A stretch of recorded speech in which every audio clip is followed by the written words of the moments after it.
Let's go, let's move side to side, let's go. Let's go, let's move side to side, let's go. Let's go, let's move side to side, let's go. Let's go, let's move side to side, let's go.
Everybody got a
to the playground.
And it will change you.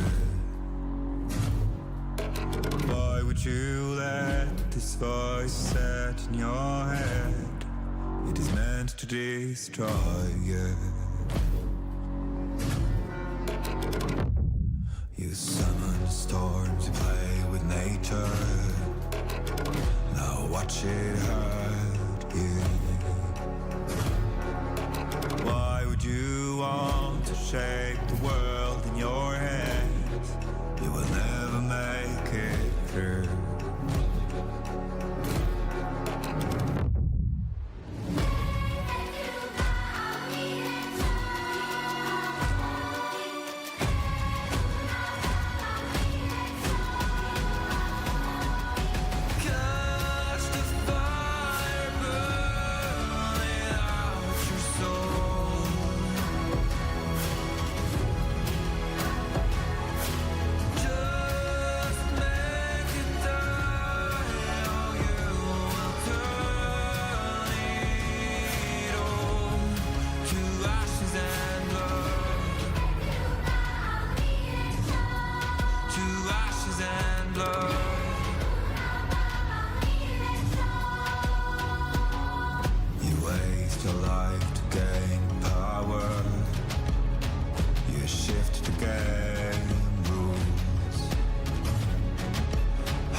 And blood,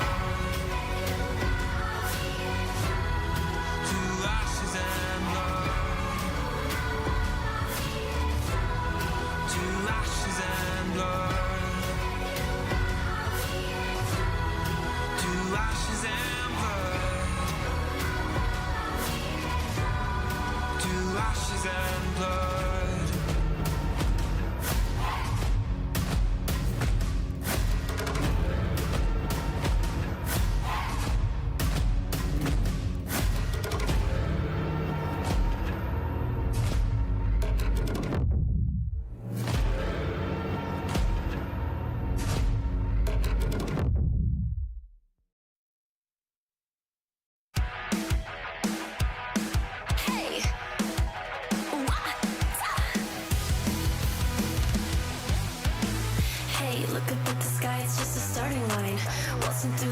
feel the vibe align.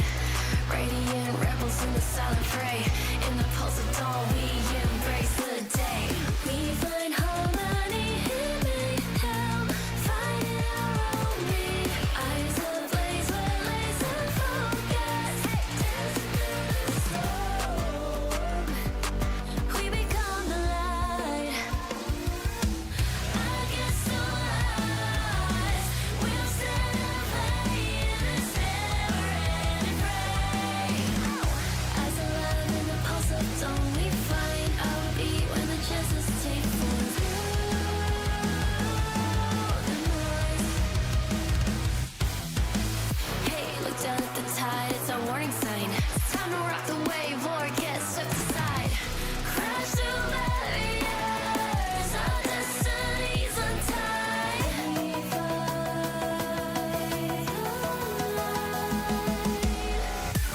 We find harmony in mayhem, finding our own beat. Eyes ablaze with laser focus, dancing through the storm. We become the light. We become the light. Against all odds, we'll stand and play in this never-ending fray. As alive in the pulse of dawn, we find our beat when the chances take form through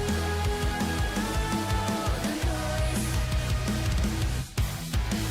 Hey, look up at the sky, it's just a starting line. Hey, look up at the sky, it's just a starting line. Radiant rebels in the silent fray. In the pulse of dawn, we embrace the day.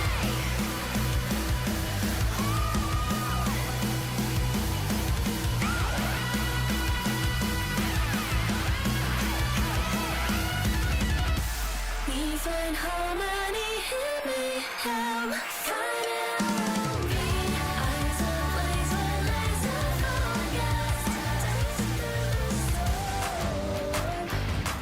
We become the light. We become the light. Against all odds, we'll stand and play in this never-ending fray. As alive in the pulse of dawn, we find our beat when the chances take form through.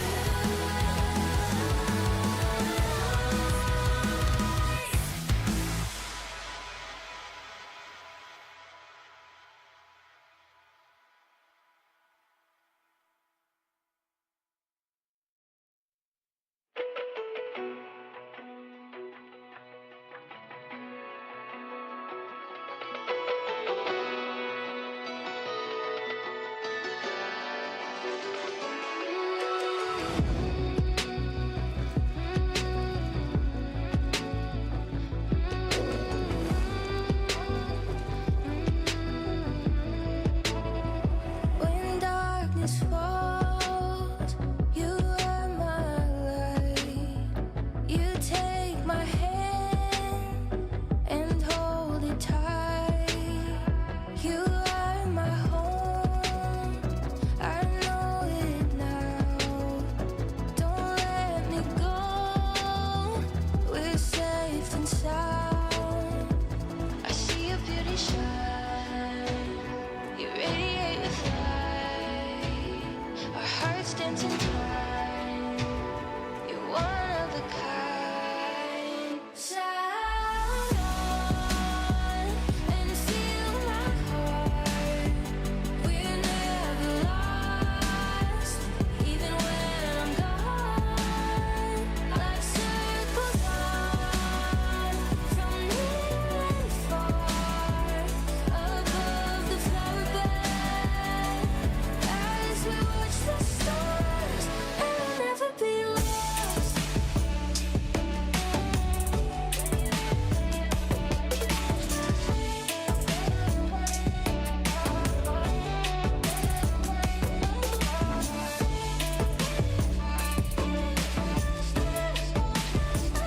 You are my home, you feel my pain. My soul is yours, two souls the same. With you I'm everything, you never asked me to change a thing. They set our world on fire, but our hearts we shine. You radiate with light. Our hearts dancing time. You're one of a kind. Stars shining with us. Your fire is contagious. I feel the moon on our skin. Love glows out. Love streams in your eyes, shining through me. Light the way so that we can see. I feel the warmth of my love. Shine on and feel we're alive.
Bye.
Wait, is he switching lanes?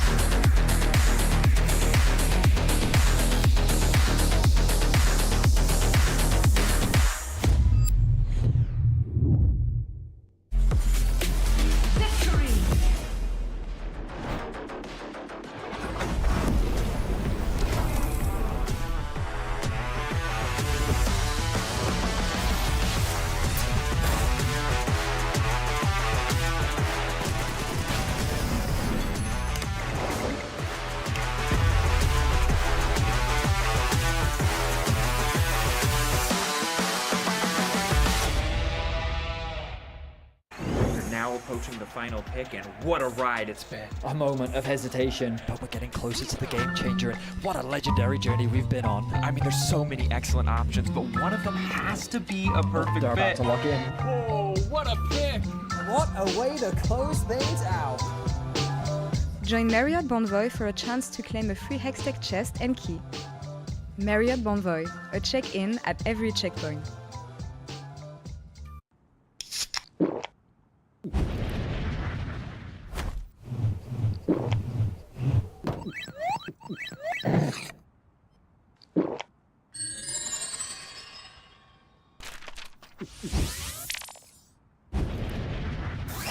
Red Bull gives you wings. No, on to 5! What an ulti! What an incredible play there from... Oh, that was incredible! You love to see it. Right, yeah, let's really What get into... a move! He's just so good. I mean, the persistence, the patience to find the angle. You just don't see that from rookies. He's got it all. He's got the pizzazz. Have a break. Have a Kit Kat. Ooh, that looks good. Do you want to maybe share a little bit? Yeah. What a move! The human body was built to move. Not trapped at a desk in one singular posture for 12 hours a day. It's time your chair evolved. This is Secret Lab Titan Evo. Ergonomically engineered for you, gamers, hybrid workers, artists, backing your every move.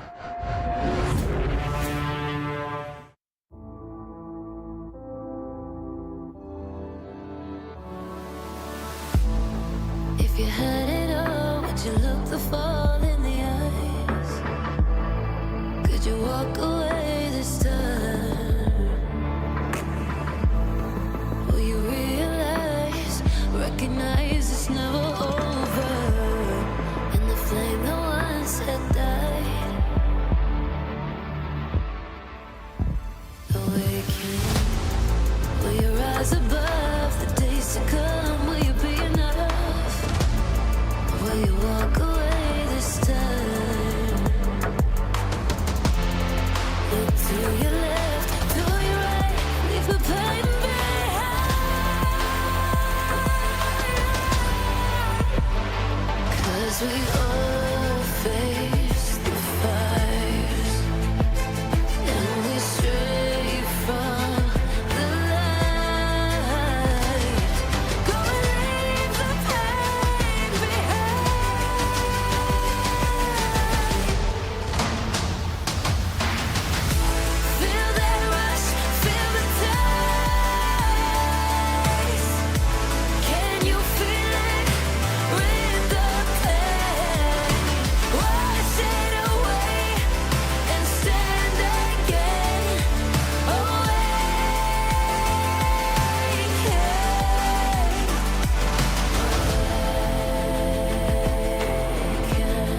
the tides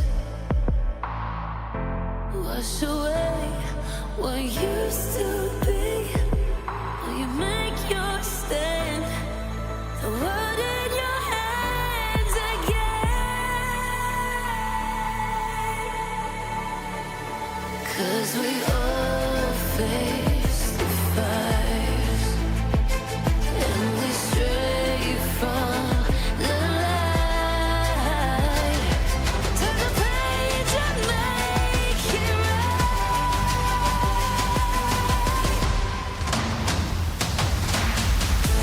Feel that rush, feel the tides. Can you feel it? With the pain, wash it away and stand again.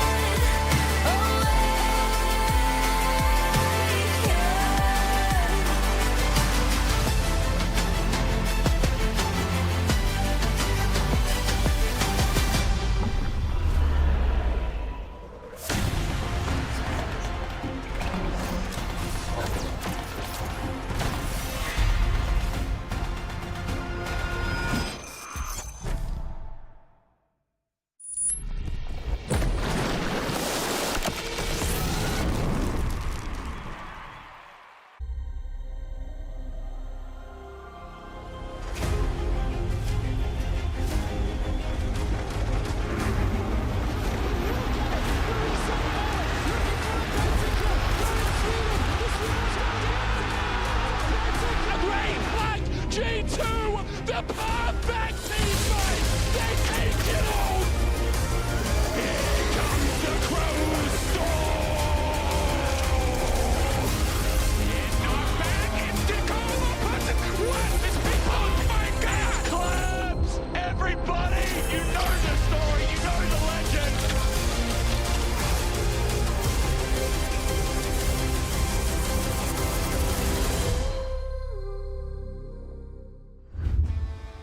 Another day, another throw. Welcome to your favorite region, the LEC, where regular season standings don't actually seem to matter. And G2 has once again managed to snatch up not only a spot in the season finals, but also at MSI. And we're only just starting the second week of playoff, during which we're going to be sending half of our remaining teams home. I'm Ginny, your host, and I'm joined with Finn and Jack.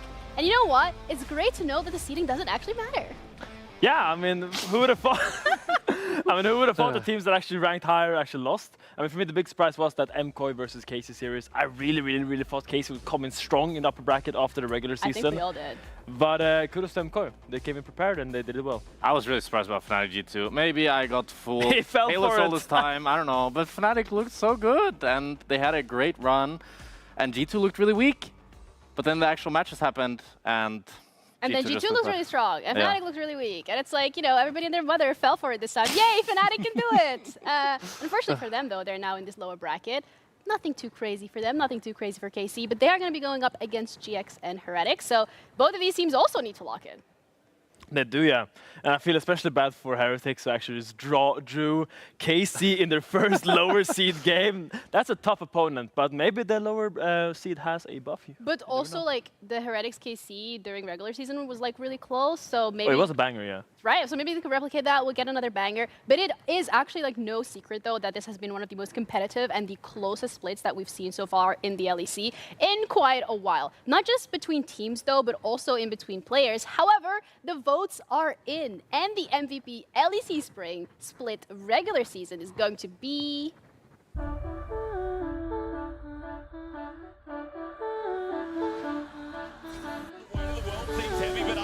Is who we now watch, setting up with a rend in hand. Razzle jumps in, but hiding back his eyes. He's still hitting Baron, though, and Baron's hitting back. Upset's getting reset off him, and I'm worried. I'm so worried that again, Upset will put everyone in tears.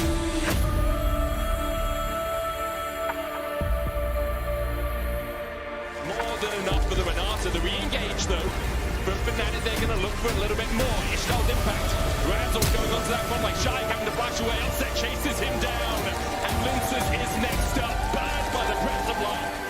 On the Drake's down to 3,000. The spike comes out, and Yoy is the one to secure it. Also, Takeover coming out as well. As the re-engage happens onto Mirwin, but then Bob Blossom. Feathers flying, the roots come back. Upset pulls them through too. Jojo goes golden, but he's taken out where he stands. He comes back up. But there is no follow-up from the rest of the team. Infinite Duress going out as they dive forward. Razzle looking for a little bit more. Oscar actually still has that ultimate if he does want to dive in. And he finds the backline. He finds two. The hunt is on. Gets sent back. Good shot back as well. All in. Upset jumps in, but doesn't get knocked up. Now finds a way. Upset. KDA player no more. Nah. But you're here to stop Fnatic for now. Seals away the hostile takeover. Will pocket, but no one from Fnatic's going to get caught by it. Mirwin jumps in and immediately assassinates Humanoid. One blossom as well. Onto Razzle, counter hostile takeover. Mirwin falling lower. It's Upset begins to open up. Mirwin's down. Super dive forward. And Upset dies. Real back by the GA. Super trying to survive. Has got an angel of his own. It's Oscar, Upset, and Mickey still alive. Stands up, hold the play. Quickness good from Parrot. He's zoning, but he can't get near Upset. He just walks into an auto attack. He climbs up. Blast shot from Ice doesn't work. Upset walks in. He's alive. He's alive. Upset with a triple. He's taking them all down.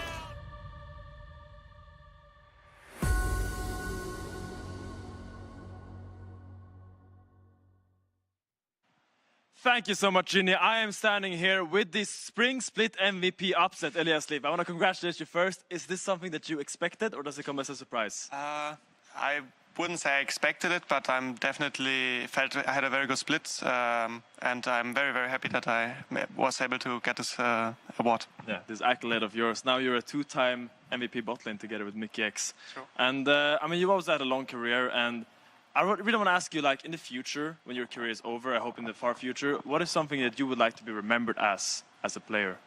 Well, obviously this award means a lot to me, but I really want to be part of the best team and make sure that we can get a title for Fnatic and for all the fans and everyone that's supporting me and the team. So I would like to be remembered as a champion, but obviously this award has been a great honor, and I'm really grateful for all the support I've been getting from the fans and also from my team, that they have been facilitating me, that I'm able to shine like I have this split. And yeah. That's amazing. And while we're at like I don't want to say post-career, but I remember when you promoted to the league in 2017 with Schalke 04 Academy.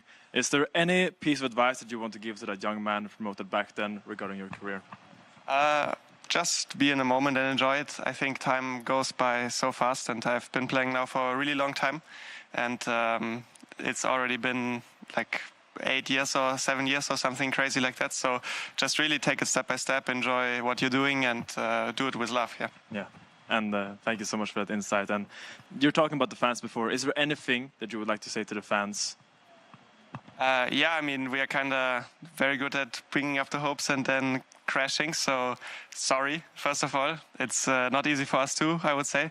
We are working very hard to make you guys proud, but just don't have too much hope and just celebrate when it happens. I would say that's my advice until proven otherwise. Thank you so much, Upset. We're going to send it back to the desk for more analysis. Thank you, Finn, for the Finterview, and congratulations to Upset for winning the MVP of the regular split here for Spring. I mean, it is very well deserved. It's one of the players that has had such a glow up this time around, and it felt like, you know, he's meshing so well with Mickey, and it just feels like a continuous win condition for Fnatic, and that's something that GX is going to have to deal with. Yeah, but GX, no slouches themselves. While Upset, I'm incredibly happy with him this split. He's gone from, you know, KDA player to carry player completely, and just been really 1v9. I think GX, their strongest assets has been their bot lane. Jun has looked absolutely amazing in pretty much all of their games, and I think Noah has been a little bit more hit or miss. I just feel like the way Jun facilitates the fights, the openings that he finds with especially the Nico, I think has been such a key pick for him, and all the engages that he's been setting up with his team has just been so pivotal.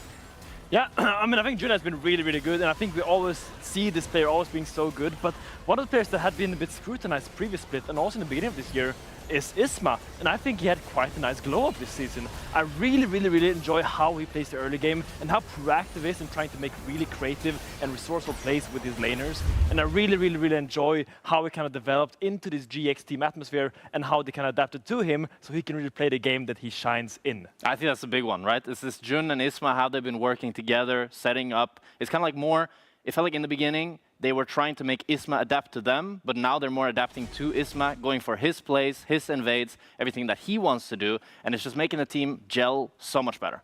Yeah, and that's also what we would want them to focus on this game round, because again, like the jungle pressure can translate into wins, and we've seen it done in the past. And if anything, like GX is on that hot streak, so they're feeling themselves. I mean, definitely. I think GX, they can come in there and they can be proud of how they played the later half of spring. But we gotta also be realistic. This is Fnatic we're talking about. And while they have shown inconsistencies, they are the favorites. I do agree with you, but I also think it's interesting we talk about the two strengths being bot lane.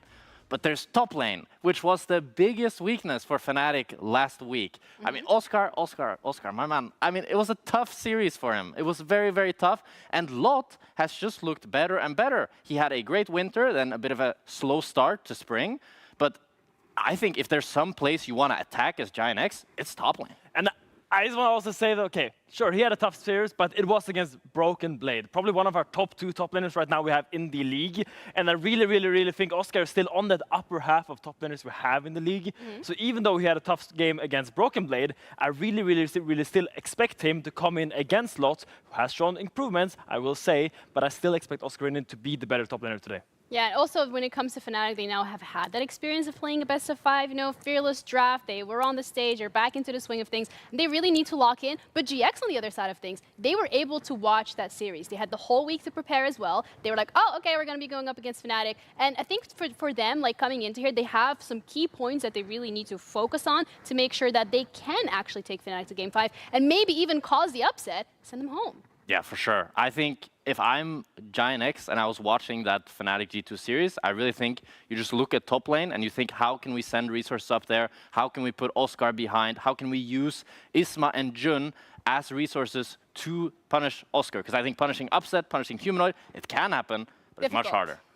Yeah, and I also really know side Jun on the engage, as we said time and time again. When he plays Rel, there's just something magic in the air. He keeps finding these really big engages, and alongside that, really making sure Isma has the tools in the early game. I think we simplified it a little bit down there to see, but I really think these are the 3 main takeaways for me. That's how GX can beat Fnatic. Win condition, pressure bot, let Isma do his thing, and let Jun do his thing. So I feel like if anything, Kill Oscar. Kill Oscar. In-game.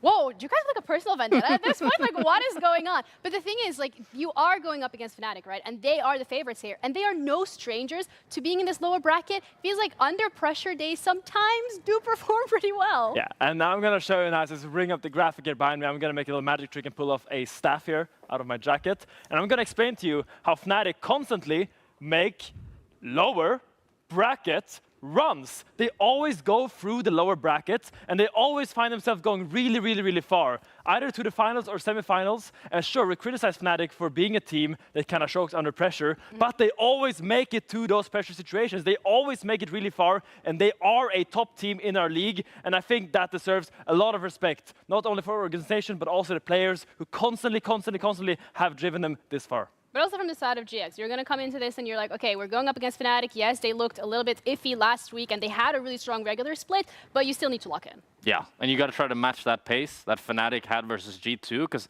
those are some bloody games. If you're just coming into this series not willing to go to the distance and actually just fight them every single time, they're going to get stomped. You know what I'm really excited about is the mid lane matchup as well. So earlier today, I had the chance to chat with both Humanoid and Jackie's ahead of their game to see what they had to say about today's match in our Marriott Bonvoy pregame check-in with Ginny. Thank you, Ginny. I'm standing here with Jackie's and Humanoid against their game against each other, which is going to be really fun. I'm looking forward to the mid lane matchup. But you guys are also, you coined yourself best friends. Would you agree? The bestest, yeah. Number 1, don't tell it to Karzi. Okay, that's good to know. But going up against each other then on the Rift, on the server, is there a chance that it's going to be a little bit personal, or will you just tune out and try and win? I will be very emotional if I have to beat this guy, which unfortunately I'm going to have to do, but I might even there might be tears on my face after the victory. After the victory? Yeah. There's not gonna be a victory for you. But yes, same for me, right? If there's gonna be a solo kill or a tempo play, I'm going for the solo kill. And then maybe I'll lose the game, but after the game I can say I solo killed him. Right? And there's a more valuable one, so that's it for me. Yeah. Maybe in a solo lane, like on the side lane, you know, you got... I kind of died there a lot, but... yeah, that's like the Jackie special. That's, yeah. I never do so.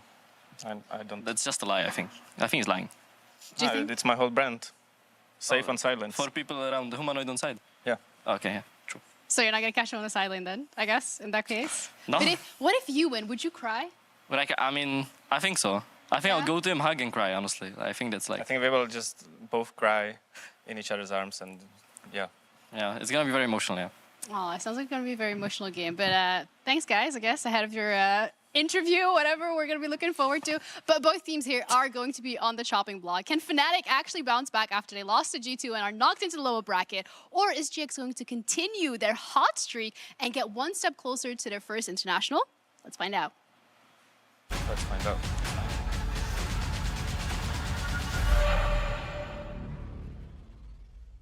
Fnatic versus Giant X is a story that has been very unilateral so far. Strong, confident wins from Fnatic every single time. However, Giant X have managed in this split to bring Movistar Koi and Carmine Corp to a 3-game series. They beat G2 in the LEC Roadshow in Spain and showed up in a way that really surprised me. This paves the way for a fascinating matchup. Caps jumping in here, Q1 hitting the whip becomes lightning, upset the target, but look at the damage back on the Caps. Humanoid slides in, the Emperor's Divide, Caps goes in with perfect execution, but upset still has the flash to escape. But Bob is down, Caps follow suit, and Fnatic clean away G2. There are two focal points for the series. On the Fnatic sides, we have Razor performing out of his mind lately, proving again and again how much he has grown in recent years, raising the team to new peaks and allowing everyone to shine. On Giant X side, we have Noah and John, the dynamic duo that, when supported properly, can crush their competition. Giant X are the ones who stinging like a butterfly, looking like the bee. It's GX locking in playoffs, and since Madrid, this team has changed completely. I was confident that Fnatic will win against G2 last week. However, some of the underlying issues that they've had for a while keep popping back up when they're under pressure.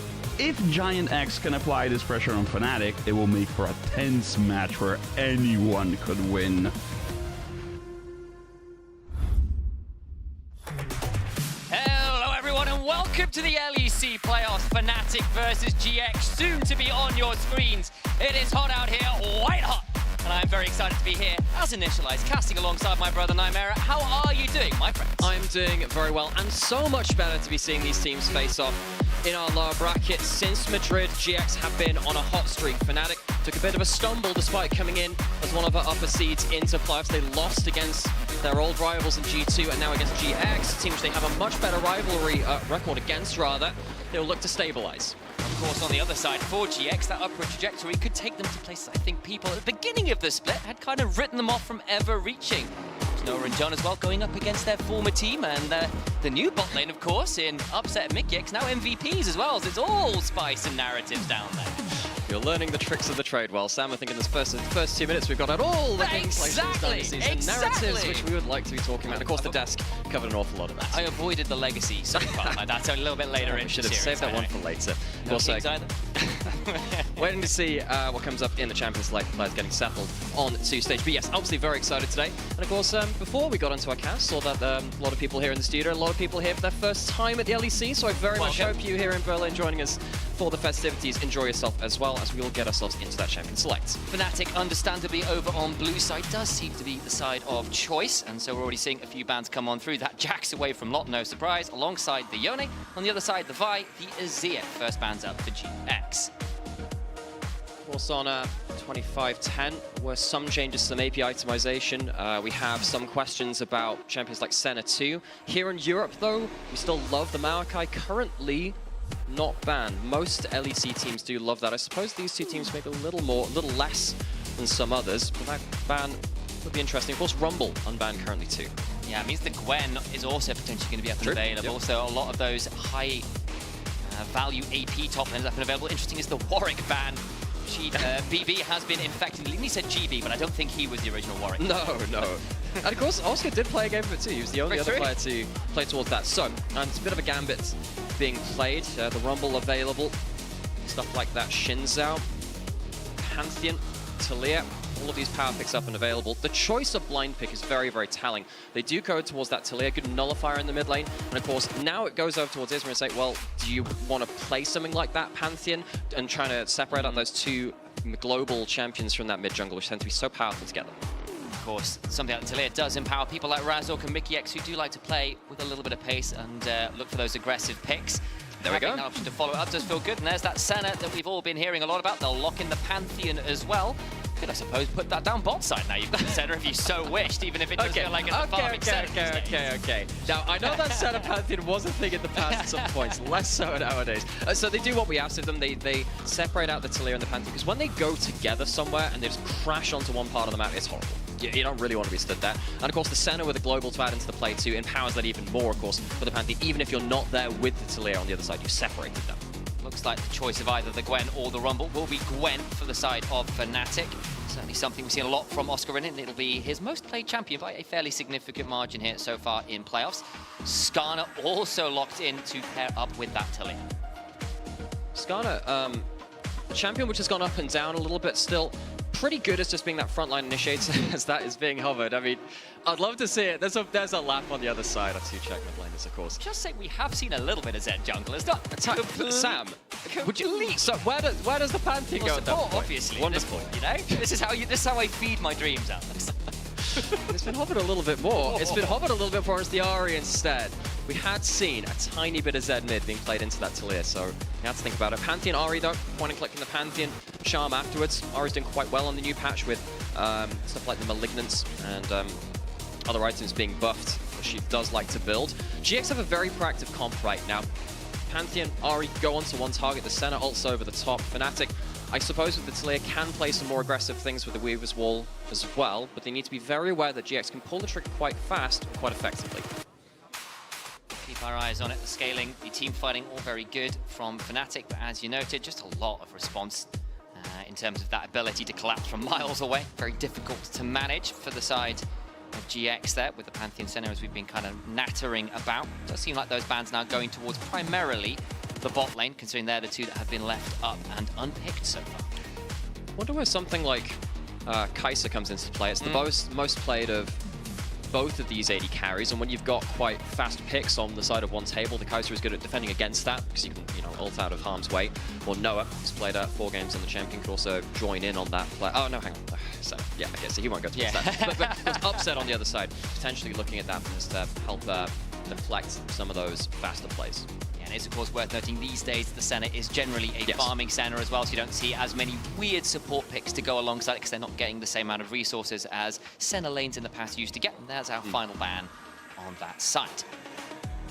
So the question is, what are you going to do into that Gwen, hovering over some fun champions on the other side? Now, typically when you see the Gwen, you do like to pick something like the Jax into it. That was banned very early on, lot very successful in that champion. Hovering over that Vladimir quite a lot, and now most of the time it's not even just hovered. Oh yes!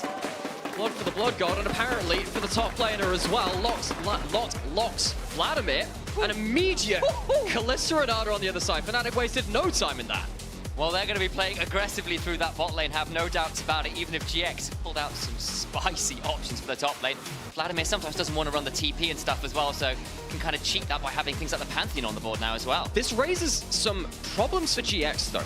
You probably wanted to leave your bot lane alone a little bit, and the Senna Alistar is fine if you reach one item and you can let the cow go a roaming.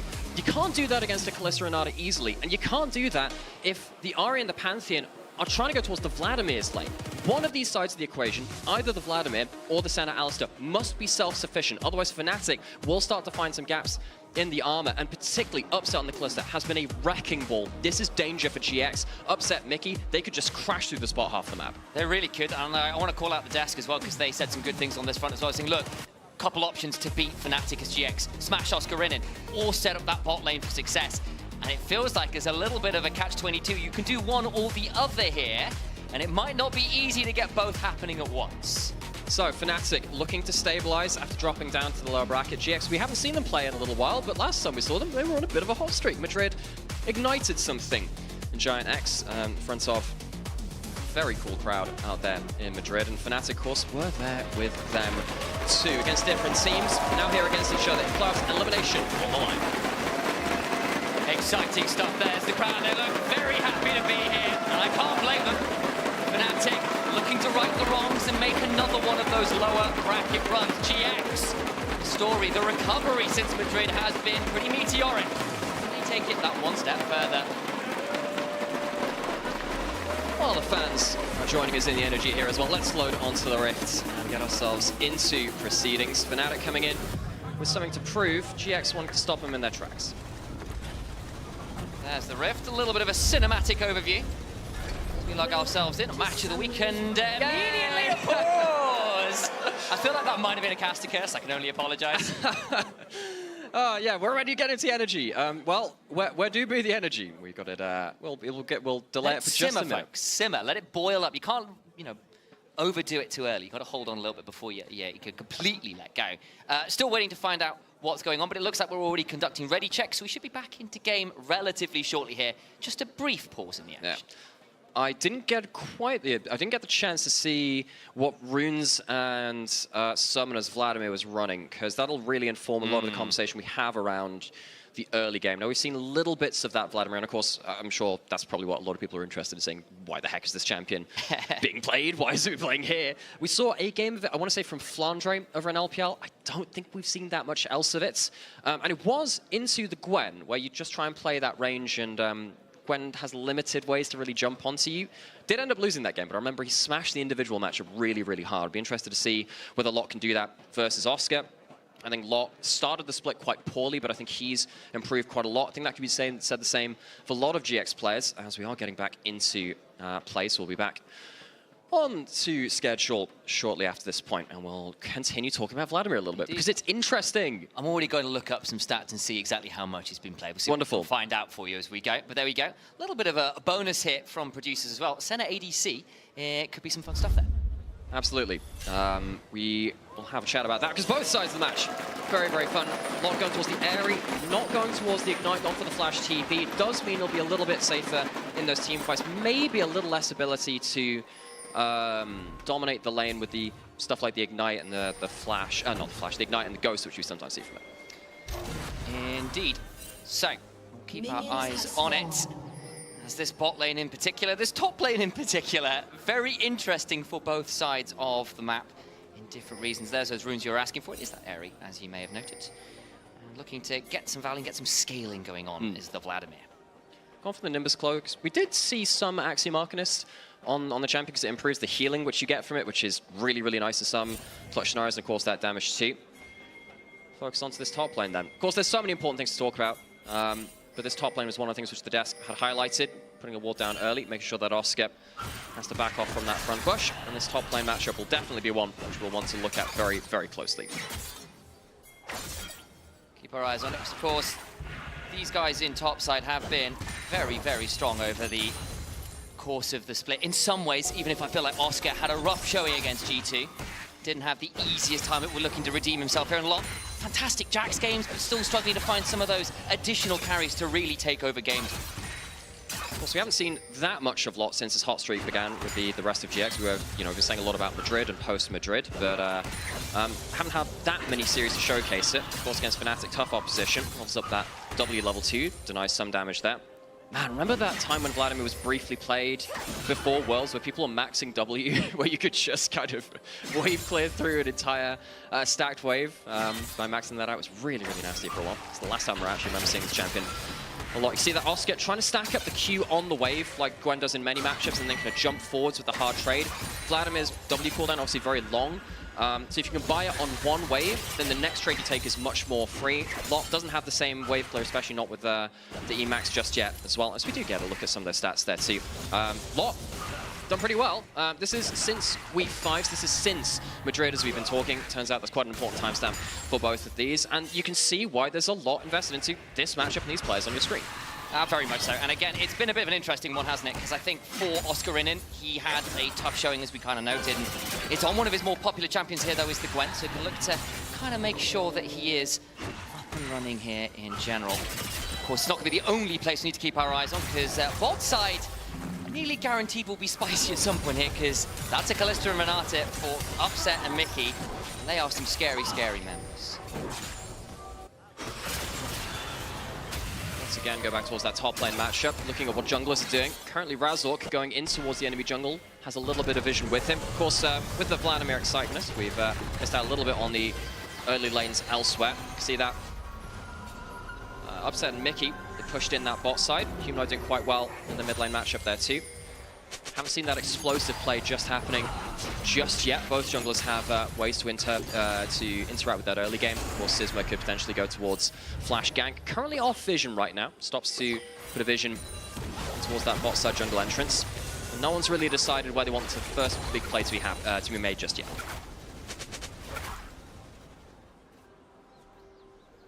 Relatively quiet for now.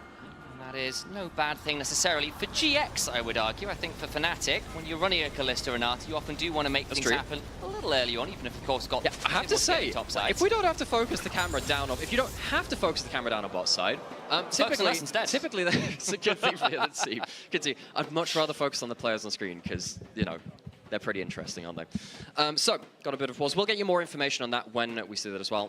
Hopefully that everything is going to be okay on stage in terms of audio issues, tech issues, and game yada yada. Go through all the checklists. As, yeah, not too much to speak of from the early game. No, not really. I mean, we had a bit of a natter about the topside matchup, obviously. I feel like we've done that enough. We've done that enough, exactly. Instead, I'd rather turn our eyes instead perhaps towards that bot lane. Because obviously you've got the Kalista Renata that's just pushing as it stands right now, but how do you feel that one's going to go over the next few months? You kind of said, look, until first item, the Senna and the Alistair could have a bit of a rough time. Yeah, you typically tend to get wave control at level 2, level 3 as the Kalista, as the kill pressure mounts with it. You just don't want to stand there. One handshake can completely destroy an Alistair, who often doesn't have a way out of a play at that point.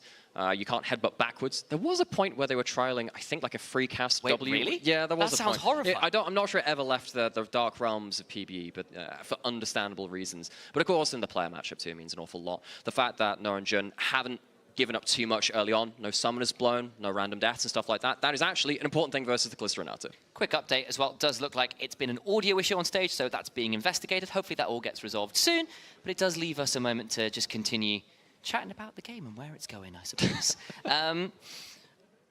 Fnatic, in general, have had some interesting playoff experience over the last couple splits, because obviously they came in to playoffs in winter and you're like, oh my days, this team looks incredible, and then went down to lower bracket, had that rough series against BDS, and then had to crawl their way up the lower bracket and did a good job of that. But there has been those moments where they've come into playoffs with such hype and then kind of stumbled a little bit and had to recover across playoffs and still yet to really get that trophy. And well, I mean, ever since 2018, right?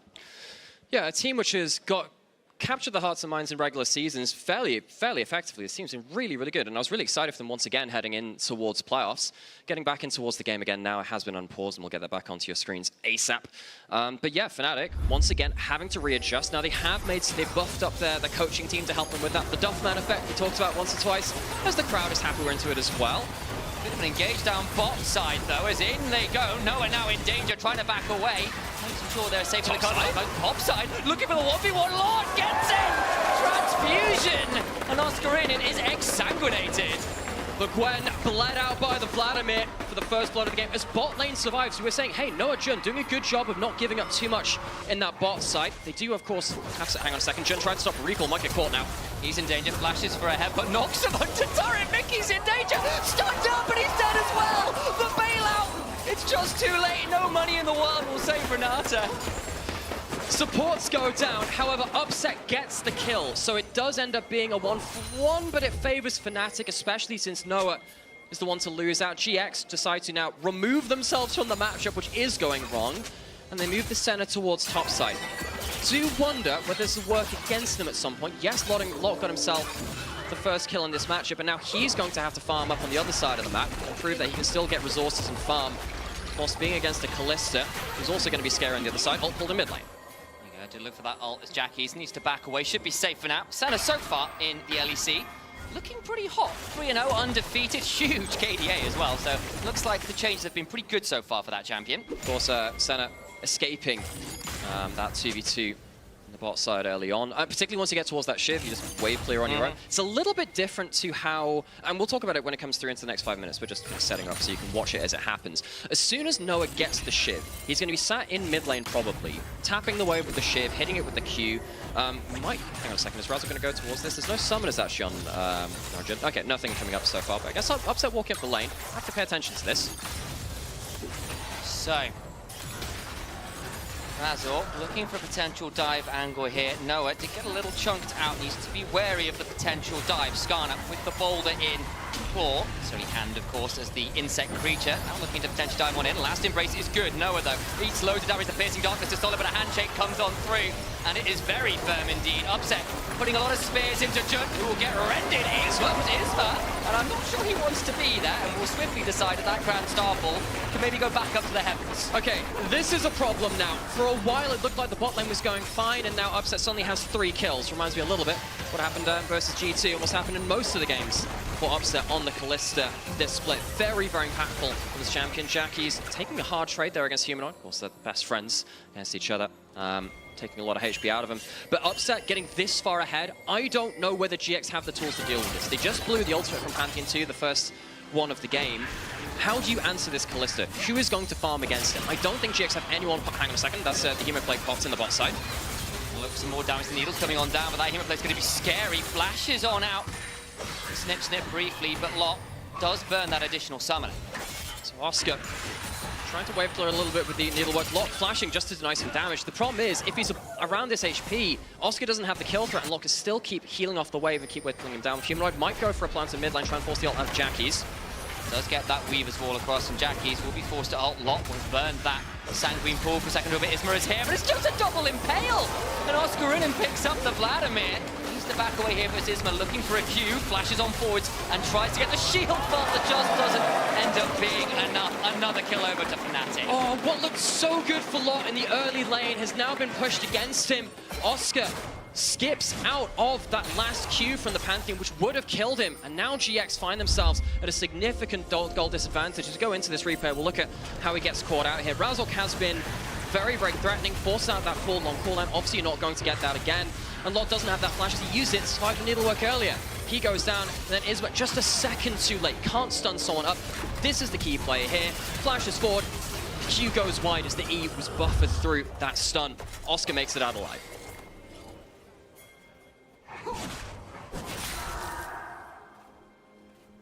Take a brief breath, as it has been pretty all action for the last 5 minutes or so. Started slow, and then suddenly it really wasn't again. Fnatic starting up the grubs here, really a GX specialty. They've been an early objectives-focused team, but Razork with the early lane priority and deaths going in their favor, be able to pick up this objective pretty easily. It's so nice when you have the lanes to play around like that. That Callista and Arta just exploding the map makes it so much easier to play the game. Now this is going to be very, very difficult for GX. GX are typically a very objective-focused team. They are now down the grubs. They're down a lot of ability to fight for those early objectives. GX have said if they can survive through the early lanes, if they can get towards one item, we'll have another chat about it. But being down, 2,000 gold before the 10-minute mark, that's definitely something which is going to be harder to do. Lot now being attacked here. I believe we'll have the Sanguine Pool slowed down by the Smite. Mickey throws out a loyalty program, and the handshake is swiftly dodged away. Lot not interested. Gets one out of there. 3 grubs hitting the tower on the other side. Yes, the center is hitting the turret, has no grubs. And Upset will get more value out of that and keep clawing ahead in terms of the gold lead. GX need to find an answer at some point. It's just so hard to do it against Fnatic, which are moving this way across the map, continually forcing GX to say, yo, what you doing about the Callista? And the answer has been very, very quiet so far from GX. Really found a lot of proactive moves right now, and 2,000 gold lead is pretty damn significant. There's the Heartsteel just completed for the side of Razork. First items in general will be getting completed, I'd imagine, over the next few minutes or so. Dragon's up, no one's taken it as yet. Mickey X, though, did just get rooted up by that last embrace and is forced to flash over the wall as Isma shield bolts onto him, but is swift enough on the trigger pull to get out to safety. Flash reward, heck yeah, I'll take that trade. Vision control, baby. Dragon is alive, and GX around the bot side of the map. ready to fight for them. Would you have flashed for the ward, El? Absolutely, I would have done. You know me, a team player. Jonah also honestly controlling business. Nice for him. Do have Isma with his ultimate up again if an opening is shown. With Mickey having flash down, is an opening, but of course he's playing with the Callista. Makes it much harder to force that issue. GX pushing in this bot side. Lot does have that teleport, of course, on this Vladimir rune set, so he can join the fight in bot side if he so wishes. Doesn't look like anyone's really willing to pull the trigger at the moment. There's a bit of fighting over the vision as we've already seen. Mickey lost his flash for it even, that's commitment to the cause. All the while though, Dragon still up. Oscar snaps on forward, throws down some needles, looking to jump onto Lot, who's eating a lot of that damage. Hematblade now comes back on through, but there's a grand starfall! Comes out of the pool a little early, and it ends up being a 1-for-1. The fact that's a 1-for-1 where you buy the ultimate from Isma is still a win though. Razok on the other side can still cross-map, knowing that Isma can't get there. It's going to be a big deal indeed. The Impale does go very wide though, nothing on those barbecue skills. In comes the Dawning Shadow though, and Jackie's looking to outplay. Mickey will go into the bailout, but I don't know how much time it's really going to buy. Gets the charm after onto Upset. Mickey dead, and Upset down his flash and his cleanse. So both sides of the cross map don't really work out in the way that the teams initiating them would have wanted. Lot on Isma, lose a kill on top side, thought they'd be safe in the 2v1 on the other side. Fnatic ended up losing a kill in a dive which they initiated, despite the fact that they had that Callista ultimate, tried to buy time for the bailout by using it. Not able to get that much. Humanoid might have overstayed here. Isma now looking to find this Talia. You can surf all you want on all those rocks, but it's going to get a little dicey. Jumps across the unraveled earth, though, and Razok being around makes it a much more interesting affair. Driven into the wall, and Humanoid was never as alone as he appeared. Isma has just been a little too late to most of the players in the early game, and Razok has been gifted a lot more time to work with by his team. That time we're saying, okay, well, Humanoid maybe overstep. Well, Isma couldn't make the play quick enough to stop Razok getting there in time on the other side of the equation. So 13 minutes in, Razok very far ahead in terms of kill participation, getting a bunch of Heartsteel stacks as well in the early game too. Stealing a red, blue buff away from the side of GX. Dragon's still up and available. No one's really found that time to go towards it until this point. Callista Ren will secure this one. Fnatic will have 3 grubs, most amount of kills in the early game, and themselves the first Dragon from that. Objective superiority for Fnatic so far. Big lead in that bot lane now. Upset and Mickey. A fantastic position to really take over from this point. The gold lead is there, the early objectives are there. Fnatic has to snowball with this comp and doing just that. Jackie's trying to wave throw. Knows he's on the weak side of the map. Can't really do that much about it. Isma is stealing some camps away from the other side of the map, but once again, much like we saw a little earlier, 3 grubs to Fnatic. Help them do this cross map a lot easier. Yes, there is a Vladimir free farming on the top side, and Isma potentially looking to go for a 2v1 again if the right situation comes through. But the extra part of this, Fnatic very happy to, as we see in the bottom part of the screen, get turret plates from those 3 grubs like that. A lot of value there. Lot will burn the Hemoplague top side. They're looking at Oscar Rinnin. Has got some support around him as Isma also around, looking to shield ball in. Goes popped, and in comes the shield ball, a flash, and a death onto the Gwen with a little assistance from that Dawning Shadow. Okay, they get what the game for that time. Yes, the Sentinel comes in and helps with it. Senna now at that shiv point where she can start wave clearing and interacting with the map with that ultimate. Maybe GX can use that next time the cooldown's up to similar effect. GX gets something for free for once. It does feel like every time one of those lanes gets attacked, the other is being cross-mapped on, which makes some sense, but we kind of saw it from the draft. Vladimir versus Gwen on one side, Senna versus Callista on the other. Those are some pretty volatile matchups that people want to be influencing. I'm gonna say, at least Noah didn't like get complete. It wasn't all him that lost the laning phase against the Callista. Like, I think it's the 2v2, they actually did pretty okay. It's when Razok came to play, things got a little bit worse after that point. GX now have to deal with the consequences of that Callista getting ahead. Regardless though, Herald started up. Fnatic once again moving the Callista to the objective, helping them take it so much more easily. Ren stacks 2 health, turns it into that weighted coin flip and swiftly secured. That is the objective mark towards the feet of strength, and now Fnatic have those upgraded shoes they can put on, heading over towards Gucci to make sure their new boots fit on properly. Noah using that shift away from the right in mid lane, as you were saying before. You know, it's not something which the old Senna would do. Old Senna would be walking around with the jungler trying to pick up souls from the jungle camps and stuff. This one can sit around and wave play a little bit more. Noah needs to be safe. He needs to be safe. If he dies in the mid lane too much, it really becomes unplayable. So he needs to make sure that he's wave clearing well, impacting the map. His ultimate, of course, very long. Used that one to kill Oscar just before. Have to track his progress. Razor looking mid lane. Noah will make himself untargetable briefly by covering himself into black mist and gets on out of there. Ships in the night or something like that. Noah has the Swifties too, which makes it much easier to run back. Always been a good pickup on the Senna. Helps you, again, stay safe. It's the biggest thing you can do right now. GX are kind of happy as long as they're not dying, and they haven't died in a little bit. Fnatic on the other side, you know, typically this is the point in the game where they absolutely explode. It's one of the things which they've been praised a lot for. When they do have a foothold in their game, the mid game is one of the best parts of this current roster. Need to see how they can translate powerful Kalista, powerful Skarner activity in this early game into something a little more than that in the next few minutes. So, turrets auto, that'll be an extra one picked up there for Fnatic. First turret of the game falling down, that stuns the gold lead back up to about 1.8k. Was kind of being stabilized for a second there by GX, but it has completely changed from this mark over the last 2-3 minutes. Ah yes, both mid laners in a side lane. For those of you who tuned into the interview before the game came through, both mid laners have found a bit of an identity playing towards this. He charms him up on the wall. Drag straight back out, wipe out. And Talia can surf all she wants. Unfortunately, she's tumbling off that board.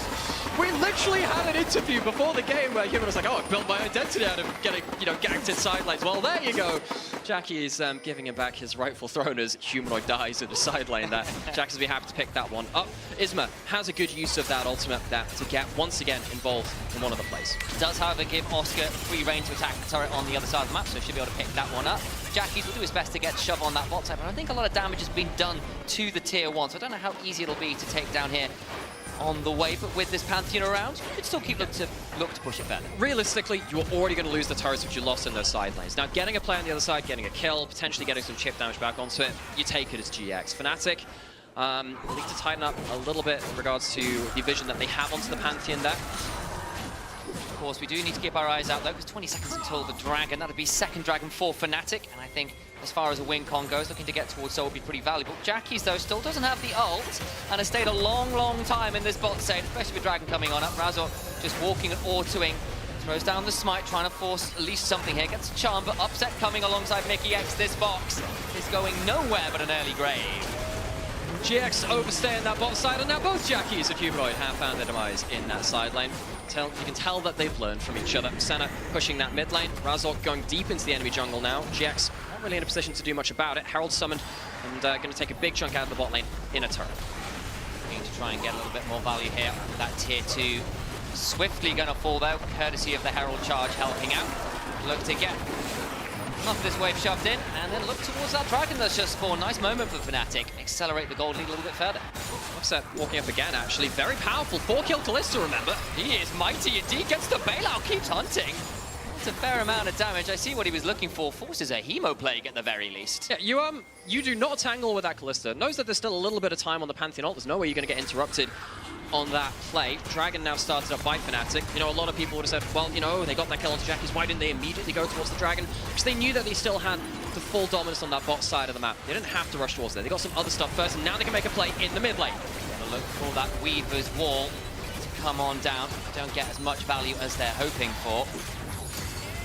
Last Embrace lands.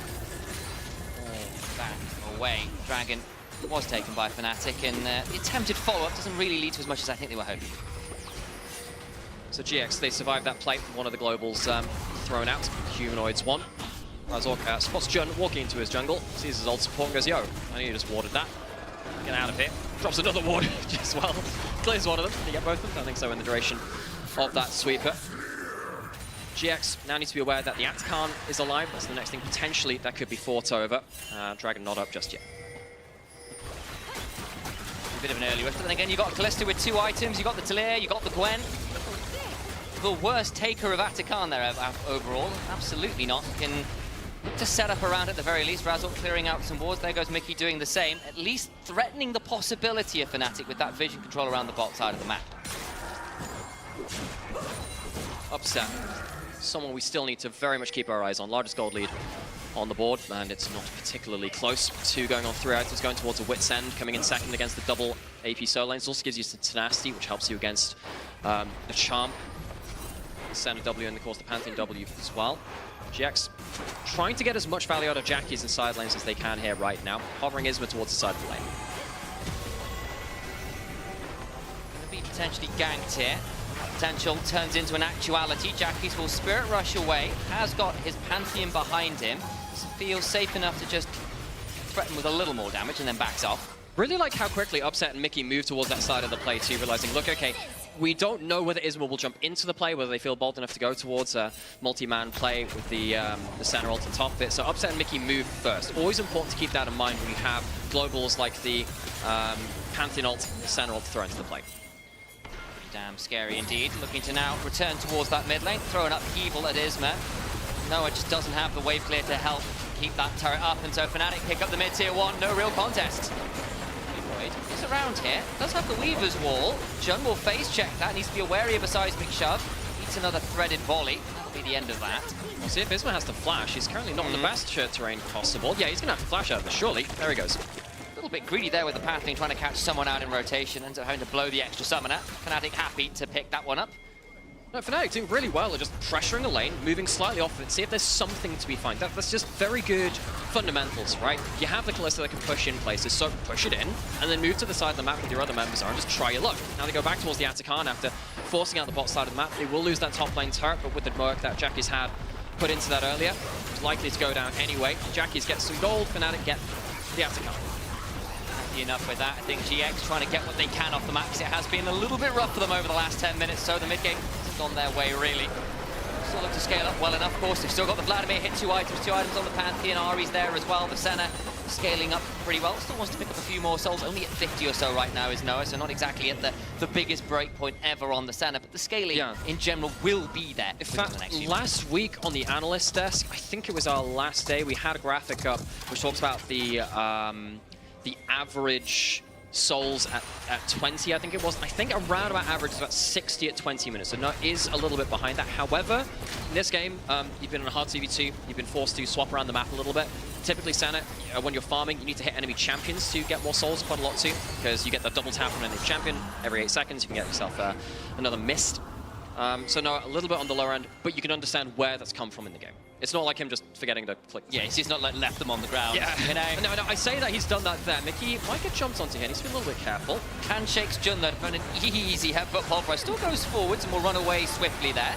Maybe going to be jumped on regardless though. Can make his will unbreakable at some point and does so. Weaver's Wall now coming on in. Fnatic want this fight. Upset bouncing onto Isma. Hostile takeover across everyone. But in they come as Lord the backline on the Vladimir.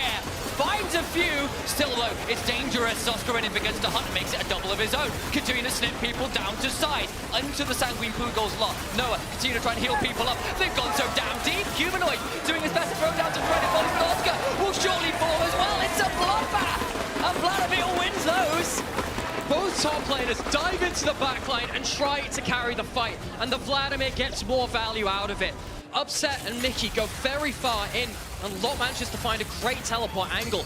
GX, they show some fight in this game. This is, after an early game where they were against this Kalista, they got so out of hand. The fact they can win the fight here is a really important marker in this game.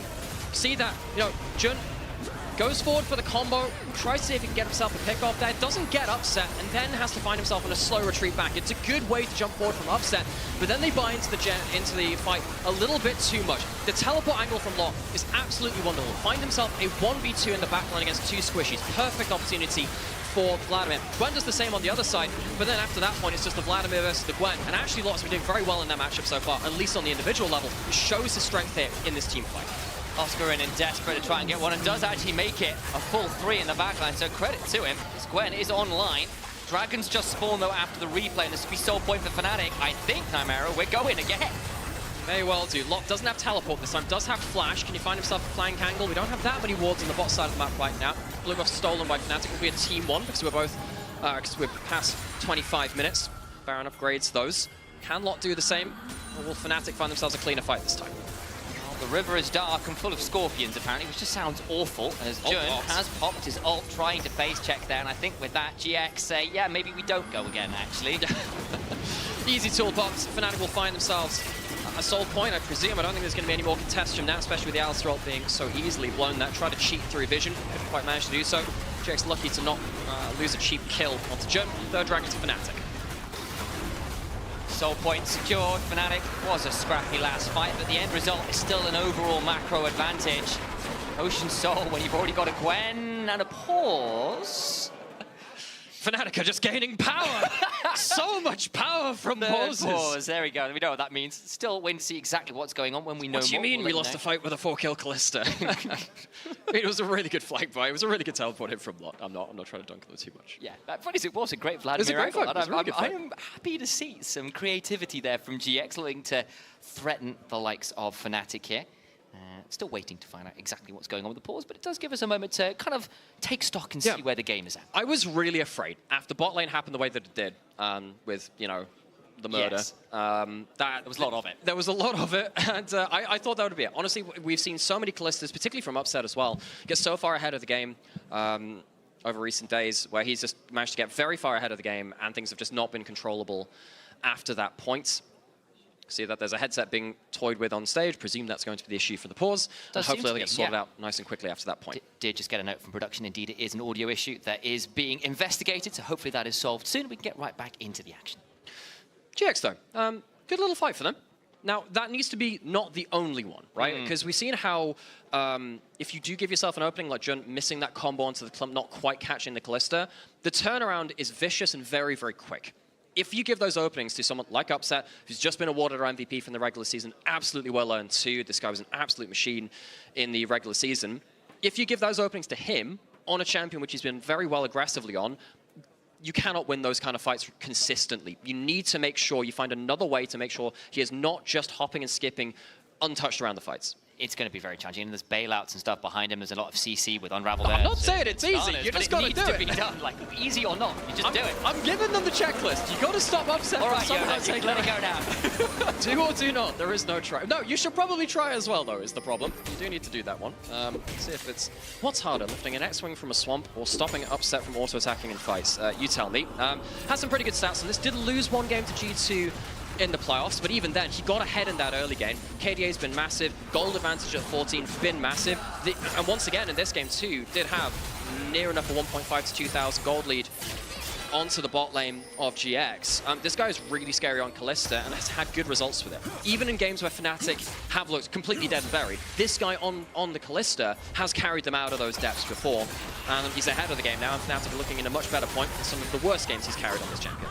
Picked up that Wit's End as well. Bit of tenacity, but obviously, importantly, also gives him some magic resist when he's got someone like this Vladimir gunning for his head every single fight. Does make some sense there in terms of the itemization. Lots of people laughing. I hadn't realized. Is that Renata's laugh? She's got a very evil laugh. Yeah, believe it is. Don't think I'd heard it before. Well, now you have. Now I have. You have. Not really sure where to go with that. No, I'm sorry about that. It was just a moment. There was that, that's an interesting sound there. What could I say? GX once again on the defense in their own jungle. We haven't seen that much of GX being able to push up because Fnatic have been, you know, using the gold leads that they've had to push in. Starting on the Baron early, but it is on vision. Mickey just spotted out a little bit as well. Sweeper comes on down. Charm lands, but not really all that much avail. The Celestial opposition makes sure Mickey is relatively tanky right now. GX looking to fight their way into their own red side jungle, and Fnatic only baited the Baron. They haven't actually fully committed, and that one ward at the back of the pit is giving GX a lot of information. But what Fnatic can just keep doing is quite simple, right? They just kind of jump forward, they push forward into a lane, just dip off of that lane, and they clump up as 3 members. Makes it harder for the Pantheon to punish, right? Because he wants to make an uneven numbered fights. If you group first, doesn't get the chance to do that. And if you don't find any opportunities, that's fine. Go back to the next wave, push it in again, try it again the other time. I think that Upset and Mickey having so much control has allowed Fnatic to very safely and very methodically approach the way that they want to take fights. Eyes on Lot here as well, nearly at that death cap, has got 2 NLRs in inventory, and at some point that will be completed into a very large pack. Humanoid's already got it, of course, and that Talia certainly stinks, but do keep your eyes on that Vladimir when that completion comes on free. We've talked a lot about, of course we have, because it's a fun champion. On the other side, though, he is behind gold. Yeah. Oscar had some great plays earlier on, too. And, you know, we asked him to step up on the desk. I think it's quite clear for those of you that watch the G2 series, he does need to step up in individual form. He's ahead right now, and the Gwen can also do, of course, scale well. Maybe we can impact this fight if GX look for something. Isma on an angle. There we go. A lot of work there between those two. Yeah. Versus head-to-head there, been very, very important this game. Oscar had a fantastic last fight, getting that triple kill, kind of 1v3 bluntly for the majority of it as Razork kind of fell away. GX now looking to fight their way into River, get that scuttle crab. Isma stepping on forwards himself there. Won't shield vault or anything, but GX doing a good job of fighting for some control in the River. Jackie stands charm onto Razork, doesn't really lead to all that much. No, he's not really the champion that can do that much towards Skarner. That should be a problem in general, but I think it'll be less of an issue. Noah and Lot can gun him down for a little while. They're much better at killing tanks. But Vladimir... Vladimir's disappeared for a while, but for those of you that watched in... When was Vladimir first really came back into it? For season 5 and 6. That champion was around for forever, for a good couple of years of League, actually. It's been a while since we've seen him back. This champion, though, is one of the most scary champions once he gets to items in towards that late game. I still remember Kleptomancy Vladimir Top from Nuguri back in the day. I hated that rune, and I hated the way that he destroyed everyone. Actually, no, I didn't. I really enjoyed the way that he played that champion. Turns out he's a real fan-favorite champion player because of that. Dragon spawning in under a minute would be sold for Fnatic. That is going to be definitely something that GX wants to deny. How do they approach this? Both top laners just picked up third items. Jun already forced to ult. Look at it go in with the flash pulverize. Impale comes on down with the Dawning Shadows buying a lot of time. Hostile takeover though afterwards from Mickey X is exquisite. And Jun goes down. The last embrace lands with the handshake back on it. Isma puts him in a dangerous position, tries to shield bolt in. And Upset's having none of it. The redemption, not enough to keep Mickey alive, but he gets another in the backside. Upset continues to hop, skip, and jump. It's not quite the penta because Oscar gets one, but it's still a quadra kill for MVP bot laner. Upset on the Callista is a force of nature. Fnatic jump through the fight. They'll go towards the Baron. They teased it earlier. This time, they'll take it for free. They'll take the soul at the same time. And in one fell swoop, Fnatic playing 2 Uber buffs going in towards the late game. We'll have a look at that fight again. Because once again, Jun is caught out at the start of the fight, fishing for vision. And he has to pop his ult early. Now, it's not a bad combo coming in from him because he does get the double pulverize. But again, it's not onto the carries. So it's not still, even then, what he wants. Hostile takeover to buy time. Upset gets himself the lethal tempo. How's the follow-up to go beyond it too? And Lot can't keep this Callista locked down for long enough. He hops away from the Vladimir. It's not about Lot this time. But he CC'd up at the back end of the fight. And Upset keeps going on his merry way. Probably sending a stern DM to Oscar about how dare you take that extra kill. That could have been mine. Still a fantastic performance. That's a Jack show, basically one shot afterwards. Well, this Callista is getting mighty hard to kill. You've heard of the one shot. Now get ready for the one shot. Go back to base and say, I'll have the lots. Put the Jack show He's in the top lane on the other side, mate. Don't think you can do that. Man, he's, well, I'm sure that Lot would like to have the amount of items which Upset has on the other side too. He is so far ahead of Noah. And they've just not been able to deal with this Callista. We asked them just implement a good charm there. That's a fair amount of damage. The problem is, it's not enough to get a kill or anything, and Fnatic now, with Ocean Soul and a 7k gold lead, are going to be nigh on impossible to move out of any lane in any easy way. Yeah, this game is now very hard to strategize with GX. Hang on a second, they're trying to attack the side lane. Maybe that's a way they can get some stuff. It's quite far away. It's a level 17 Gwen with Ghost Ult and an Ocean Soul. I'm not sure how easy that's going to be, and Oscar kind of just walks away. Well, what were your options? You can't take group fights easily.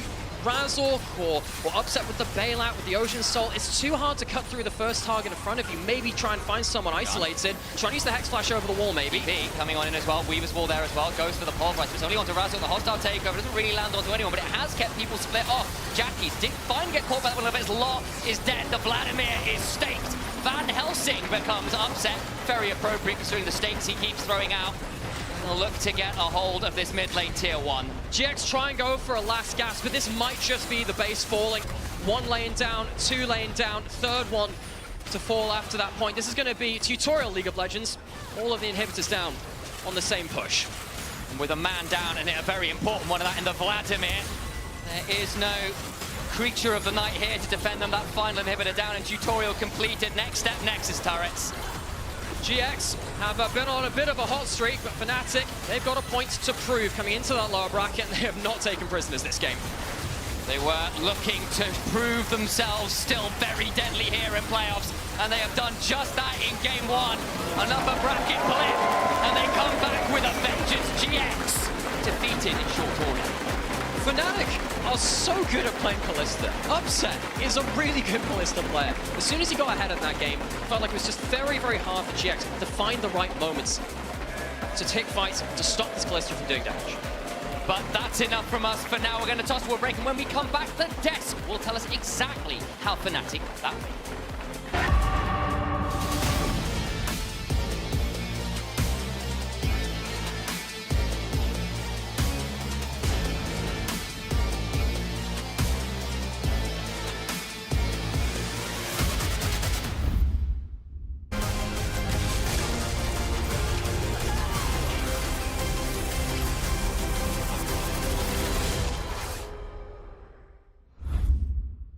He doesn't like that. Look at him, he's a good boy, but he don't like that. Maybe we could play some A rounds or something like that. I mean, this is mad, right? New towers, new objectives.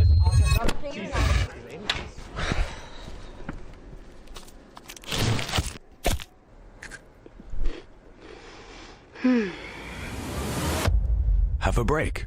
Have a Kit Kat.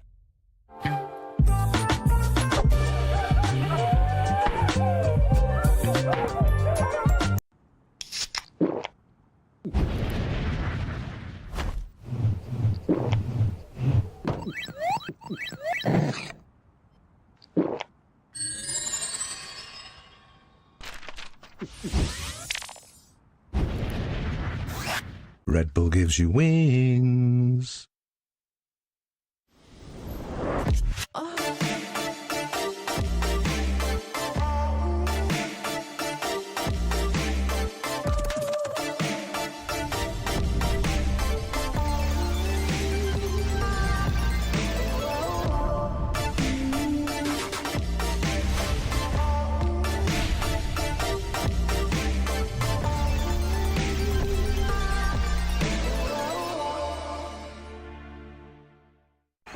Now approaching the final pick, and what a ride it's been. A moment of hesitation, but we're getting closer to the game changer. What a legendary journey we've been on. I mean, there's so many excellent options, but one of them has to be a perfect They're about fit. to lock in. Oh, what a pick! What a way to close things out. Join Marriott Bonvoy for a chance to claim a free Hextech chest and key. Marriott Bonvoy, a check-in at every checkpoint.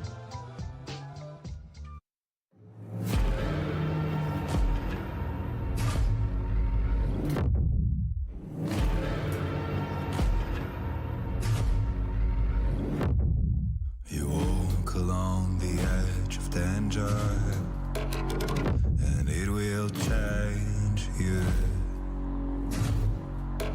Why would you let this voice set in your head? It is meant to destroy you. You summon storms, you play with nature. Now watch it hurt you. Why would you want to shape the world in your hands?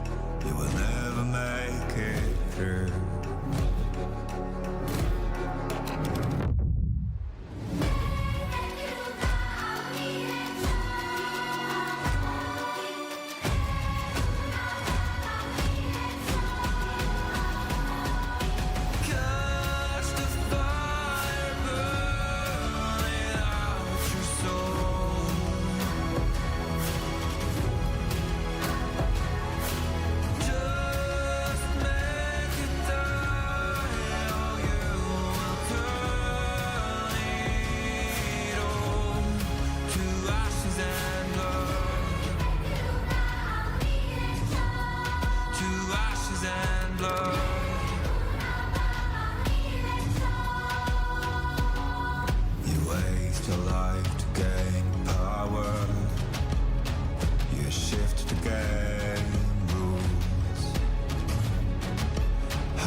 looking for the 1v1. Lord gets it! Transfusion! And Oscar in it is exsanguinated. Don't press scanner. Don't press scanner. Go scanner, go scanner, go scanner. Go in, Domash. Go in, gun. Getting one? Yeah. Watch out, Talia. Combo and you guys win. I will kill him, I will kill him. Yeah, nice! Vladimir, careful. I have in 2 seconds, guys. I can eat up the blood. Here. Look, Koski. Yeah. Blood dead, blood dead. Penta. We cannot dead, guys. Okay, get Soul and Ashen. And welcome back. Even though GX did not end up winning, I still would like to explain why Vladimir into Gwen is such a favorable matchup. This is something we started to see during MSI of 2022, when Bin started playing it as a counter pick into the meta Gwen. And I think Lot showed really well this game why the champion works so well in this instance. Turns out a champion with the ability to dodge any damage is really good in the champions whose kit's entire damage is loaded into one ability early game. What will happen is that when Gwen goes for a Q forward, the Vladimir is gonna pool all that damage and then look for a quick trade back when the Gwen then steps out. And I think Lot played a really good game. It manages to transition that into another solo kill this game, as you see here. And in the late game team fights, the Vladimir's goal is kind of to flank and then get onto the enemy's carries and really try to assassinate them. And here we show the runes behind. You go the Airy, and most importantly, I want to highlight the Transcendence and the Legend Haste. Because all Vladimir cares about is getting as many Qs out as possible.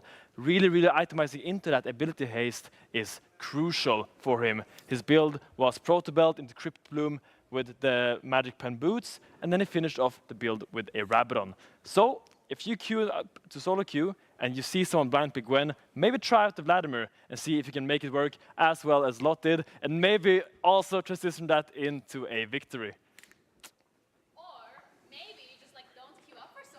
You're gonna be fine because I've seen your match history and you've seen mine. I don't want to talk about it. Anyways, so GX unfortunately was not able to close this one out, but they did focus on that top lane quite heavily. And we said it earlier, like, right, Jack? We're like, okay, you want to shut down Oscarin because that could be like that weak point of them. And they tried, but they weren't able to succeed. I mean, I like the creative counter pick, tried to shut down Oscar, but bot lane was just bleeding. It was a really rough game from Noah and a fantastic game from Upset here, really showing that MVP caliber in his first game. And it just felt like they could continuously punish and force on this GX bot lane, and Noah could not really breathe at all, and you'd kind of hope that you would eventually get to outscale the Kalista, but even in later team fights, Noah's performance was just so diminished.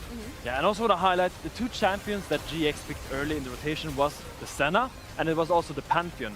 And I feel like Isma really struggled to make an impact due to that first ult being used in a defensive manner to protect his bot lane, where they still died anyway. Just so disjointed. Yeah, I feel like, especially we were talking about Jun and Isma in the pre-show, and I really feel like we didn't really see them work in tandem as well as we would like to. And I really want to see them try to maybe be a bit more on the same page going into game 2. Yeah, and Fnatic for this one as well was just locked in, as we can tell from the gold graph. They didn't actually like drop. They just kept on going, kept focusing ahead. And we talked about the top lane, we talked about the bot lane, but also when we're looking at Noah, he was on the Senna, and when you prioritize Senna so heavily in the draft, I feel like there are certain expectations that comes with it, especially when it comes to getting some of these souls under lock and key. I mean, clearly they think Senna is an overpowered champion, right? And they had really high prio on it. But Senna is so reliant on actually getting souls. And if you see here, he had the lowest soul count out of anybody in this graph, with only having 40 souls at 20 minutes. And if you are a Senna without souls, it's as if you're not really even a champion, because even Kalista is going to outscale you at that point. So I think the biggest thing that what GX really need is, sure, they don't need to put all their resources toward the bot side, but they need a good matchup, because if you give Upset and Mickey a good matchup, they're going to run away with the game. Yeah, and that's exactly what they did here, right? And it kind of goes back to our point earlier today that we made when it comes to these keys of victory. Try and shut down that top lane. They tried to do that, didn't necessarily work. Have Isma come through with some of that creativity, some of that flair, let him set up some of these plays. Also, trying to do that on the Pantheon didn't necessarily land, and then you have the priority on Senna to try and at least even out that bot lane. But again, it felt like GX had a plan coming into this, but maybe not necessarily able to execute it. Yeah, I mean, Well, I do want to say that I think Jackie's had a pretty good game in this game one. I feel like I really felt his presence on that Ahri. He had a lot of good picks with those charms. It wasn't enough, and I would kind of want to see them next game really draft towards Isma and really give him more options, because he played his Pantheon. But when all your lanes are losing like this, I mean, sure, he had the winning top side, but mid was getting pushed in by the Talia, and his bot lane was just under fire constantly. He didn't really have that many options to really make himself known in the game. What would you then like to see instead from Isma? I would love to see either you draft a really strong bot lane with a Poppy, so he can look invade and like pressure dives, or I would love to see him go back to the Nidalee. He's 2-0 on the Nidalee this split and has not lost with it yet, and it is his most comfort champion. Yeah, I think the key just lies in the lane matchups. To enable Isma to do his thing, he needs laners that can move first, that can be proactive, because otherwise Isma tries to do it on his own and it just doesn't work. Yeah, also Jackie's only got caught like, what, once on the side lane, so I feel like the branding is no longer branding from that side. And Humanoid got caught. Yeah, right? So, I mean, Fnatic is locked in, but so is GX, but we're ready to head into the second game of the series. This is GX's chance to actually equalize this. Let's see if they can do it. Thank you very much, Desk. We are going to see whether GX can find some recovery after that game one, where the Kalista and eventually the Gwen began to run away with it. Fnatic coming back with a bit of a vengeance after their upper bracket stumble. The upset Kalista was just so ridiculous once they started getting ahead in the game. I completely agree with what Jack was saying. They need to have a better matchup in that bot side. I do think that Noah and Jun do have a lot of power to bring towards GX. I think particularly Jun, when he's on something like a Nico or a heavy engaged support, can make such a big difference. And they need to make sure they can survive through to the game where that can actually show up. Tried it with the Alistair, ended up being a little bit awkward, couldn't quite find the big engage he was looking for, and Fnatic were just ready for it. How many hostile takeovers stuffed those engages? Never mind the likes of the Gwen and the Kalista bringing down the back end of those fights. But still, draft now beginning. GX on blue side, banning away the Poppy and the Rumble. On the other side, that Yone will always be banned against Jackie's. The Azir also off the table. I think you have to ban out the Jax too. I just think that Lot's too good at the champion. If he even gets a match which is kind of playable for that champion, you should just get rid of it. Mark, like we said, is a EU special, even though these teams are not necessarily the ones which play it as much. Still very much respected here within the region. Do Jax go towards that? No, they ban the Vi instead. So Lot, maybe it wouldn't be the early pick into it. The Varus a much better blind pick, but we do need to question whether that Jax is going to be playable, and Oscar will have to keep that in mind for himself too. Isma's win rate on the Jax is pretty formidable, by far his best looking champion. Still though, Fnatic have got that game to play with. I'll lock in an early Jhin here. So, Jhin, Varus, very strong in lane. Often when one's locked in lane, you reply with the other because they both have long-range follow-up. They can both provide some CC from a long range for their team. Varus has a bit more flexibility in what he can do in terms of either on-hit tank shredding or, of course, going towards the poke as well. Is a Nidalee player, and it's a genuine. You can go for the double poke here. Look towards. Heck, I mean, it was the BDS thing where they went towards Varus, chase Nidalee last split an awful lot. Can try and make it work. The Nocturne being hot. I'll note Neferi up and available as well, but they go towards the Nocturne and potentially make it a Knock Wave combo. Nice, okay. So, Humanoid needs to lock in something that doesn't die easily. You need to look, you need to lock in something that lanes well into the Orianna and doesn't die particularly easily to a Nocturne Orianna, because you already have the Jhin, who is immobile, and yes, he's long range. Nocturne doesn't care about that. Nocturne presses R and then lights go out, and suddenly your HP bar hits 0. Humanoid, he has played this a little bit, and he locks it in. Aurelion Sol for Humanoid. Rarely seen in the mid lane, but it is hovering around the fringe of things. Not what I would call unkillable for an Nocturne Orianna, but you can press the R button first sometimes. And you can fly away and ignore all your problems. It's great. Of course, I believe Humanoid is probably a significant amount of the play rate of the Astral Dragon. He's 3 games so far. Listening to Lenny Kravitz, I hear he had a song about that. That was so exciting. I'm not. You know, you nearly made me sing that. I nearly just went started. It would have been a bad idea. I didn't think about that. So bot lane, yet to be completed for either side. The Nico, big for both of these players, worth noting. Both of these teams have long-range initiation comps. You have an Aurelion Sol that can fly into the play. You can lob in that ultimate. Also, what you can do with both of these comps too, and both teams need to be aware of this, is lock people in melee range if the engage fails or doesn't get all the targets that you want. Imagine you are the Nocturne, you fly into the Xin Zhao, if you can't quite get towards those carries, and then you get Jhin W'd, and then you get put into the Singularity from Aurelion Sol. You don't really get out of that play. So that's something that both of these teams are going to have to keep in mind. Do you have a way to not get caught into that beat grinder? Or of course, in both teams, buy the other team into your own meat grinder. Big mobility, engage options banned out by the side of Fnatic in the Nico and that Rakan, 2 Jund specialties. It has been top lane tank options that GX have been getting rid of. And of course, they're kind of considering a Jax angle here, of course. Could, I suppose, be locked in here for Oscar Rinnan if you want. It's just, could be a bit risky to do that blind.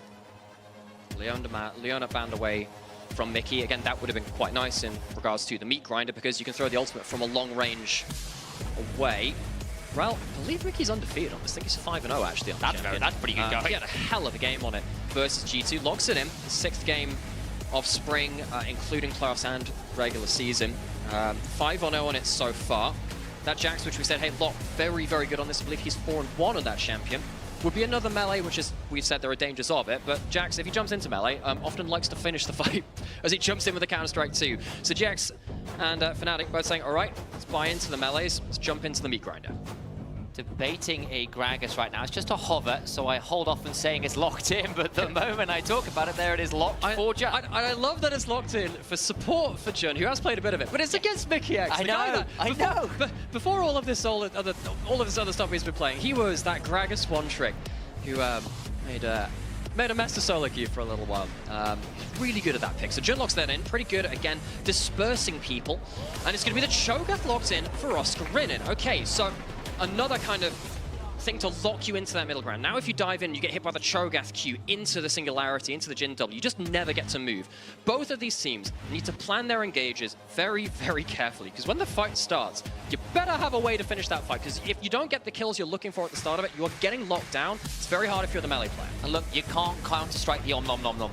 You will just get eaten up as well. So, you know, because again, you got to call it outright. Like, you know that Lot will be looking for that Jax if we can get a hold of it. Fnatic clearly were trying to bait it out and feel like they have the answer there. The scaling Fnatic was when you have the likes of an Aurelion Sol, and now the Cho'Gath with all of those fee stacks you can pick up.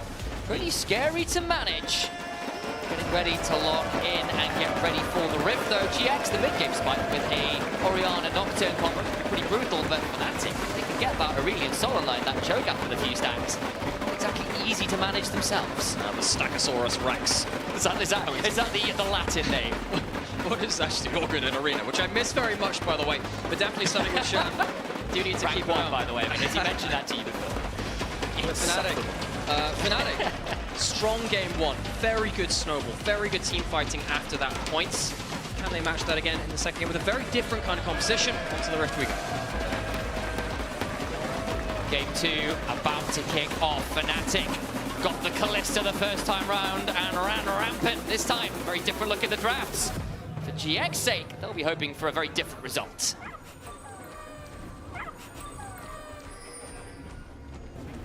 Again, with a little bit of a cinematic fly over there as everyone runs to lanes. And again, anything here at the level 1. Lot just roaming with Isma, who throws the thumbs up here on repeat. He's just a really thumbs-uppy guy. Got a couple of players which like spamming that one, which is, hey, keeps your APM up, I hear, is the reason for that. We will need to, of course, keep an eye on this top lane matchup. Again, Oscar picking the Cho'Gath into the Jax, which was very likely to come through. Strike doing decent work here, but no, Cho'Gath with the E-Start does do a decent amount of auto damage himself. The ball spikes comes on down, very annoying. A little bit of a trade here over by the Raptors. No wards really put down though. Runes up on that. Nothing I'm seeing that looks super No wards weird put down, there. besides that one which we just saw put down in the middle of the screen as you mentioned at the moment I said it. Of course, this jungle tracking does matter an awful lot. Last game, the early level of jungle didn't do that much in terms of ganks. Having information, of course, changed the way you play around the game. Do they know that this ward is put down? I don't see any pings onto it from the side of Fnatic. They might not know that it's there. And so, Lot intercept Oscar on the way back to lane. That Counter-Strike again at the level 1 gets another bit of a chunk, looking to build a few grass procs of his own here on the Jax. Outside. One of those interesting matchups. Upset holding that 4th shot, looking to see whether he can zone off Noah and Jun. The fight for level 2. Looks like it might well be. I say one by Upset and the rest of the crew, but they don't zone them off that much of the wave. Jin and Varus, of course, both very good in the laning phase. So the supports often have to be the deal breaker between the two of them. Both AD carries do similar things, I suppose, to each other. Worth noting that this is going to be the on-hit Varus. You see a Cho'Gath on the other side, you see the Rel potentially jumping in front of you, and you think, okay, I do need some extra damage to kill those tanks. As Humanoid jumps forward in the mid lane, nice stacking. Oh, the Astral Flight comes down and Jackie's eats a few procs, the Breath of Light. More like the Breath of Death very shortly after that. Wow. Yeah, Aurelion Sol gets that bonus damage to the Q if you're mid-flight. So if you manage to get a roll, get a bit of a runway, where you can walk at someone and channel that Q, it is really nasty. We haven't seen that many people play the Aurelion Sol. Humanoid's played it a bit. I know that Jojo's played it for Emkoi as well. Razor forcing flash for flash. That's some good reactions there from Jackie's. Now Jackie's needs to be very wary, of course, for another one of those Astral Flight attempts as well. But early on, Jackie's put under a lot of pressure. First in the 1v1, and then Razor looking to get involved early on there, having cleared out his red side quadrant. So, Razor making an impact there in the mid lane. See whether they can return to that, because that flash is going to be down now for the level 6 mark. So if Humanoid can get a good flight in, chances are that Jackie's being immobile, maybe could be under threat there. Razor, or Mickey, of course, loves to roam mid lane. Can hover near the lane. Reset now from the Aurelion Sol. Nothing too much more there. We're looking probably for an early tier. Often is the way on those Aurelion Sols. See exactly what the build is. It's just going to be the Mana Crystal so far, so not quite the full Lost Chapter 4 tier. Nisma, though. Looking for a potential look at Oscarin in here, though. Lot silenced by the Feral Scream. I think one needs to be a little bit careful here. It does have second winged Doran's shield ticking, but, you know, Cho'Gath auto attack reset hits a Q. A decent spot. Here's where could tank the turret here. See how it goes. Counter-strike comes on down, just wide. The Feral Scream comes out bot side, the dive comes on down. Noah is in danger, and unfortunately the arc does not allow them to go 2x2. It's just one man standing in the bot lane. And the AD carry dies, which means that they lose. Hang on a second, fight in the picture. In top lane this time, so switch over. As the cross smack does come through, kill on either side. Cho'Gath at least takes Isma with him, but a lot does get to stay in the lane. Will be able to reset there himself and come back. Oscar gets himself the kill. Sadly for Lot, he doesn't. Does, of course, stay alive. And he can farm the wave. On the other side, of course, Noah dies and he can't farm the wave. That's often one of the big things you look for in the dive. Who gets to stick around and pick up the XP? Important in the early game. Jun doesn't have vision inside that brush and will not be able to cancel the recall. So, activity in the early game. Something that we didn't have as much of at this timestamp just before that point.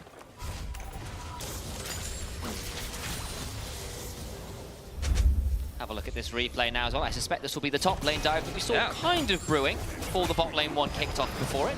And now, the thing is, when you look at people on this HP, you think, okay, what's going to be the Jack settle dice? Somehow Ismush dies beforehand. Does he tank aggro? No, he doesn't.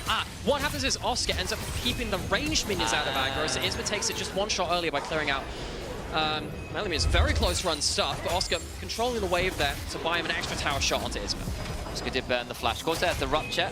Kind of buffers through the counter-strike well enough to match the CC. Shadowing Strike bot side into the crash down and the Deadly Flourish. So Noah ends up losing a third or so of his HP bar there. A little bit frustrating for him, but does have a pot and a biscuit in inventory, so shouldn't matter a huge amount here in the grand scheme of things. Level 6 is about to get hit now. 2 Lot jumping forwards. It's a decent trade down there. Oscar not trading that badly back, though. Has a giant spell, so has a bit more HP to work with, which of course is nice. Because a lot of your stuff scales off the HP too. That ultimate, of course, the big one of it. Humanoid holding the wave in mid lane right now. As we said, hey, Jackie's doesn't have that flash. You're about to level up towards level 6 in mid lane. The fact that you could just pull Jackie's a little bit further away from the turret, quite dangerous here for Jackie's. Humanoid making sure that Jackie's can't sit pretty, and that means Jun has to come over. Still got a minute, 30 seconds or so on that flash timer, so trying to defend the Orianna while that's happening. Grubs spawned quite yet, a couple minutes on that. The Dragon is up, and GX are a team that does love those early objectives. They can get their hands on them. Didn't really get to do that much last game, as Mickey will face check Lot, and Lot will whack him with an empowered auto. The lamppost comes on down, and Mickey doesn't care too much, but there is the early Dragon startup by Fnatic. Jackie's under tower. Isma putting in some deep wards in the enemy jungle, actually. Puts one just behind that red buff. Potentially looking to see if he can catch someone out on the way to top lane tower. As you look on that mini-map. Mickey is going to be shielding Oscar, and Oscar does have a decent amount of HP. Not easy to do that much, especially with the Nocturne not having level 6. Needs a little bit more for that. Dragon goes down. Oscar has Mickey supporting him. A camp or so for that to happen. They see Mickey coming in, but now Jackie's in danger. Does have the flash nearly back, but not quite yet. Will self-shockwave though, and Sombrero does a lot of work. Razzle flash for flash just up in time, and Jackie's gets away with it. Fnatic had the idea to punish the flash cooldown, but they don't quite work it out in time. Jackies gets a kill on the turret. Now he is very low HP and will have to recall quite soon, but that's a good amount of gold over towards the Orianna. And Razork missing that flash is definitely something which you'll would like to have for a future fight, because we're getting towards that point in the game with the one item mark when you do have Isma and Jackies, the double sixes being very important here. And you don't have flash for moments like this now. And there's the paranoia afterwards as well. Jump on top of him, he's fleeing, the body slam comes on down, you can make the win becomes lightning. All you want, my friend. You're still going down into the dirt. Isma picks up the kill, nice weight around the round. Exactly what we were saying. Razork losing the flash. Isma, nice micro there to get the other side of the shins out of fear and back in towards the support player rather than letting him run away from him. Razork goes down and dies twice in about the same amount of minutes. Razork trying to be active here, but GX responding very well, and now they have the gold lead. Look, Fnatic came into this series understandably favoured, but the Desk did call out a few of those win cons, and I want to remind people of one of them, namely, let Isma play with resources, was point number 2 that Finn made, and what do you know, he's got some resources early. He does, and he's gained them for himself. Good on him. He's self-sufficient. We like to see that at points. Isma, of course, didn't have his flash for that play. We'll have it coming up. His ultimate was used for a bit of the burst in that one. Nikki crashed down over the wall. Grubs have spawned. Doesn't crash out over the wall, you know, he's not having a bad day. He's actually played quite well. No, that comes later. Things go worse. Fnatic playoffs, yeah. Do Fnatic want to contest towards this? Probably not. Razork, again, no flash, makes it a little bit harder to walk down towards this. Upside could come down, though. Of course, he has the curtain call. Make things a bit interesting. Look to play that lot there as well with the rest of the squad. The rest of Fnatic playing a little bit of Safari League of Legends, honestly. Are zoning off GX from the wave, though, importantly, as that has crashed into turret. Trying to find Jun here. Maybe get stunned up. Wards go down. They want to try and get a bit of a chunk here, but half the HP of the Gragas is what they get for their time in the river. Fnatic, not really sure what they wanted to do in that last minute there. They get a chunk out of Jun, as you were saying, which helps in terms of getting control of this 2v2 positioned in the top side of the map. GX are completely happy with this early game now. The 3 grubs definitely helps. It allows them to cross-map a little better. Maybe allows Lot to get some advantage out of side lanes. Crash forwards. Looking to jump onto Noah, who will cleanse flash away. Humanoid was around. The Astral Flight was activated, but has to cancel it and head back home. Not enough fuel in the tank. Spin on the other side, throwing out some of those empowered autos, but in comes Isma with the paranoia. Flash away, breaks the tether, so no unspeakable horror required. Razork waiting though, looking to give Isma a taste of his own medicine. Tries to audacious charge forward, Oscar in danger. Rupture into the 3 talents, trying to knock him, looking for the face, flashes out of range. And Isma survives, but for how long as Razork will look to hunt him down, or audacious charge comes on down, trying to get some damage back. Can't quite get the fear, can't donate the kill either as yet. Has got a spell shield. He will eventually fall, but still a 1-for-1.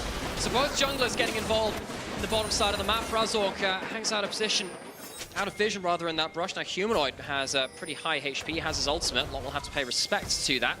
See that Isma really trying to be active on these globals. The Pantheon in that first game, the Nocturne in this second game, quick to respond towards these plays. I think one of the big things I've noticed about the meta across the world, particularly here in Europe as well, over this split, as people have realized, look, teleports take a long time to get places.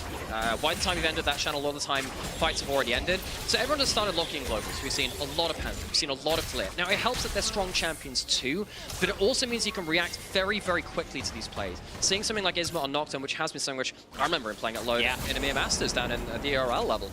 Something he's pretty confident on. Having that ability to quickly start fights and quickly respond to fights is really good in the current meta. It's earned him an early Hex plate here as well to have more of those ultimates up and available. There's always been a little bit of a debate on what item you should go first on the Nocturne. Stride Break has been a thing, Hex plate's been a thing. A little bit dependent on exactly what you want out of the champion. Yeah, and you tend to only build one of the Stride Breaker or the Hex plate. That'll do you. Then you can go towards something like either the Starap's or the Black Cleaver, that second item.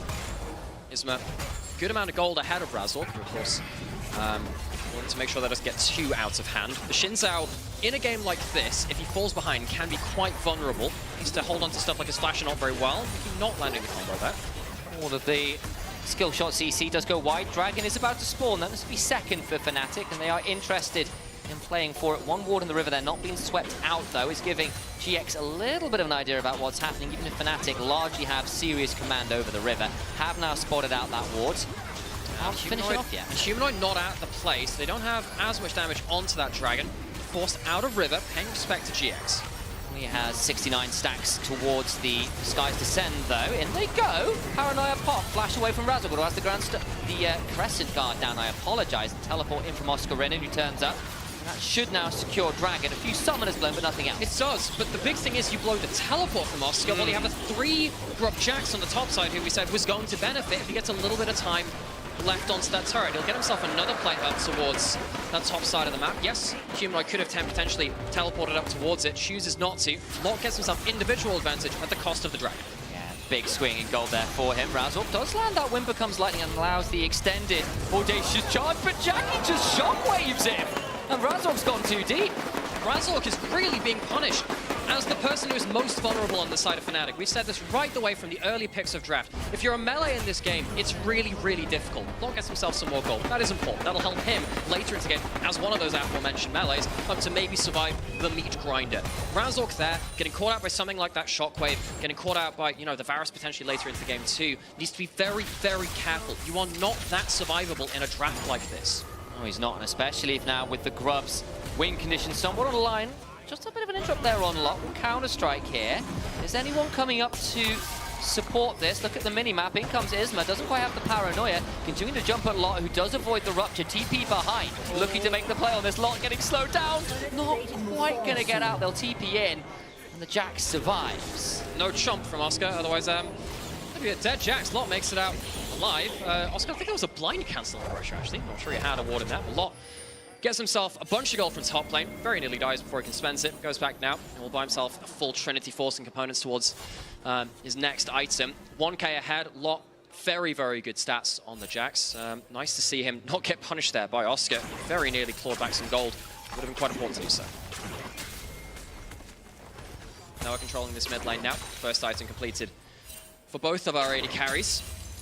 This is the point where both of them tend to just sit around in mid lane, wave clearing, trying to be as safe as possible. A little bit harder for Upset to do that in this game because there's the Noct and Orianna, which we haven't seen that combo actually be pulled just yet. It's just been Isma on his own. You have to be aware of that. Sometimes you get a bit mind-gamed against combos like that where, so there's a Nocturne, I see his ult. Oh, the Shockwave. And you don't see them together for a while, and then it hits you once, and you think, yeah, that's why it was a thing. That's why they get picked together. Fnatic to be hyper aware of that later on. If Upset gets taken down easily, Humanoid, a lot of their damage goes with it. 3 growths from GX. If they can get any taps on this tap, needs a lot obviously, but Upset doing well at wave clearing safely for now. Feats of strength were picked up by GX. Oh, Razork behind, looking to get onto Jackie's. The moment we start talking about the shockwave on the cell, might give Jackie's a moment, flash away, the shot's hit, but he's still so fast! Phase Rush gets him out to safety. The Mundo stocks keep getting higher. Nice emote. Didn't need to pop the Seraph's shield, or rather his shield pops just about that. Herald now alive. Jackie's no shockwave, no flash. Can teleport back in and use his basic abilities, but Fnatic to at least buy one of the defensive measures from Jackie's if there's a fight for this.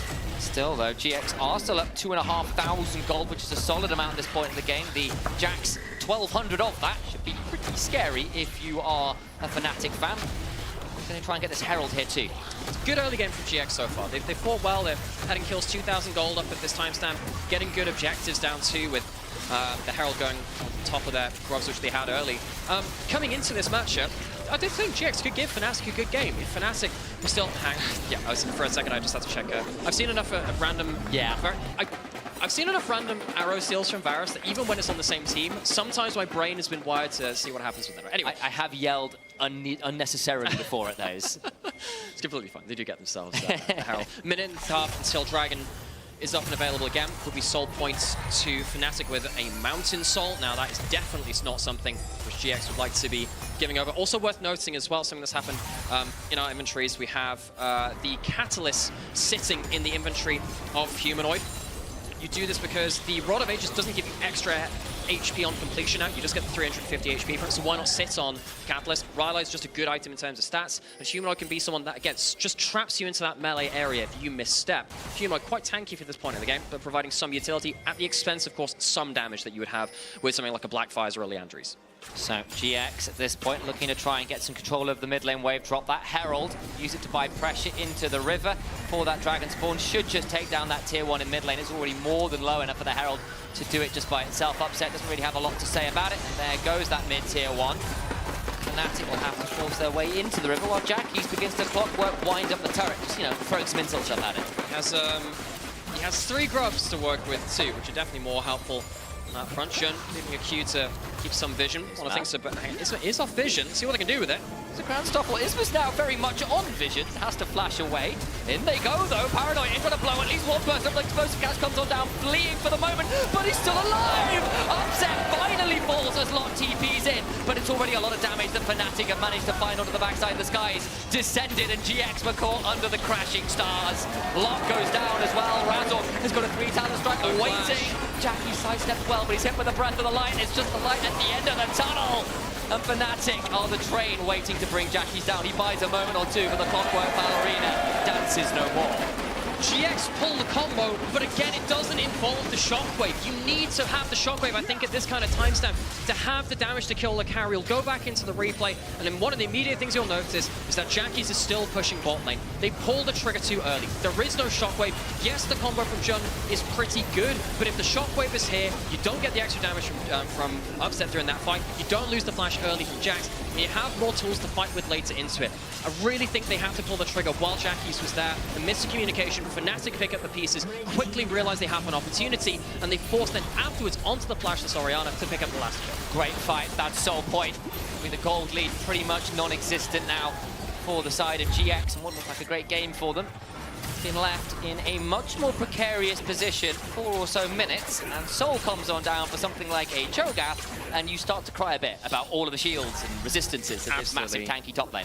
Especially since you just can't get away from them after a while too, because, you know, there's going to be someone like an Aurelion Sol flying over your heads. Tower's going to go down on the bot side. Jackie's will finally get that. Was working on that very heavily before that dragon. That was why he was late to that last fight. Fnatic cutting the gold lead out a little bit. Of course, with the Soul, you don't care as much about that. Towards the mid lane we look briefly. Noah there on the Varus. Has gone towards the on-hit Varus, by the way, worth noting. Of course, he is into things like the Cho'Gath, so it does make some sense that he wants a bit more tank killing potential. Varus notoriously pretty good at maintaining control over that mid lane wave, and so shoves that one up pretty happily. Upset, though, quite at that second item, nearly there. Doing his best to be a scaling threat, so to speak, on the Jhin. He's going towards the rapid fire second, which it makes sense against this kind of composition, which wants to punish you by throwing you into low range and then keeping you there. So he wants to use that rapid fire proc to keep himself out of that a little longer. So we come into a pause again. And Fnatic once again, powered. We know what it is. Empowered. Someone, you know, we've got to check up how they do this. What deal did they make to get the pause buff? Wasn't it like Crappo and Froggen putting Ham in the servers way back when? I remember that. Pretty sure that was in one of the show matches ages ago for Earth. In fact, I'm pretty sure that Shox referenced that again. It makes me feel very old that was a 10-year-old joke. I don't want to believe that. I don't want to believe that. I'm trying to say, I'm realizing I played League of Legends probably started playing like 12 years ago. That's Yeah. a long time. Yeah. I put a lot of time into this game, folks. Yeah, many of the players here have on stage here too. Hello, people waving at the crowd. I wave back to you. I hope you're having a good time here in Berlin. As we were saying earlier, a lot of people traveled to the studio for the first time to watch the LEC in its home environment. Glad to have you. Glad to have you here, of course, as well. As we wait to work out the back end of this pause again. And we have a break to think about what's happened in this game, how it's been going so far. Of course, last fight, kind of a big one. GX were in a really good point. If they just had that shockwave in there, I feel like that could have kind of been the launch pad to get them into the next stage of the game. Because they didn't, I'm really quite worried now about Fnatic kind of coming back into it, the Aurelion Sol building up to a couple of items, the Aurelion Sol getting a lot of HP as well, which means that you can't one-shot him, then he puts the Rylai's on you, and you just can't really hit the targets that you want to. Yes, you have more damage on GX. You do have the Jax, you do have the Shockwave, which can do a lot of work too, but on the other side, it's really hard to get that damage down at some points. Very much feels that way, and we saw like the massive lead for Lot Jax, this champion he's so confident on. He's got such a good win rate on, and yet at this point that 1200 gold lead has slipped away. Fnatic clearly came in ready for the champion. They had the Cho'Gath immediately locked in the moment they saw it. They were so ready to go, and they've done a fantastic job of kind of mitigating the Jax after he got a big lead. Humanoid's waving at us. Hi, Humanoids. Having a good time? He's not, he can't hear me. That's probably a good thing. He doesn't want to have to hear my words. We wave wildly enough. Maybe they'll wave back. It's like, way! Is anyone going to notice? No, they're not paying they're really attention. locked in, believe it or not. It is playoffs. I'd be more worried if they weren't. Yeah. No. We try and buy time here, of course. See what's happening with the pause, and we'll get back into the game as soon as possible. But what's your favourite pause content? just throwing you under the bus. Thanks, so, you know, Sam, you're that's great. welcome, by the Well, way. normally I have fun facts to give you. What's a fun fact? Well, I gave a lot of them out last time. Yeah, was that all the facts you have in life? Not all of them. I have some. The fact that I told this one last time, that a scorpion can breathe underwater. That would be more useful for last game, though. We had a scorpion in that one, yeah, you know? But they can breathe underwater for 12 days. That's horrifying. Yeah, apparently they blow a little bubble around themselves, and they can kind of survive in that for a while. I told the one about the Gimpy Gimpy tree from Australia. That's it's a great hysterics, which is translated to the pain tree. Don't use those. Don't use those leaves. They're very, very painful. Those are fun facts. I don't know whether the Gimpy Gimpy one is strictly a fun fact. That feels like just a generally like that's an awful thing to have in the world. Oh, what we are reduced to during a pause. Tell you what. Yeah. Could we try to talk about the game? Is that something we? Yeah, occasionally. Are we allowed to do that? I don't know whether we are in a pause. I believe we're even here for that. Are you reason. sure? Occasionally, okay. I'm told so. Yeah, Giant X. Again, I had a decent play this game. It feels a little bit strange. If you went back to the start of this split, I don't think a lot of people would have believed people in the lead up to this series saying, hey, they can actually give them a good game. In fact, actually, there are ways that maybe they could win, question mark. GX have had some great games against top teams, both at Madrid and then post that too. Beat G2, of course, over in Madrid. And I think, considering that this team had a lot of players that were not on a great set of form. Says cheers. As we get ready towards getting back into the game as well. Well, the arena's cheering. And I've got good news. Apparently, we're due back in a minute or so. Wow. So we're nearly back, folks. So get ready to get seated again. But yeah, no, GX with a lot of players that were on pretty poor form, I think, in last split and coming into this one, a lot of their players have really stepped up. I think that Isma, from start of split to now, has been one of the most improved players in the LEC. I think that a lot after a weak start at the start of the split 2 has also leveled up an awful lot too, and we saw that from the Vladimir. Even in game 1, we are getting some ready checks back into it. We'll be getting back into game. That means we can get back into the action proper and start chatting a little bit more about those players again. And Isma started this game so strong. Actually, as we are about to log in, we've got ourselves a bit of action as we start. Isma pops the Paranoia, the man we were just speaking about. Problem is he's going up against Oscar, who is a mighty beast on this chokeout. Still has that feast to work with. Jun coming on over though, finds the body slam, and the piercing arrow will slay the mighty dragon of top lane. Noah follows up with the arrow, takes his first kill participation of the game. Ult use into that side lane with a Hex plate. It'll be a lower cooldown too. So Fnatic caught a little bit flat-footed coming out of the pause. Where's Atakan spawned? I do forget it can spawn on different spots. Sometimes it's on the bot side, so it's not like Fnatic are positioning for anything on the top side. GX not in position to use their 3 grubs anywhere right now. Saw this a little bit last game as well, where you'd see GX maybe get a fight, a pick here or there, but not really be able to convert it into anything else. There wasn't a kill and a turret, a kill and an objective. And again, this game, that's a nice pick, but it hasn't necessarily gotten them anything else there. Still, a kill is a kill, and you'll take it, especially if you don't have to burn all that much in the grand scheme of things. Ult cooldowns at this point, especially with things like Hex plates, are pretty damn short. Be up well in time for the Soul fight, which Oscar Winter's flash will not be up for. No, but Fnatic, all they have to do is survive the combo again like they did last time, and hopefully they can have the damage to clean up. GX, I think the next time you must have the Orianna as part of the combo. Fnatic, if they don't get the Shockwave and top at the same time, I think they'll be happy to look for what could even just come down to a smite fight. If they get that Mountain Soul, I think the conversation about the game changes quite a lot. Yeah. I feel like it probably does. And again, you've still got to do it. It's not a Callista this time with the Rem, but you've still got the Cho'Gath Feast, which is a pretty good smite secure skill in and of its own. So that could still be hard to win against that weighted flip of the smite. Not that easy to go down, as GX, though, look to get some control over this bot side river, with the Atakan also being there. I suspect whoever wins that dragon fight may well also be getting the Atakan. Yeah, it's a whole lot of stuff on the table then. Anti up. Let's see who comes out ahead of this. Slight gold lead to the side of GX, actually significant one. 2 items for both mid laners. Importantly, does Humanoid have his big old ultimate? We'll have to have check for that one. Yes, he does. So he'll have the Sky's Descend for this fight. That'll apply the Rylai's and the Leandries, which will then reapply the Rylai's after this. GX, again, their first combo has got to be good. Otherwise, they're going to get slowed down, and champions like the Jax, the Nocturne are all going to really suffer after that point. GX looking to start putting down some vision, getting control over the river. The last fight wasn't great for them, but as Al noted, pretty good gold lead right now. But it's mostly in jungle and top, the frontliners. The damage carries. That means things like the Cerulean Soul, things like this Jhin are well within touching distance. Liandry's now completely humanoid. The rapid fire dump for Upset. It's pretty good news for Fnatic in terms of their ability to make another fight happen. They've got the shove in mid lane, looking for this tier 1. They're not even necessarily obligated for the fight. TP behind though. GX wanting to find the play. Here comes the Paranoia. Shockwave onto the backside. Flash away from Aurelion Sol, who does survive, has the Astral Flight available too. The cast doesn't really lead to all that much. A lot is just left in the middle of nowhere. Tries to get the counter strike, but he's split apart. In go the skies, and they descend on a number of people. Lot is feasted, and it is the tastiest thing that Oscarina has ever had. Gonna try and get away now as the curtains were called. GX lose their top laner and find nothing with their attempted engage. Humanoid is just way too tanky. The Catalyst, the Rhyolites, the Liandrys, all add up to each other to the point where the combo does very little to the Aurelion Sol.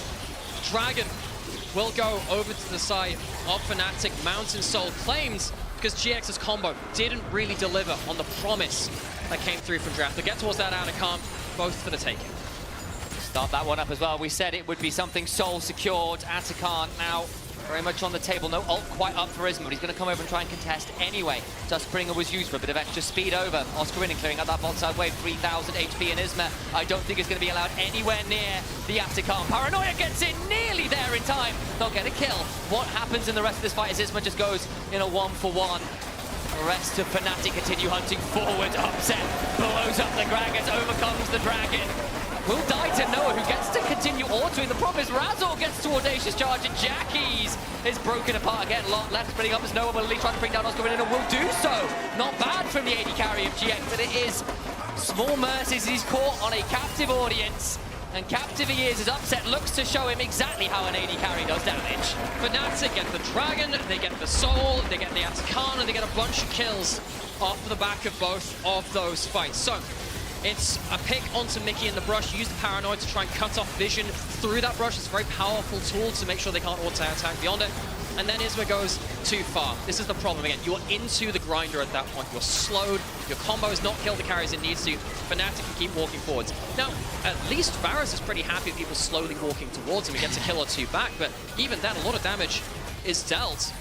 Noah blends his flash at the back end of this. That's definitely a tool he would have liked to have for a future fight. Uses it to get a kill here. I wonder whether that will come back to bite him actually in the next few minutes, especially since he dies on the back end of this too.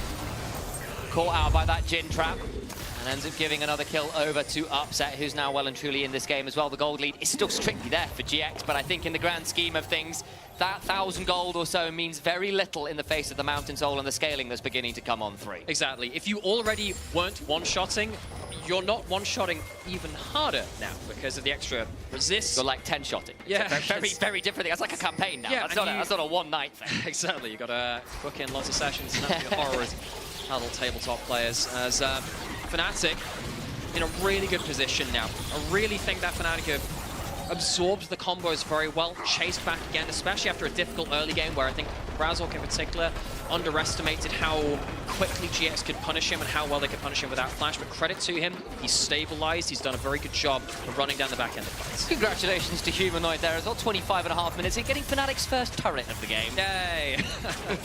Demolitionists they are. Razork jumping forwards, W clicks. That'll be the cleanse force. The curtains are also called, and GX are going to be forced to take a bow. Singularity comes on down, and there's no escaping that event horizon. Mid lane turret goes down, and they've doubled their turret takes in a matter of moments. Oh, there's been a drive-by in mid lane, and there's been 2 victims. GX's bot lane, of course, used to be under the halls of Fnatic.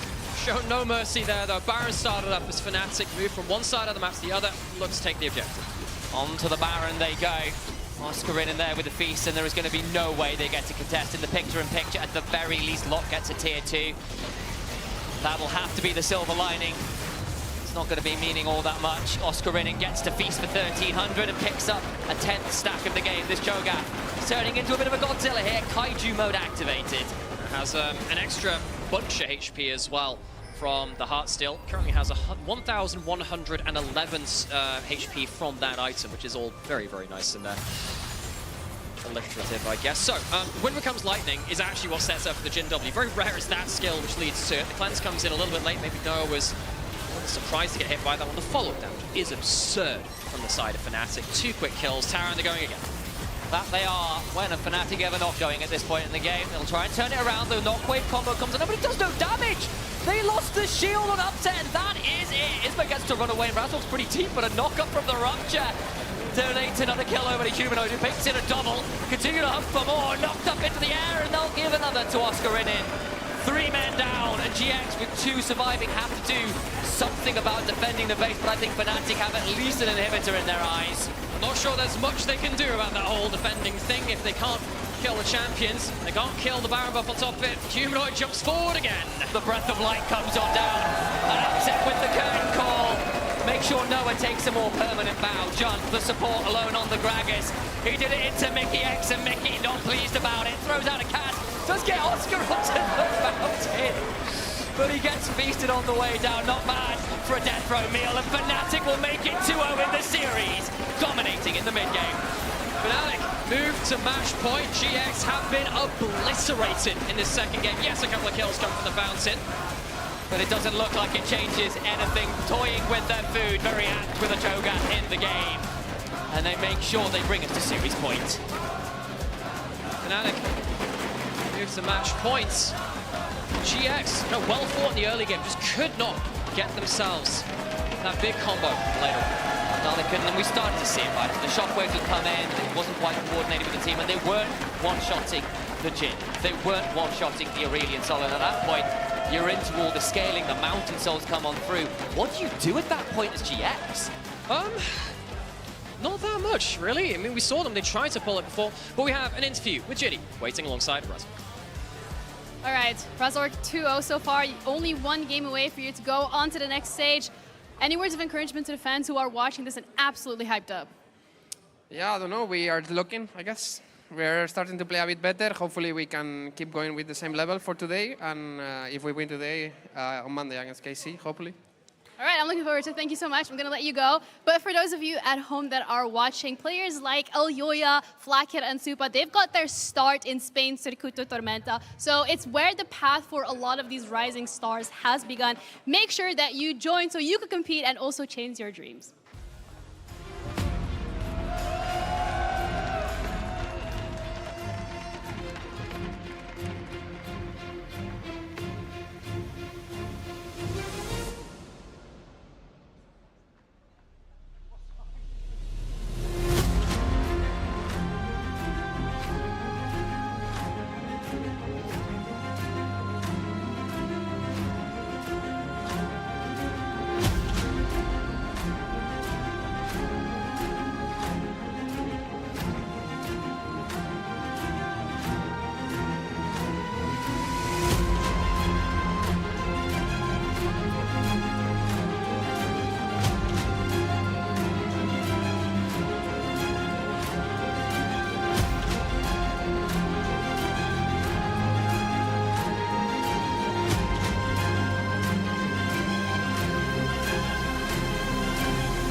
Damn it. Hey, Dragos, you ready for the... Oh, that doesn't look good. Wait, I have a solution, but you have a break. I will be right back. Just wait.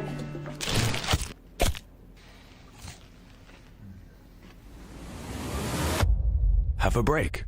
Have a Kit Kat. See? I told you we'd figure it out. I don't think this counts. Come on, let's go.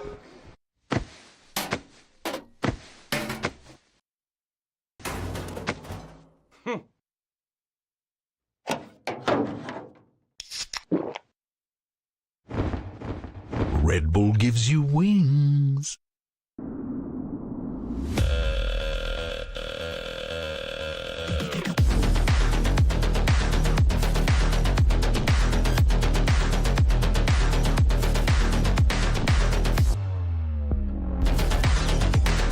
Wait, is he switching lanes?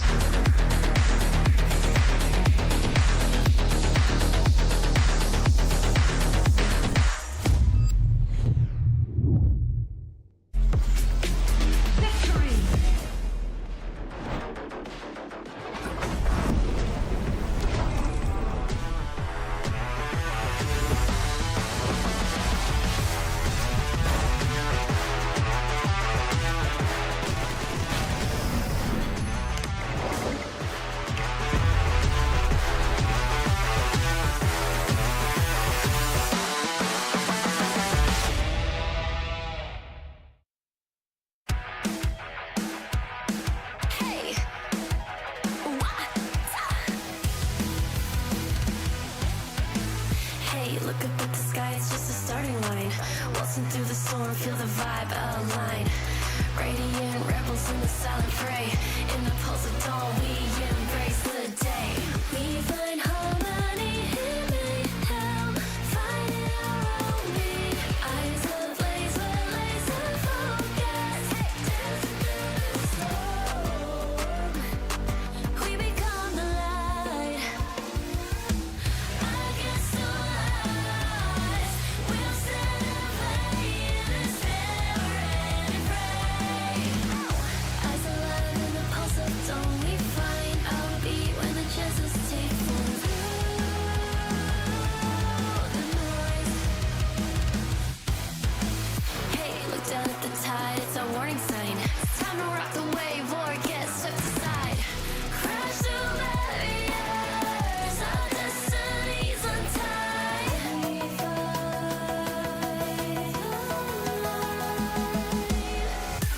We find harmony in mayhem, finding our own beat. Eyes ablaze, we're laser focused. We become the light. We become the light. Against the lies, we'll stand and play in this never-ending fray. Eyes alive in the pulse of dawn, we find our beat when the chances take form through the noise. Hey, look up at the sky, it's just a starting line. Hey, look up at the sky, it's just a starting line. Radiant rebels in the silent fray. In the pulse of dawn, we embrace the day.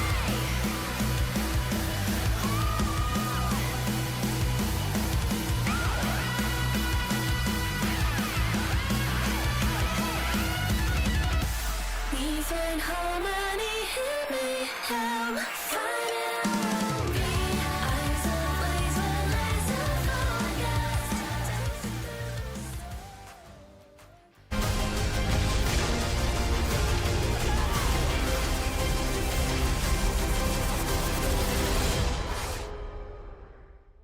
Actually, guys, you guys see how they celebrated after winning one game? Don't say this, he's the ghost, They're going on me. I'm tipping too. I ulted him out. Knock, knock, knock, knock. Kill knock. I'm dead. Knock is dead. Kill the Jax after. I'm in Gragas. Jax flashed on me. Jax flashed on me. No, nothing. Jax, go Jax. Go Jax. Yeah. He wants to jump out. I can fight this, I can fight this. Yeah, keep going. No flash Ori. Keep going. You kill all of them. I can get a reset. Careful. They're fine. They go back fine. I'm going on the Varus. They get cooked, I think. Varus is 1 HP, guys. I'm 1 Jax in 2 seconds. Yeah. 1 second. I'm fine. Varus 1 HP, okay? See him. I'm coming. Nice, guys.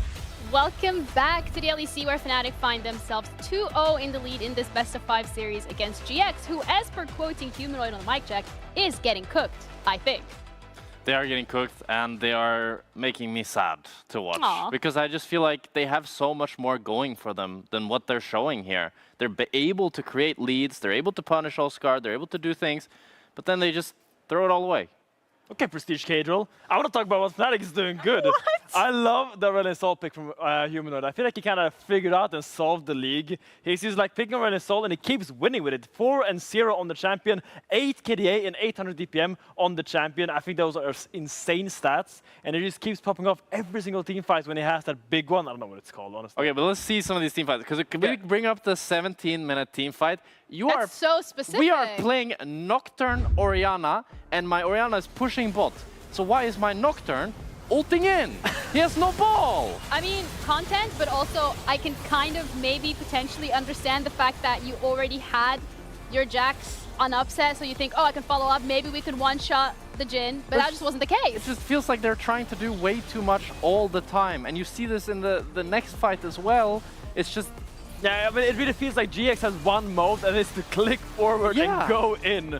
I feel like they always try to overreach, and the drafted content kind of wants to do that, but I really didn't see them execute the Orianna Nocturne combo successfully one single time. They tried to go on the Relisol, but he just flashes out, and then here the massacre comes. The big ult is gonna land, and everyone is just gonna fall. Like, Jax tries to go in, but he's alone. He doesn't have any backup because they're all knocked not up. there. It's like Nocturne goes in one by one, and then the Jax is TPing in one by one. And you'd think with a comp like this, it should be super easy. You just send it all at the same time.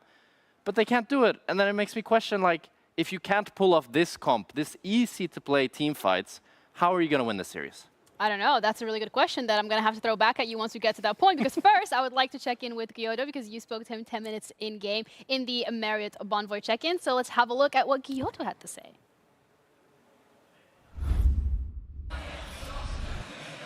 It's Jack here, and I'm joined by Gyoto in the middle of the second game. I just want to ask, how are you feeling? Do you feel like you're prepared to try to take Fnatic down?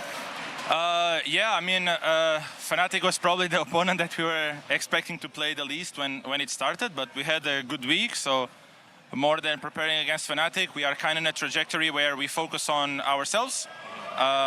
So that's kind of what we did, and yeah. It looks like a bit you guys have been targeting Oscar. Is that something you went into game with, or it's just kind of been the nature of the drafts? It's just the nature of the drafts. They are giving us the ability to target him, so we are exploring it a bit. The Vlad-Gwen matchup, I think he got solo killed first, but then he played good on the 1v2. So it's not really something specific against Oscar or the series that they had against G2. It's just how the drafts have been played out. Fair enough. Thank you very much. And good thank luck. you. Targeting Oscar in the top lane was a key victory that we've discussed that GX needed to go for. And it felt like they have, but it's not working. So as Jack asked earlier, what can they do to lock this in? Because going out 3-0 in your first game in playoffs is a little sad. Okay, let's bring it back to the keys of victory, because the keys are dangling, but the victory is not there. Like, let's be real, they tried to shut down Oscar in, but both game 1 and game 2, there has been an instance where they attack Oscar and he manages to trade a 1-for-1 kill. Meanwhile, his bot lane is getting demolished under their own tower. And I feel like either GX needs to learn that they need to protect their bot lane, or they need to execute the cross map a little bit better. Yeah, it feels like they need to bring some stability to this bot lane, because Noah is just, he's not there, he's invincible. No. Invincible, I wish he's invisible in all of the games. And that's why we really need to see them actually either play towards this bot lane or draft in a way that they actually have a winning matchup. Because so far, it's the upset show all around. I mean, we've also talked about Jhin specifically going on some of these engaged champions, and even though we've seen that in the Alistar, it doesn't feel like we're actually seeing him being able to replicate the success on these champions here against Fnatic. Yeah, I feel like he's just behind every single game from the laning phase, and when you're that behind, it's really hard to actually go in and find those engages. I would love to see GX enter a mid game around even, and Jhin then be on an engaged champion. The Nautilus is still up and available, the Leona is still up and available. There are still champions that he has shown great potential on, and I would like to see them draft them with a strong AD carry. But the worry I have, to be frank, is they picked this Gragas. It's a lane counter towards the Rel. You're aiming to win the lane. You're not outscaling the Rel with this Gragas pick. And you have Varus, which is like the strongest early game ADC in the game alongside Kalista. and they still got demolished. So it's really hard for me to say that they can just draft better. They might need to play a bit better too. Oof. Whoa, you just like drop the mic, draft better, play better, everything's better. But at the end of the day, that is a situation that they are currently in, because this game is genuinely for them do or die. This is the lower bracket. There is no second chances. There is no opportunity to make it to MSI or to be in the final unless they lock in right now. Because if they lose this game here, Finn, it's a 3-0 for them in their first game in playoffs, and they're going home bye-bye until summer.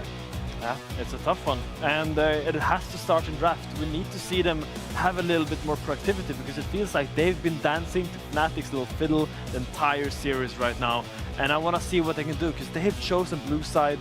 They're looking to target the Poppy. I want to see if they go for some kind of skirmish heavy jungle for Isma, or maybe like a little dashy champion for Lots. I mean, it feels like Fnatic kind of has it figured out. They've been banning Jonas, here, Nico, all 3 games, and I'm not sure what I think. Jun on Nico would really be the key that GiantX needs to both have a winning matchup and be able to have those crazy engages later on. But when that's out, I'm not sure what he can go for. I think maybe you just want to go for a hyper carry for Noah and say we are going to lose the early game a little bit, but a lot of those lane bullies are out, so we can just scale up pretty easily. But is that going to be enough? Like, do you want to go here for some of the Isma picks as well that you mentioned earlier on, Finn, or do you think the bot lane is It's really going to be a Rumble. It's going to be a Rumble Okay. really early, because they banned the Galio for it, so the Rumble is going to come in. And when you pick Rumble, I would love to see some kind of ability that Rumble can follow up on. Because when Rumble has to initiate first with its equalizer, it can be kind of easy to kind of step out of it. But if you have like a Nautilus R that like follows the AD carry and Rumble then puts the ult on, that makes it so much easier for him. And especially when you're into the Lucian as well, right? You really want something to lock that down. But I'm also curious, like, what bot lanes do you have here? You could try to go for something like the Zeri Lulu. Nico is open. Oh, Nico is open actually, yeah. They banned the targeted the Vi. Vi because they don't want to give them the Vi Rumble combo. But by banning the Vi, Nico has now been left up and available for Jun, so he could look to take it there if he wants to. The only problem is, okay, I guess if you go Corki Nico here, it could be a pretty good bot matchup if Fnatic decides to go for Lucian Nami. Yeah, the danger of falling by picking Nico here is the enemy can now take a jungle on free and then ban out even more junglers. So maybe Isma is a little bit scared of getting pinched in that jungle position, but I think the Nico is such a power pick, they have to take it for Jun here. Yeah, and especially when you have to lock in an AD jungler because you have the Rumble already, there's not many AD picks on mid. I think maybe they have to go AD jungler, they're definitely thinking about it. Sejuani. I'm not sure if I like that. How are you feeling about prioritizing the Sejuani over the Nico? I feel like the Sejuani doesn't really... I mean, it gives them engage, sure. Yes. It gives them a go button, which is nice when you're struggling as a But team. they had it last game as well. They had the go button. But that was a two-way street, and I don't think Isma and Jackus executed that well together. Now Isma has more individual agency to start the fights that he wants to. But I feel like you're also getting really, really forced to go in AD mid laner here, because if you have a Rumble, a Sejuani, and a Mage in the mid lane against an Ornn Maokai topside, the magic resist value is just so potent, and it gets really hard for them to output damage in the mid to late game. And I'm happy to see Fnatic don't tunnel too much on the Lucian Nami. We've been seeing Lucian a ton over in the LCK, and most of the time they're choosing to pair it up with stuff like Braum, Nautilus, Rakan, and skipping out on the Nami instead, just how weak the champion is. And I really like that they just prioritize the Maokai. Now they have a really strong front to back here with this Lucian, and they can also then choose to ban out even more setup for GiantX and kind of lock them into only having Sejuani as their only engage. It's really tough for GiantX there, because now you see Fnatic are really targeting these good engage supports that work well with the Rumble. The Nautilus already being taken away will also help them if they want to be the ones picking Nico. I don't really know how Nico Lucian works together. It's not really a combo that speaks to me that heavily, but you could take it if you really believe that's a high value pick. Does Fnatic want that go button as well, considering the comp that they have? I think when you already have like the Maokai and the Ornn ultimate, you already have the nice little non-committal engage from them. So that's the nice flexibility that is in Fnatic's draft here. You can kind of choose to pick whatever support that's best for the matchup and whatever mid is best for his own matchup as well. While I feel like GX, they really want some more sort of setup, but now with Nico and Nautilus being banned out, I'm not sure what they can really look for. Maybe a Rakan, but that feels pretty bad into the Lucian. It's gonna be a Rakan or Leona. They even banned the Rakan themselves. I think now for Fnatic you really need like a high damage champion, because you have the Maokai, you have the Ornn, and the Lucian, while being high damage, doesn't have that same consistent damage. Milio pick is really nice into the Sejuani. I know Jack Spectre always talks about the Milio, and it's really nice. because now Sidronly suddenly doesn't have that easy engage if Milio is behind the target she wants to engage. Yeah, I think Milio is just kind of a lot of times better Nami because provides a lot more scaling towards the Lucian with that bonus range, with the CC ultimate cleansing, and just provides so much damage both in the early phases as well. So I love this Milio pick. Looks like a Yorick. Don't talk about Yorick. It's Yorick Locky, so that means that Rumble will be going either to the mid lane or the support role. That's a support Rumble. Wow, that's very interesting. Thoughts, opinions, feelings here? I have no idea. I remember support Rumble with Comet. Emax was a thing. You try to poke the enemy out. But into the Lucian Milio, I have a hard time seeing it really working here. Yeah. But it's a crazy pick. I mean, they really baited out the Ornn, and now Lot has the counter pick. Yorick into Ornn is a great matchup. You are winning from level 1 to 18, and you have constant pressure on that lane. So they really, I mean, they pivoted Fnatic's draft into a situation where now their top lane is going to have so much pressure, but it really depends. Is it worth it? Because if this Rumble doesn't work out, that might have cost them the game as well. Yeah, but so far as well, we have seen a lot of issues in the bot lane, so put all the eggs in the top lane basket. Yeah, I like it. I think it has a much higher chance of winning than the other drafts. You can also buy a ton of MR because they ended up looking in the Sylas. Now the Ornn, Maokai, and the Sylas, so much magic damage. I think this could go the side of Giant.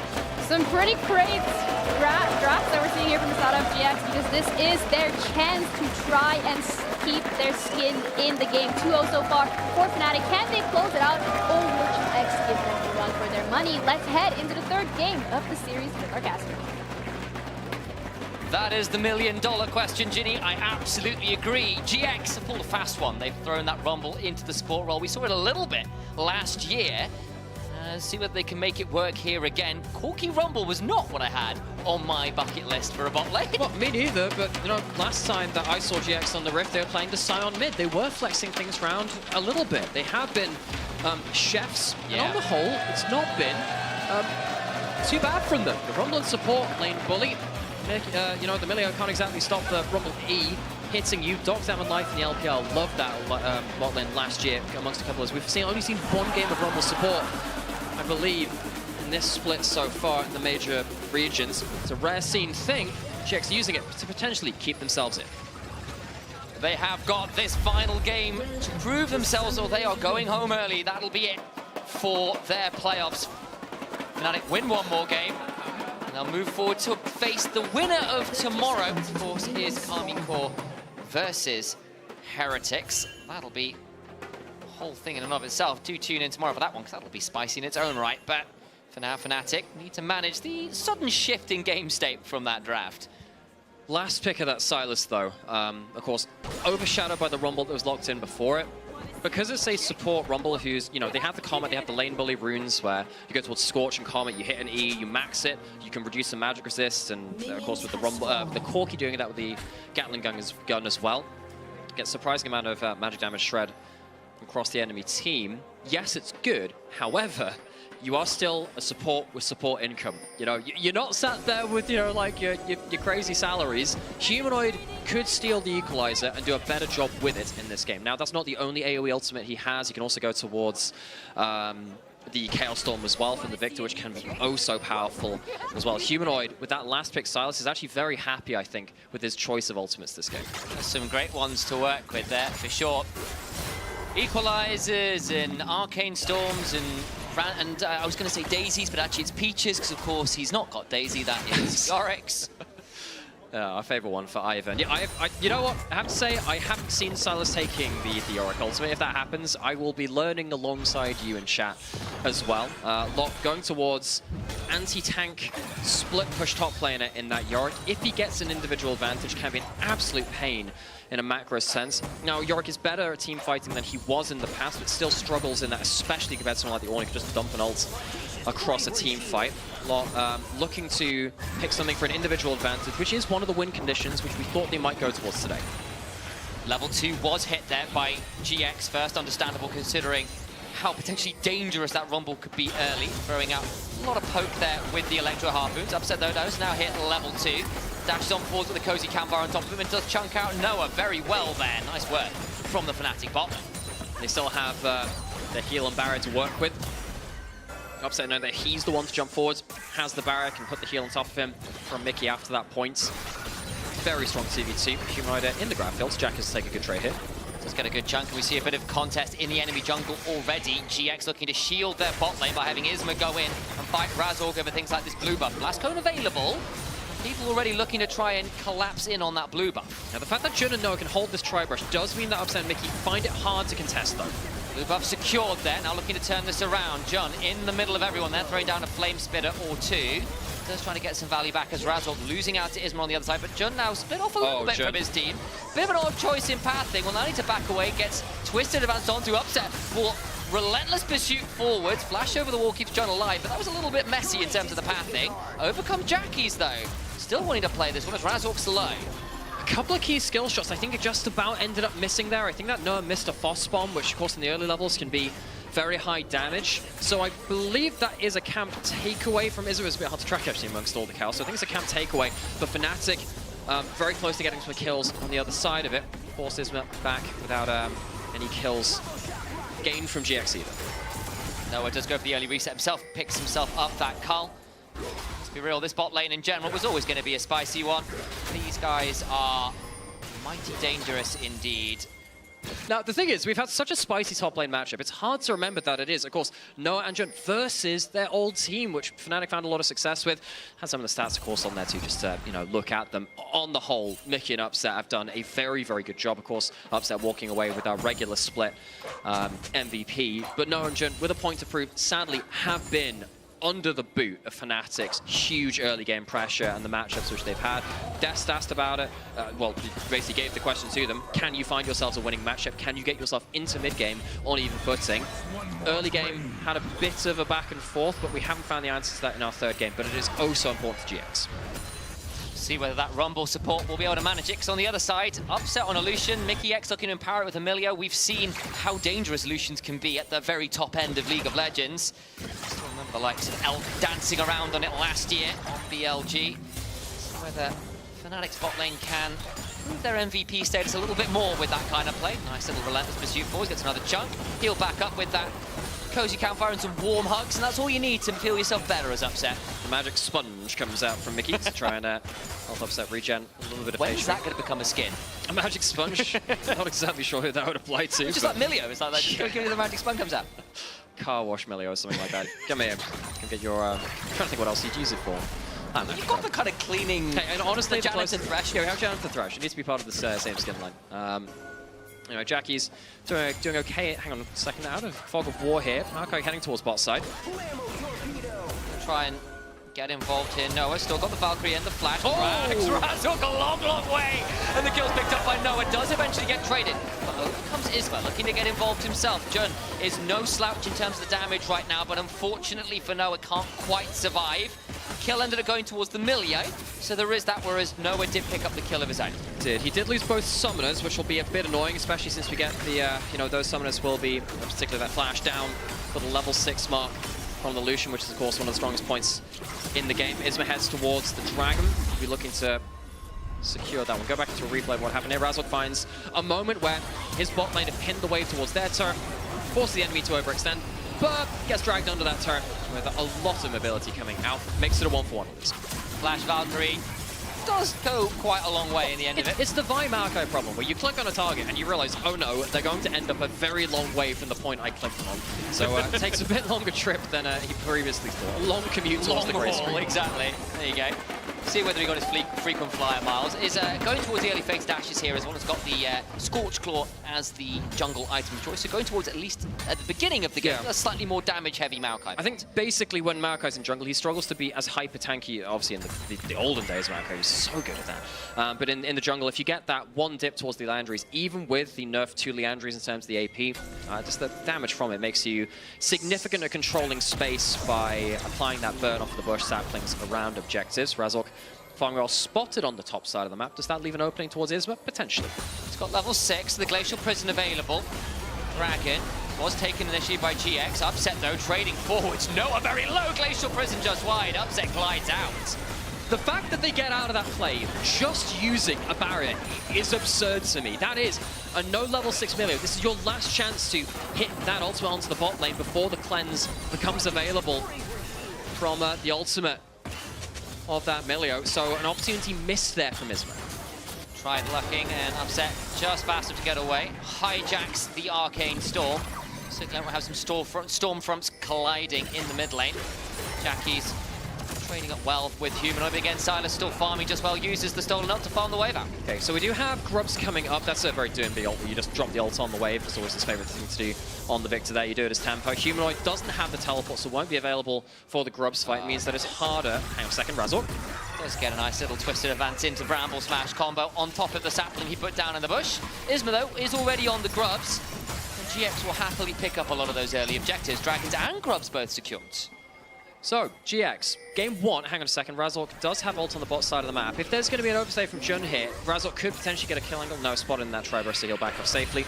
This time, Noah and Jun, they're the ones with the bot lane control. Of course, like, when you look at stuff like the mini-map here, right, if your wave is here, you're safe, because the Maokai doesn't have that ability to same kind of like pin you with the ultimate against the part of the lane that they were in earlier. So them having bot wave control, that does, of course, make a huge difference. Razork did look for any kind of opportunity, but quickly found himself out of options. Cole picked up for now. He's up a little bit of gold there, despite the CS discrepancy, because he picked up the early kill. It's not really changed all that. Humanoid, though, now being sent down towards this bot lane. They're wanting to send their mid laner towards the bot lane a little bit earlier than sometimes standards.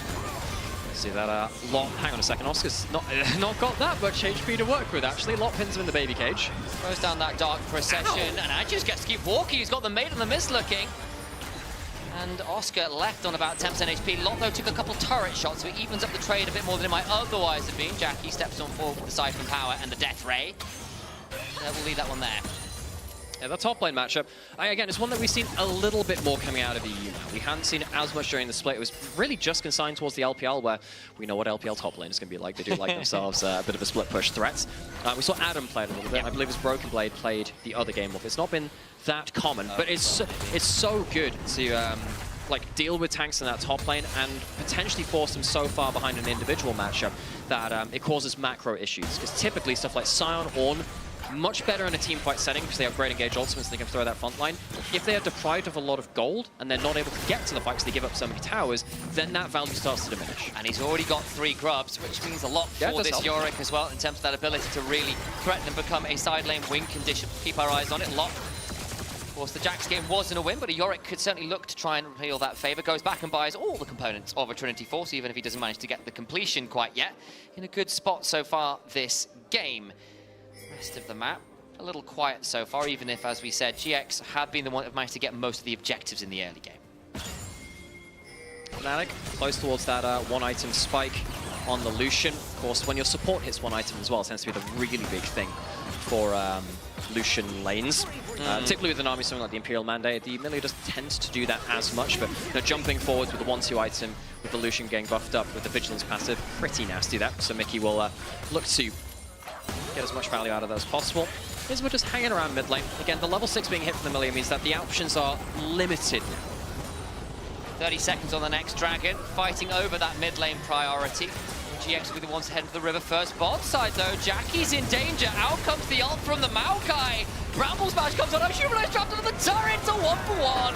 1-for-1, Locke comes in a little too late to save his mid laner, but he might be able to avenge him. Razzle hit by the Morning Mist. And indeed, it might well be some last rites for the tree. Lumberjack down, the Dark Possession comes on through. That means it's a traffic jam in the jungle. Loggers win the day. Yeah, you're really annoying in that kind of space. Your cage is big enough to just block off an entire area of the jungle and those slim choke points. Locke gets a kill, Jackie's gets a kill. Oscar does get himself some plates on the other side of the map, but a little bit worrying that Lot is also getting more resources to him on a champion that can use them very well in an individual map. All the while, Isma's onto the Dragons. That'll be second Dragon then for GX as well. They've already gotten the first 3 kills, so I believe that will be the feat of strength once this goes down. There's no one really able to come and contest it. Early smite, but we won't judge him too hard for that, and they pick up the Chemtech Dragon. Isma helping his team get complete objective dominance again in this early game, something which GX have really tried to focus on since their mid-split. Lot's going to go back, finish off his Trinity Force, and get back out onto the map. And Fnatic need to be a little bit worried about this kind of play, giving too much gold over to the solo laners GX. I think Jackie's makes a good decision here to say, look, I'm just going to obliterate this wave, make sure that there's no way that they can play around that. Just get extra damage through. Ends up losing his flash, which will make him a little more vulnerable after that.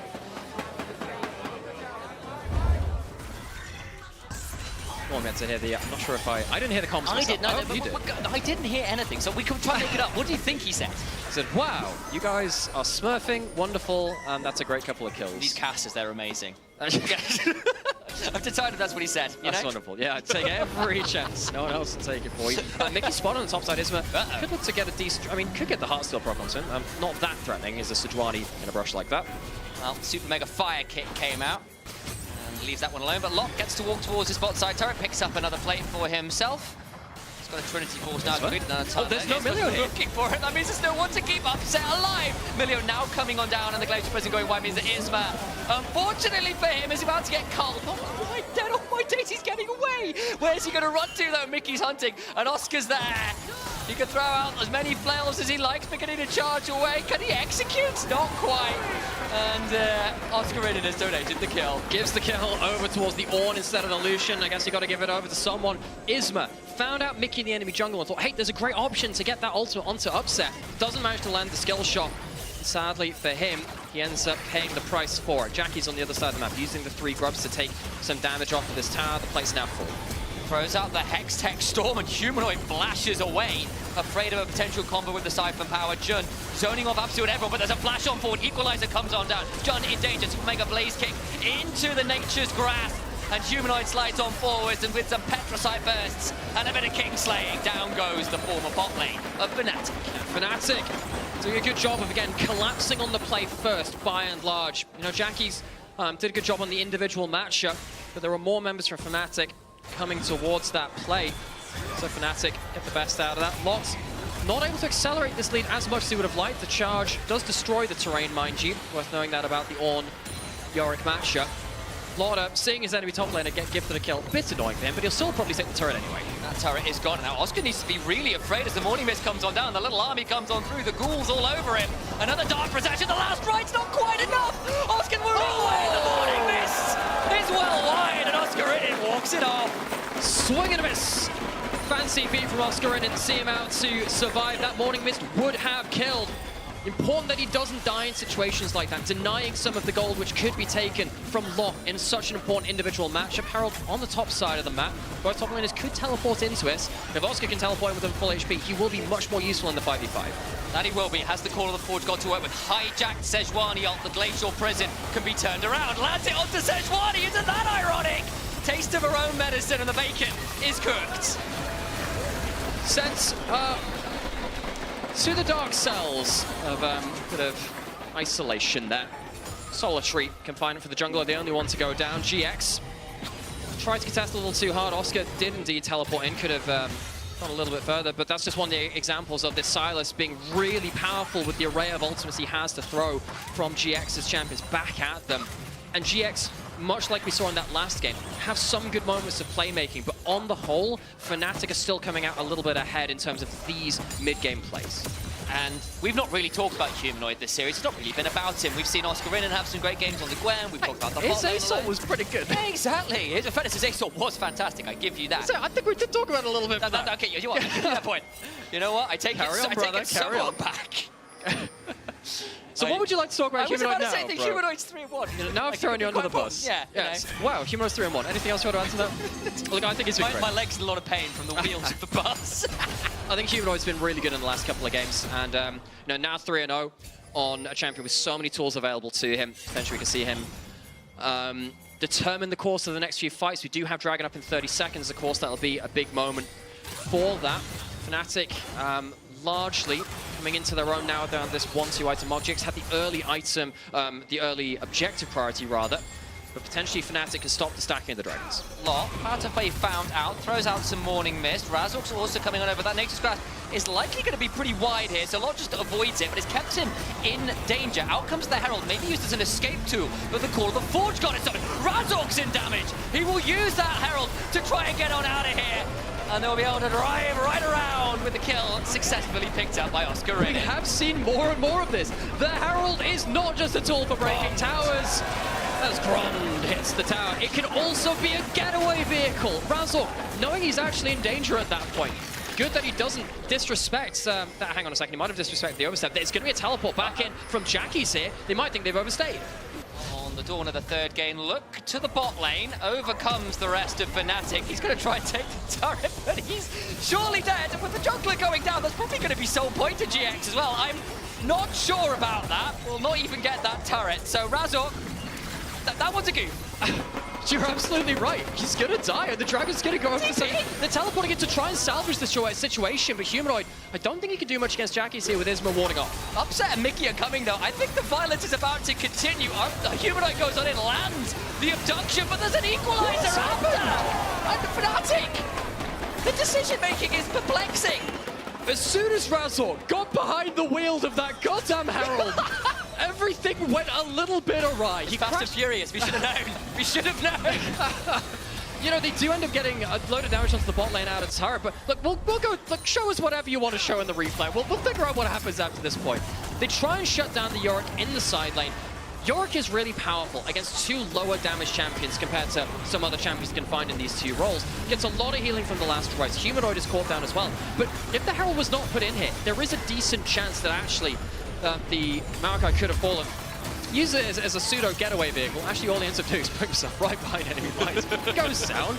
As you rightfully said, it is actually going to be soul point earned from GX. Fnatic a feel-good moment, but the substance of the play goes to GX. And it is. Little note here from Jackie as well. Got a second item. Went towards the Bloodletter's Curse on the victim here as well to get a bit more of that individual side lane damage. I did see he went for the double back spell on the guy. Yes, Jackie's back in the Masquerade Ball as he did the triple mass build, of course, on the Kali a little while ago. But hey, this is pretty decent builds in terms of kind of shred, being a little bit tankier whilst you still get some extra DPS. It can help you against some of the tankier members, of course, when you can shred that magic resist, potentially even for the Rumble as well, worth noting. So we'll see if he can get some value there. Humanoid takes the top lane out of turret.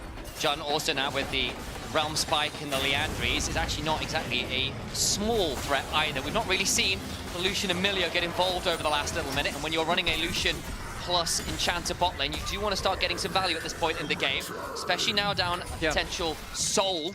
Got 4 minutes till that's option, and now GX just take the opportunity to run through mid, claim that turret. They've got the 3 grubs. That's not a hard task there for the Corki.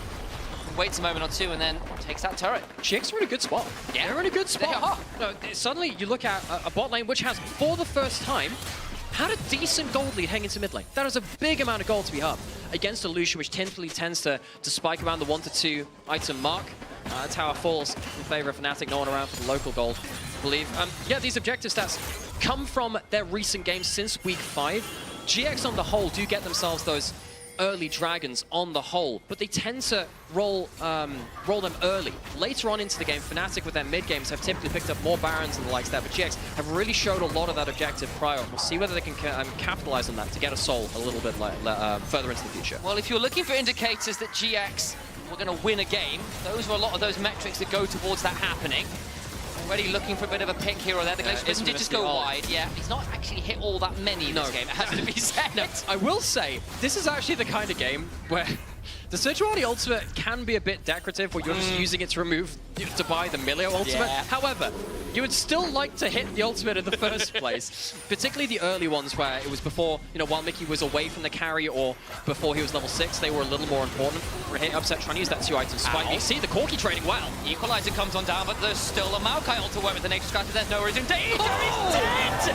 Humanoid abducts his life bar, and they turn it around onto the Rumble as well. There's nothing equal about that. Isma caught under the turret, but gets to back away. Humanoid flash predicts his all AD carry and sends the huge gold lead into the sepia screen. Insane from the mid laner of Fnatic. Oh, he said it might be about the silence, it might be about Humanoid. It is now. What a moment! I'm telling you now, that one's going in the montage. That's going to buy them the Atakan, and it takes the Corki off of the field when he's in such a moment of power. Good moment here from Fnatic. So the Yorick is in a side lane. Yorik's just turning on that turret, needs to back away a little bit, but the ghouls go on forwards and Silas not enjoying that all that much right now. And again, a feel-good moment. It neutralizes the gold lead on the whole. I demand a replay of this. We're gonna get it. It's a fight in the mid lane. The Corki feels strong and absolutely has every right to. Humanoid gets the flash predict onto Noah. Oh, that feels so satisfying to watch. Humanoid comes in and turns the tables. Oh, Noah meet Arc. That one's rough. He's set on a journey. That one hurts.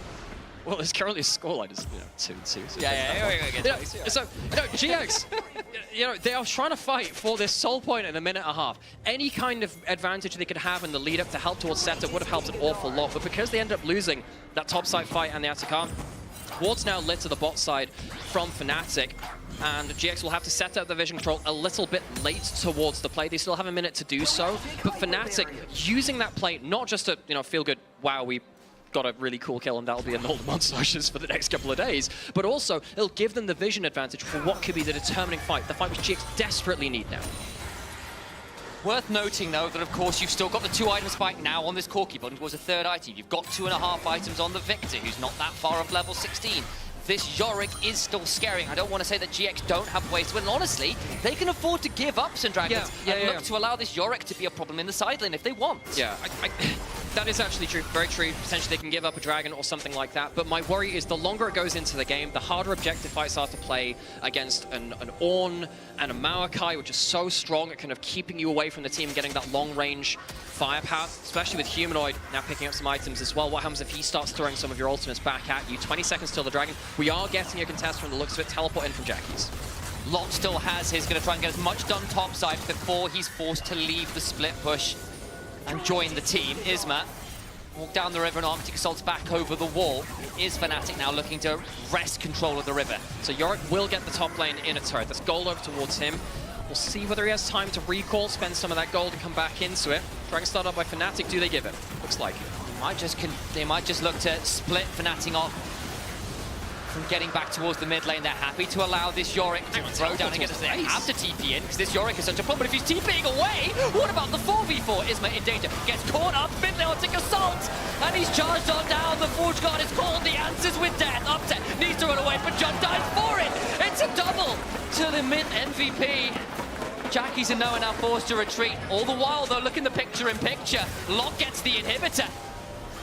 The teleport back towards the top lane does leave an opening for GX, but they don't necessarily know how to plan around it. They're now going to go towards the Yorick in the side lane. He has flashed a decent amount of HP. I don't think they win as a 2v2. They need someone else to come in.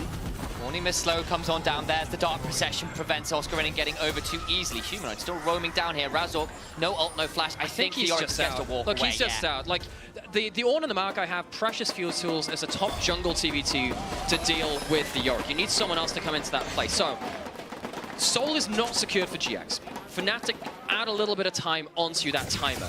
Also, they get themselves a really good fight afterwards, which means that Fnatic, you know, they do lose the inhibitor, but I think they were likely to do that in that kind of macro situation anyway, where they chose to leave that Yorick on the side lanes. GX, what can they do now with a 3-item Yorick? 2,500 gold ahead of this Ornn. Is a bit of a menace. He's also 70 CS up as well. Not quite at the flame horizon, but he's edging towards it. The sky is getting mighty light.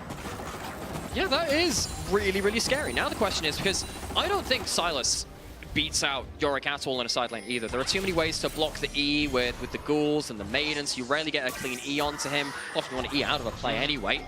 If you're stuck in melee with a Yorick by and large wins, especially at these kind of items. So Fnatic need to be very, very wary of how much of a leash they give Lot on the top lane. How much are they willing to give up? It's okay to deny a soul, but you can only do that so many times before your base is gone. Still, Ornn has taken a lot of his teammates to the jewellery shop and started to give them some nice ornaments. Note that Upset has that Essence Reaver upgraded, so for all he's down 300 or so gold, that extra amount of stats is pretty valuable here, and a 3-item Lucian with the Milio behind is still a bit of a nightmare. Ran over that last fight, picked up his first couple kills in the game, so and definitely look to turn this around and look in the mid lane. Jackie's potentially in danger, doesn't quite find it. Oscarinin though, looking on the lot. He is caught under turret. Dark Procession comes on down. The knock-up comes on through. He's trying to turn around with the last right healing. Culling comes on down as Jackie's also threatened out. Humanoid napped away. That Arcane Storm isn't nicked for it. Gets to away with that little bit of theft. Oscarinin though now getting turned around on the extended trade. Much better for the Yorick. Yeah, if he ends up getting hit by that Dark Procession, probably has to blow the flash too. Again, if you don't kill the Yorick, tends to regen a lot back. Does kill the Maiden. That is important. It's a long cooldown for the Yorick. Fnatic don't find the fight that they're looking for in the mid lane. Very tense here. Feels like every time we get a fight with the 4, the 1v1 goes full all in as well, understandably so. GX, you know what their win condition is. It's named Lot. It's on the Yorick. On the other side, Fnatic are are beginning to get to a point where these Ornn items are becoming problematic. The team fight's so much harder to execute for GX when their CC is limited, the Breath of Life's come on through, and these Call of the Forge Gods and Maokai Nature's Grasps are proving very difficult to manage for GX, it feels like. Fnatic falling so far behind in the objectives has been a real issue for them. GX, as we said before around the last Dragon, they can give up a Dragon. Now they can look for the fight if they have to, but as long as they don't lose too much in it, they don't lose a Baron over a botched Dragon fight, GX are very happy playing this out. Fnatic have a lot of Dragons to go until they get towards Sol. I don't really think Fnatic want to send too many members over towards Lot's side of the map, especially with the items. He's going towards most likely a Cyrilda's Grudge coming in on 4th item as well, which is just disgusting, pinning people into the fight. That's a Grudgeon, as Lot has been facilitated well by his team. Is we're going to walk into this Wall-side jungle, find both tanks there, and both of them will leave the play. But so often when I see Yorick, and again, this is mostly from in the LPL, really, the teams which succeed with it are the ones which actually support their top laner on a macro sense. Dragon is up now in a minute. They have another choice to say, okay, how much do we give to the Yorick? He is pushing up away from that top side. How much time can GX buy him in a top side? Or, if they do look for the fight, what angle do they choose to bring the Yorick into the play with such a big gold lead? Well, they'll have to do their best, put up that catch-22 and ask Fnatic to choose one or the other. The Dragon wouldn't be that valuable, but losing the inhibitor down again could be problematic. Yeah, so Fnatic trying to buy some space and vision. Sejuani misses. Stolen. Away, yeah. Level 16 from Silas means you get them up pretty quickly, and now Yorick is going towards the exposed Nexus. There is no inhibitor in that top side, remember. Very, very scary. What can the Ornn do to stop it? Hit by that Morning Mist, taking a lot of incidental chip damage at this point. Onto the Dragon they go. Fnatic trying to rush this down, but GX looking to contest. Humanoid on a flank angle. Nature's Grasp comes on through and will zone GX off. That will earn them the Dragon, pretty guaranteed here.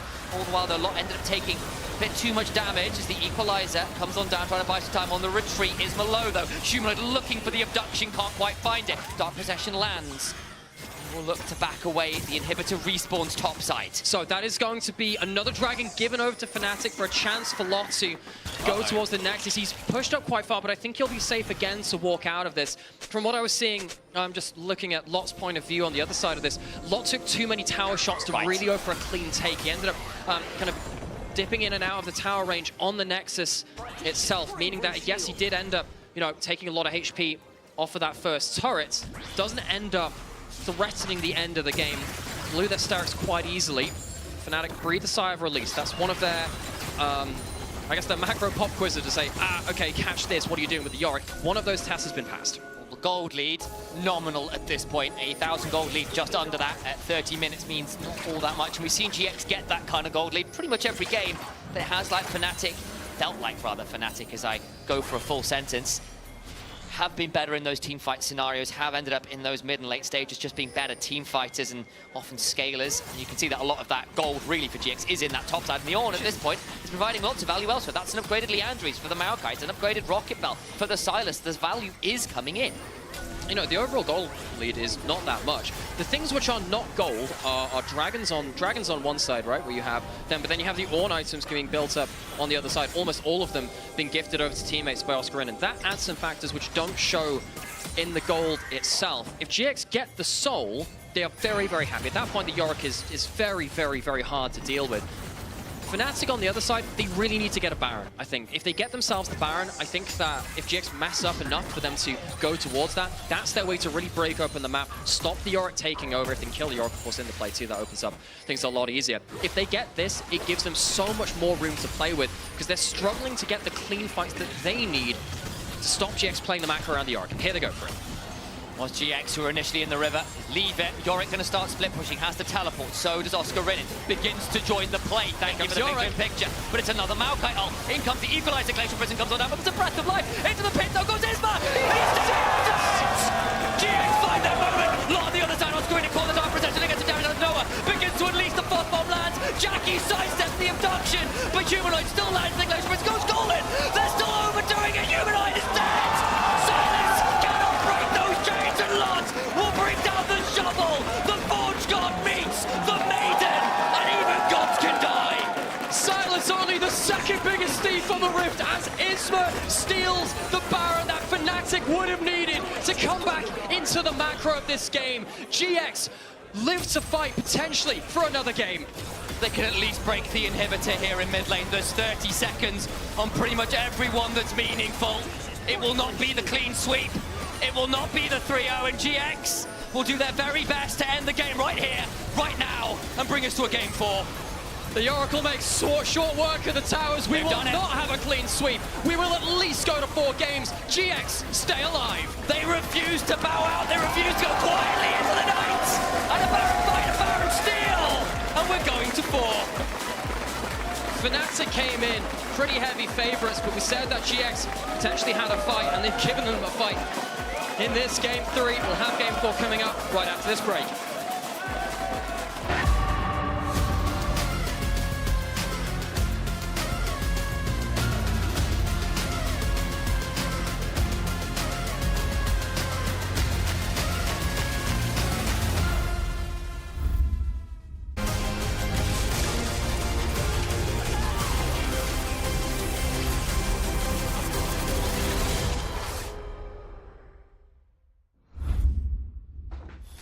Needs a map.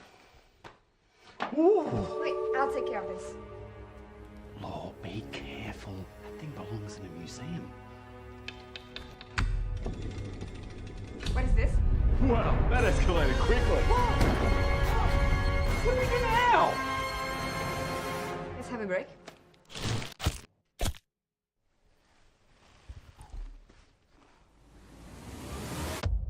Have a break. Have a Kit Kat. How do we get out? Like this. Say it. What about me?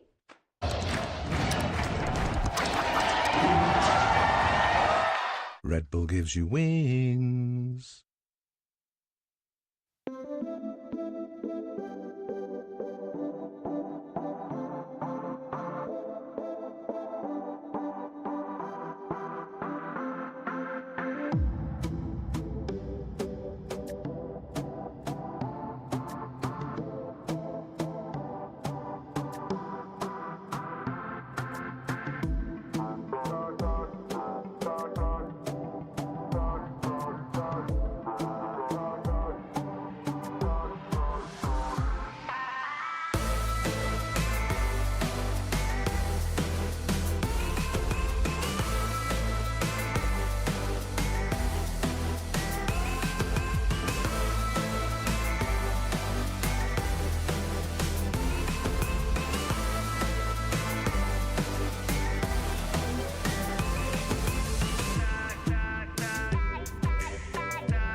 Game 3, they are desperate. Let's not fall into the chaotic game, okay? The more chaotic it is, the worse for us. We're the better team. Are we? I didn't know that. We are. And the little army comes on through, the ghouls all over him. Another dark protection, the last right's not quite enough. Oscar will away the morning miss. Ulti me, ulti me. Yeah. Look at the Seiyu or the I will Rumble. ult. I will ult KZ. Rumble. Yeah. Rumble Seiyu. I ult him. Look at me, Mickey. Nice. Seiyu too. Only 1 HP, only 1 HP. No flash Lucian, no flash Lucian. No flash Silas. No flash Silas, no flash Silas. Lucian? Lucian is there. Nice! Go. LEC teams and jinxing themselves on these mic checks. Name a more iconic duo. First, GX is like, oh, did you see how much they celebrated after they only won 1 game? They can't win against us. It's not like we've heard that before from like what? KC.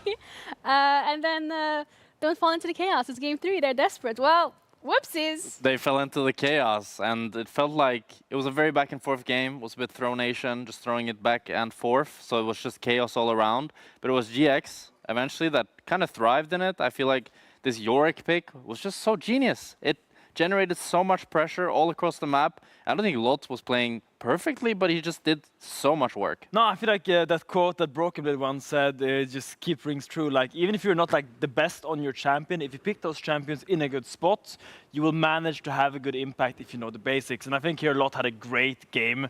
I don't want to like say that he carried the game, because I think all of GX really stepped up in this game. Yeah. Especially their early dragon control, I think is what gave them this kind of dragon win condition, where they kind of had the Yorick split pushing while other people were pressuring the soul point. Didn't really end up working out for them, and in the end it kind of went to this Baron. But in general, big kudos to GX. Nice comeback. But that also forced Fnatic to have to play for Nash as a win con, because they didn't have that easy Drake win con, despite like GX gave over 2 Drakes to Fnatic, but they're still just sitting at 2 Ocean Drakes. You know, they're still so far from Soul, and that's kind of why I think Fnatic decided to go for this Baron Nasher, which eventually lost them the game. Yeah, already touched upon the draft in terms of like that Yorick pick, and I mean, from all of our perspectives, we didn't actually expect Rumble to be the one going support here.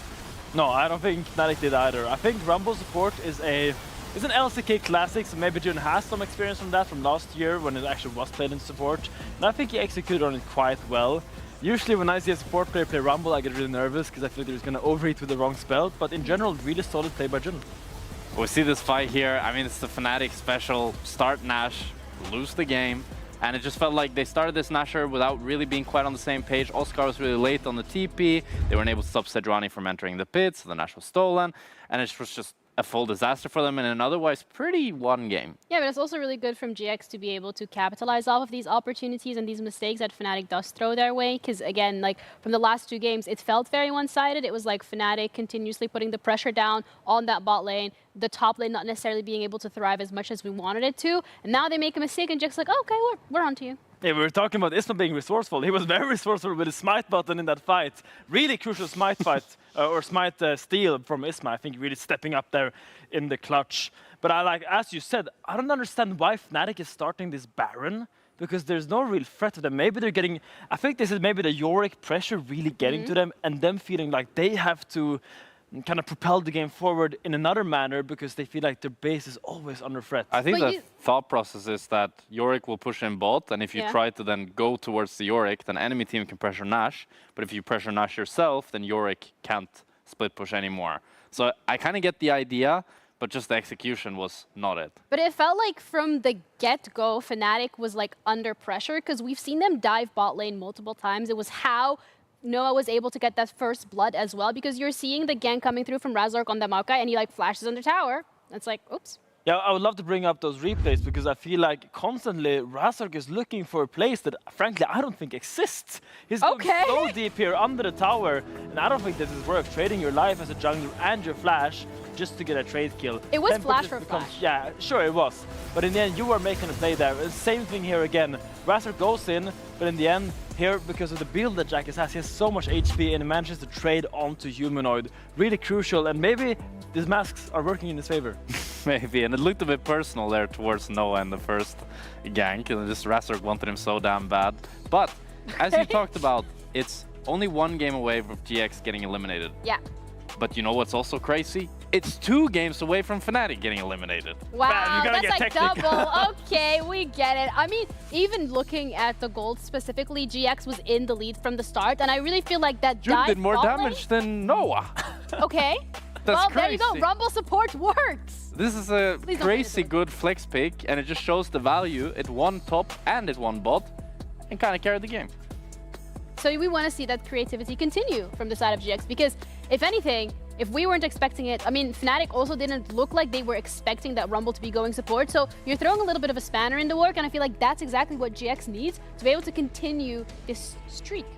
Yeah, I mean, looking ahead, I reckon we're gonna see Fnatic choose blue side, and I think they're gonna set up a solid draft where they either set up a first pick jungle or a first pick AD carry, first pick maybe NSC, yeah, or something like that. And I think they're gonna really simplify their draft and go back to what works, which makes it a lot harder for GX to kind of find those avenues. What is in their favor is that they now have red side, which is the counter pick side, so they could look for some crazy flex picks or some late game tops. They actually did pick the blue side. So, considering you have that prediction correct, could you predict the outcome of the next game too, maybe? Ooh, you're asking a lot for me. This is Fnatic we're talking about. Fnatic that loves doing this little play, and I'm gonna give it to you. Is that like a Fnatic thing or just like an EU thing? As a Baron throw, it's a classic Fnatic play. Right. I mean, they've been around forever. I can't even like think about how many times they're from Baron, but I really need, as I said, they need to simplify their game plan. I think Rap said it so well that when the more chaos is in the game, the more it favors the team that is on paper worse. And I think Fnatic sees themselves as the better team, and I think they have the results to back that up, and they really just want solid game plans. Yeah, I'm thinking Fnatic's gonna win this game, despite how many leads. You did say GX was gonna win 2 games back-to-back, like last desk. So, you know, make up your mind. I did not say that. Yeah, you did. I don't think I said that. But I think Fnatic's gonna win because they look like the better team. Despite GX getting leads, I think Fnatic doesn't start this Nash. The game still looked pretty rough for them. Giants gave over 2 Drakes back-to-back and weren't able to actually play off of the Yorick split push pressure as well as I would have wanted from a top team that can compete with Fnatic. Yeah, and I mean, it's just as you say, like, it's like GX got every single avenue they needed to get a win, and it almost felt like they barely went over the finish line. It was so difficult for them, and they like needed a throw from Fnatic even to just compete. And I really think that GX, I want to say, we haven't talked that much about Jackis, but he had a great game on the Victor. He made this like kind of tank build with the Leandris, the Magic Pen burn item, I forgot his name, and the Riftmaker. Bloodletter's Curse, but you said you didn't like that. Yeah, I didn't like that initially because the way I see mages is that when you have Bloodletter's Curse, the shred kind of comes after your first combo. So I would prefer if you have another AP threat damage, that champion buys the Bloodletter's Curse and then you buy the Void Staff. In the end though, he used the extra HP well, he was really tanky and hard to die for the Sylas, and he had a big impact. Yeah, we've seen how that played out for their side, but it's also really important here to highlight once again that when we're looking at this best of 5 series, it is the last best of 5 for one of these 2 teams for spring. If whoever ends up losing this, whether it's GX or Fnatic, they're gonna be done for the rest of the season and they're gonna be going home and wait until summer, whereas whoever remains has a chance to qualify for MSI. That would be a disaster for Fnatic, right? Especially right after Upset gets the MVP. No! Need to go home right after and he's done with the season. That would definitely not be a great reward for him. So I think they're the ones feeling the pressure. Yeah. So in that sense, GX has the advantage. But Fnatic, despite their mishaps and all their throws, they look like the better team. We just want to see some cool-headed Fnatic gameplay, show us something that we can build upon, show us that you guys can overcome this challenge, and show us that you can come into this game 4 and let go of the demons of game 3. Well, both of these teams are on the chopping block, and it's do or die specifically for GX here because they need to push this to a game 5 if they want to have a chance to stay in this lower bracket. But we're ready to head into the 4th game of this BO5. So casters, who do we think is going to take this one? Well, that's a great question. Sam, look at all the light touches. All the light touches is Fnatic's. Yeah. Well, what about the Baron Pit? That's the Baron Pit, Sam. Never go there. So never go there. Fnatic not getting the clean sweep throughout this, through this series. Now, GX, I thought they'd give a good fight. The first 2 games gave me some worries. The Nocturne Orianna, it really just didn't work in the most important part of the game. Got outscaled with too much HP after that point. Game 1, Fnatic snowballed very well. Now we're getting to the point where GX have got that first win on the board. They've shown that they can get a win over Fnatic. They've done it on the red side. They'll now on the blue side. They'll need to now do it on the red side against Fnatic. And Fnatic on the other side of this, we heard Grabs, you know, talking in the comms before that last game, saying, look, this is game 3, they're going to be chaotic. The more chaotic it gets, the better it is for them. Let's slow it down. And I think towards the late game, it did get a little bit more chaotic and felt like the Yorick provided so much value through that macro chaos. And now Fnatic have to go back a little bit to the drawing board. On blue side, though, which has been viewed very, very powerfully in the meta. Very interesting to see how this draft plays out. GX have had something unusual, it feels like, in pretty much every draft we've looked at, be that a Vladimir top or a Rumble support. They've certainly had a few things prepped and ready for Fnatic to try and catch them out with the curveballs. The Yorick surprise counterpick out of nowhere definitely hurt Oscarinen's Ornn fairly heavily as the game went on, even if the Ornn was still pretty scary in those team fights. Still a little problematic. Bans now largely completed. The Nico off the table. Remember, went basically through the ban phase last time around. Was not prioritized. Yeah, surprisingly. Well, but because GX had the Rumble flex, they didn't feel like snapping it up. Now, of course, with that still on the table, it is banned by Fnatic. What are our other power picks left available? We haven't seen that much prior towards it, but hey, I mean, it has been decent in the past, of course. And that's actually going to be banned away by GX, thinking, okay, Razork does play a fair amount of that. Vi permanently banned throughout this series, and we're left asking, okay, what do you want to line pick? Ryze instant locked in for Humanoid. Strong champion right now, with the ability to get that point-and-click CC down. I know it was a point you made a little earlier in the series saying, look, with teleports, particularly in the early and mid stages, being so long, taking so long to get to their destinations, anyone with a global feels increasingly valuable, and Ryze certainly can do that. We've seen a lot of scary Realm Warp plays around and about that ability to pull the trigger at any given moment. Pretty scary to manage. I was thinking just Ryze is very good at setting up different champions. You can set up a side laning top laner because you can teleport to their lane. You can set up high damage junglers by rooting someone in front of you. So Razork has some extra options potentially available to him too. We'll see what he wants to go towards, whether it might be something like a Wukong, something like that. He's played a little bit of that. It would be a good way to get on top of that Misfortune too. Which Noah is locked in. Very lane dominant. We've lost a lot of our lane dominant AD carries in the draft so far. And blind pick of the Nah. I would have thought on red side with Lot really angling to take a bite out of Oscar in the 1v1. They would have saved counterpick for him, but they don't. This is what you don't know. It's Jun's secret AP support now, of course. Oh wow, the AP Nah support. How could I possibly have known? GX, they flex a lot, but I'm not sure they've learned quite enough from Flexius to go that far. Xayah locked in for upset alongside the Rakan. Xayah love his duo. Good individual unit. Can sometimes fall a little bit prey to the Misfortune range of that bullet time. Now, the Rakan can cancel the MF quite well, but if the Rakan is locked up by something else, Xayah can sometimes feel a little bit bad in the individual 1v1. Jun, what does he go towards now? Do they want to lock in jungler now? Something that with the deaths we were talking about in the last champion slate. Junglers are starting to fall a little bit further down right now, so you could lock one of them in. Instead, go towards that Nautilus. It's been good into Rakan in the past because you can't hop away from a Nautilus ultimate, and it can protect the MF well, and of course set up very well for the bullet time. With engaged supports getting a little thin on the ground, I can understand why Jun wants to go towards that. Good setup there, and good pairing potentially with a little bit more conditional CC of the Mega Gnar. Still waiting then on a jungle and mid laner for GX, whereas similar for Fnatic, but likely the top lane unless Oscarinen wants to really throw us back to an EU special of Ryze top from way back in, say, 2019. True. Man, it's been a while since that champion's been...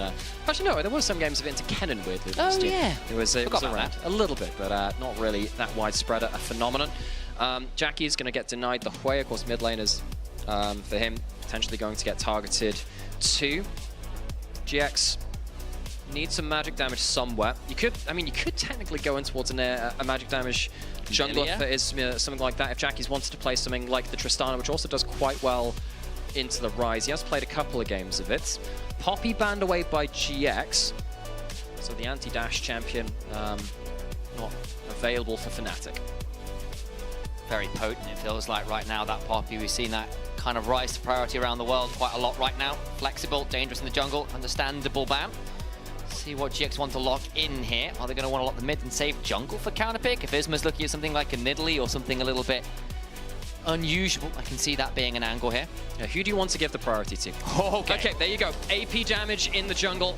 Nidalee comes through for Isma, a classic for him. Razork does have the ability to see the Nidalee and pick something that can at least survive it. Not many things beat out the Nidalee in terms of the individual clear and the dueling, but you can pick something that at least can farm well enough. A lot of the standard champions that Razork's been playing now kind of off the table. Maybe something like a Zyra if he wants to match clear speed. With clear speed, played a couple games of that. Instead goes towards that Wukong. Bit more scaling, good team fight. And Fnatic, if they can get to those objective fights, have got a lot of CC and burst to work with. Jackie's last pick on red side, trying to counterpick a whole composition with this. The Rise, Realm Walk potentially delivering Sion or Wukong into the backline. Pretty terrifying, also pretty good at sniping out side lanes as well. Something like a Syndra has been hovered for a long time here. I'm not sure if it's actually going to get locked in. Used to be a classic matchup in the mid lane. Okay. There we go. A rare Syndra in the LEC and everywhere on the patch right now. Always been pretty good against the Rise, but I'm a little bit worried about the Wukong getting on top of two immobile backline threats. Three if you even count in Italy, more mobile, yes, but Razork and Mickey, if they find one of these people out of position, it's very quick to go down. Basically, very, very fragile from GX, but good range from GX on the other side of things too. That will have to be the idea. If GX can land that initial bit of CC, but follow up with your bullet times and unleash powers and javelin tosses, will likely deplete the health bar whoever is unfortunate enough to be picked up by them. Fnatic though, with a Sion, a Wukong, the Rakan, that frontline, that CC, the AoE in the team fights can prove very deadly indeed. They need just one more win to advance further through this lower bracket. Giant X fighting for their playoffs lives. We've got ourselves at least one more to go, and GX would like to, with another bit of fun in the draft in that Syndra, make sure we go the full distance. This is, I believe, only our 5th Syndra in major regions worldwide. So that's LEC, LCK, LTA, LCP, and the LPL are 5 of our major regions. It's only won 1 game globally this split in our top tier of play. Jackie's trying to make that a second one. Quite vulnerable though, Fnatic. That Wukong feels like it's very, very deadly if it gets into the right angle, and Razork has been known to do so before. Fnatic, see if they can close out the series, or if GX bring us to a decider. Well, welcome to LEC Airlines. We're floating at a grand total of about 50 feet across there. Hope you enjoy your flight outside your portside windows. You'll see Fnatic and GX playing off here. And based on the observer, we'll be cruising at an altitude of about 20 feet or something like that. I guess we're your captains, and oh, isn't that a terrifying... Who's the co-pilot? I'm not ready to decide that. Don't give me that kind of authority. So, are there any level 1s coming through from something like the Nautilus? Sometimes you do want to get involved with that Nidalee into early jungle clear. Of course, early jungle vision is very, very important against the Nidalee. Isma, even when he was on SK as well last split, pretty good at coming up with an initial plan to say, look, I want to be doing this with my pathing, bullying the enemy jungler out. And when I look at the Syndra who can get early, can get good level 2, level 3 wave control, see what Jackie's can do with that. Jackie's picking this matchup. If he knows his breakpoints well, perhaps Isma can use that to inform his early attacks. Worth noting, of course, Isma, for all he's had some woes to deal with, his Nidalee has not been one of them. Picked it up a couple times and won both pretty handily. No, he's been a good player of it, played it well last split as well, as we were talking about. So it is going to be a late invade. We were asking for those level 1 plans. Goes in for a red buff steal. Razzle going on to the Raptors, starts with the Nimbus Strike. Will get himself safely to level 2, but without his red buff. Razork will pick up that Raptor camp pretty happily there, as there was an invade coming on through, and the red buff stolen away on that level 1. Good work from Isma, already starting off as he means to continue. So Isma, if he can get ahead of this matchup, obviously that makes things very difficult for Fnatic. We were saying, hey, actually, it has to be Razork and Mickey getting into the backline somehow. The Rise is outranged, the Xayah is outranged. Syndra was always pretty good into that. Even, remember back in 2019, of course, when we had the Perk bot lane, Extravaganza, and everyone started playing the mage bot lanes? One of the big mages back then was the Syndra, which was very good into like the Xayah, because even with a basic combo, if the Xayah disrespected and said, I don't need to use spells, but I want to use it for, say, I don't know, the Nautilus going in, you might just end up getting caught out of position from that. So, Upset, you know, he is our MVP. I think he's had a good series so far as well, largely demolish it. That was very good to sing that, by the way. There's the hook, though. Mickey XD that time around. Oh, it's an X-Mickey pushing up the daisies, gone to meet his makers. Beautiful plumage, but that's all about, you can say, beautiful about that play. Don't think he's Norwegian, so it doesn't work as that particular breed of parrot. But there you go, Monty Python references abound. Unfortunate look in there from Mickey, and that's a little bit unfortunate. But he was so close to stealing the Gromp. Imagine we were this close to greatness, this close. Almost stole that Gromp and got out. Kill goes over to Noah, who doesn't have to blow any of his summoners either. There was no flash follow needed because of the flash over the wall. Jungle farming, a support of your talents. combo going in from Mickey, protects a little bit, but Upset needing to go a little bit longer now.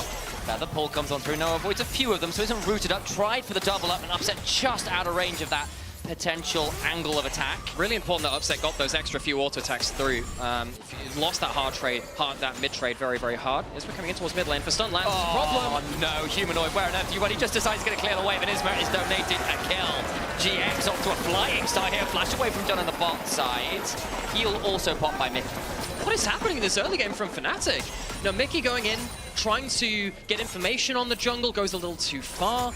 Now Jackie's with the Syndra, provides setup for Isma on the Nidalee, who has always had a good plan A on the champion. Fnatic need to find a way to stabilize quite quickly. Razzle doesn't have the red buff, taking a decent trade here, but you are against a Nidalee, you don't always win them. Just lost your warrior Trickster. Isma needs to think about getting over the wall here. Does so. Primal Surge. Humanoid coming on down, forced to flash, but then Razzle will step on forward with his own flash. And an Ember Strike. A flash on forward for the Rune Prison. Do not pass go. And give over a few hundred gold. Really well noticed by Razzle and Humanoid that they had the angled engine. Is looking to cancel the recall. There's no flash, but it'll stop the...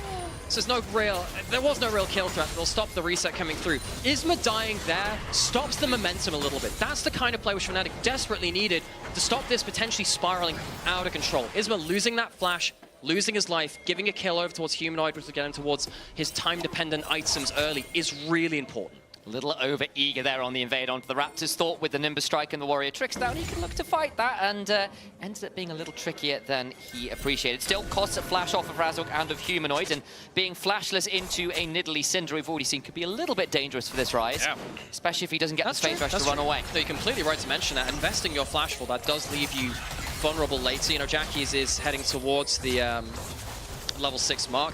Didn't actually see if he was running the Triple Tonic runes. I was too invested in watching the level 1s and stuff. But Triple Tonic was pretty popular on Syndra to give you kind of that level 6 all-in pressure with the Elixir of... Not the Elixir of Wrath. It's like the travel-sized ones. But you know what I mean. It gives you that... travel-sized Elixir of Wrath. No, that's what Clemsamanta used to give you. That's what they used to... Genuinely call it? Oh, that's fantastic. That's not just me memeing. It was genuinely a thing. But yeah, Jackie's, if you have that... yes, he does have the Triple Tonic. You can see it there. It's this little thing just in the inventory here. Gives you some adaptive force for a very short amount of time, which means that on that level 6 mark, and you look for that all-in on Syndra, can be really, really powerful, helping that first all-in. Mickey goes in, is immediately rooted up as a result. Down goes Noah with the Make It Rain. Turns into a Meteorologist briefly, but Razork immediately steps on forward, and Noah, forced to barrier, stays alive. Isma coming on over, misses the Javelin toss, looking for an auto or two, won't really find it. Noah burns both the summoners, nice engage there. Razork looking to get a bit of vengeance for the early game. Really well played by Fnatic's bot lane. So often when games go wrong for Fnatic, it is Upset and Mickey is a 2v2, which see things right. I think the early trades and then coming into plays like this too to remove HP from Noah, which means that Jun is then locked in lane. It can give a platform for Fnatic. It's been so important when things go wrong. And I remember in draft we were saying, look, Misfortune lane dominant. Ooh, Zyra can't because sometimes they have a difficult time into this. So far, up 10 or so CS, winning those trades, getting a load of those summoners. That's good work from the bot lane of Fnatic. MVP Upset, and of course Mickey X as well. Doing a great job down there in that bot side. Certainly one of our most dangerous here in the LEC. Lots. Blind pick Nah. Sion picked up afterwards. So Sion picked for the team comp, really trying to wave clear a little later. Decent combo there. Of course, a reminder, for those of you who don't see that much Syndra anymore, has a stacking mechanic. You get a couple of splinters of Wrath every level that you level up. Then you get them for double hitting a champion, much like the center passive as well, on something like an 8-second cooldown or something like that. So hitting some those double stacks can help you get towards your ability upgrades a little quicker. Is we're going to run into Razork. Ooh, does he manage to steal away the red buff? No, he does. Now Isma in danger, hit by the Cyclone, the level 6 meter. That's just a dead Nidalee. Turn around, those Jackie unleashes the power. Makes it the 1-for-1. Noah though in danger on the top side. As violence is everywhere you look. GX, I suppose the advantage being, they did get the feat of martial mastery off that. The early pathing in the early game looked so good from GX, but suddenly Razork is ahead of the Nidalee, stops the red buff steal coming through, gets a kill. And yes, he does go down in the 1-for-1, but it's a bad sign for GX that the Nidalee snowball has not continued. GX, they would have really liked that to just be kind of like a one and done. Okay, we're ahead in terms of XP, in terms of gold. That's not the case now. Oh, no. Spots that out. Spidey senses are tingling. I would not have done that, and I would have died a horrible, horrible death. I think a great many people would have done. And Upset and Mickey getting themselves a kill on that top side. Again, continuing on. The stabilization which Fnatic needed to find. Things were getting scary for them. They managed to get themselves into the lead. They'll get themselves grubs. And GX will need to find another way to start the momentum again.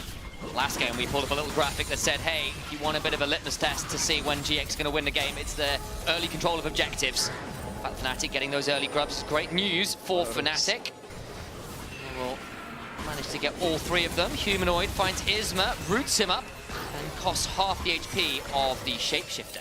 It's really annoying. Scuttlecrab is going to be secured by GX anyway. Razork was singing to if he could sneak it away. Not able to do so. Bot side, Lot turns into a really angry version of Gnar and starts yelling at Sion a lot. Gets shoved into the wall, and I think Osman would like to get that last minion. Actually needs to be a bit wary here. There's quite a lot of damage coming, but there's still a grasp and he should be okay. And cookies. These are nerf cookies too. Out. They are nerf cookies, but hey, they're still very, very useful. Lot, of course, on a good individual matchup, but Oscar will provide a lot of value to his team with that quick response tool of that ultimate. A lot of people kind of forget that Sion with that ultimate travels a long way on the map. Is kind of a semi-global in the way that we've talked about it before. If Fnatic can find an opening, you know, when we come around to this 1-item mark, when we come around to perhaps Herald spawning in the first dragon fight of the game, stuff like that Sion ult and the Ryze ult will very quickly put GX under pressure. And the longer this game goes, the more likely it is that GX will leave an opening for that to exploit. Jund, potentially in danger, manages to dredge line to safety. Should be all right for now. Okay. Interaction actually just reminded me of something which will be very important to keep track of. Wukong Rakan, really busted interaction by the way. They've got the Realm Bomb. See if they need it at all. Lot, Mini, not got a lot of HP to work with. And there's just nothing to be done. Now there's an additional present for Fnatic to pick up. It's the middle of the year, and yet it looks like Christmas has come very early indeed. Dredgeline in, but Jackie's can't do it. I think he's carved John up by the quickness. Triple Dredgeline knock, though, means John might well get one back, but Upset's dropped turret aggro. Between hop around, though, Isma now here. Where is Upset going? No way to escape. Javelin Tars hits him. Dredgeline after. In comes Noah. Gets it, no kill, and it's all getting turned around. Fnatic looking to play it out regardless. Noah continues to hop around. Razork can't get. And Noah survives! They lose 4! I have no idea how that teleport under the turret somehow works out in a one fight for GX, but they end up locking up enough of Fnatic for long enough that the tower makes up the difference of their members stuck on the tower going down very easily. The Realm Walk comes through quick, play onto the side lane. We talked about that global being so important. Teleport comes in and we're thinking, oh no, he's just caught out completely out of position. He does have the orbs under tower. If that stun lands, I think actually this works out even further in their favor. Jackie's being behind him, use that ult first to put those balls on the ground. But still, Jun on his own, that triple depth charge, as you were saying, getting so much CC, allows the fall to come through as Noah makes his own way, as weirdly, the flanking MF gets a huge amount of value. In a 1v2, gets the kill and forces the flash out of the Ryze, and even survives to tell the tale. Nice, good job, mate. Even to Narnia, and we won. Yes, it did. Yes, it did. Well, the Lion, the Witch, and I don't know whether the turret counts the wardrobe, but the Ryze ult certainly did. Hey, well, Syndra fits the second article on that, Bill. Where's we've got a Cougar. That's about it, Lion. We've got 2 of the 3. Who's the wardrobe? Is Isma going to rename to Aslan? I'm just saying, rename to Aslan. It's a great player name. Man, Jackie's at least still picks up some kill participation. Fnatic, that is the kind of play which I want to see them do more, though. They had that Ryze ultimate as that global ability to pull the trigger. It's very powerful, allowing Razork an extra flanking angle to do that. Hang on, Humanoid will find out Isma again. Anyone else roaming over? I mean, Razork is on the flank technically, but can't find a quick enough way to start a fight. Does feel like Fnatic have been there every time Isma tries to even sniff it at a Fnatic camp. They fought over nearly all of them very, very hard, and Isma hasn't really won a lot of those invades in terms of getting the camps over the last few moments. Got a dragon spawning in a little while, so that's not going to be on the table. Herald is not up either, so no real objectives yet to contest for at least 2 minutes. Can we just take a minute to appreciate how good this series? Okay. Yeah, yes, we can. Thank you. We can take a minute to appreciate how entertaining this series has been, given the number of the seedings, 2nd seed versus 5th seed in playoffs, and how that has continued on from what has been a very tight-knit regular season as well. Fnatic are getting pushed here by GX, which I think in other splits, potentially, you know, lower bracket teams starting in the lower bracket would not have been given that same amount of respect. GX taking a really good chunk out of Razork there. GX making a good attempt at this so far, have themselves a slight gold lead. Of course, there's a very competitive game. It could, of course, all end here for GX and Fnatic go on from this game. But the fact that GX have had an early game like this and giving some sweat to Fnatic on this early game, it's a good sign for them.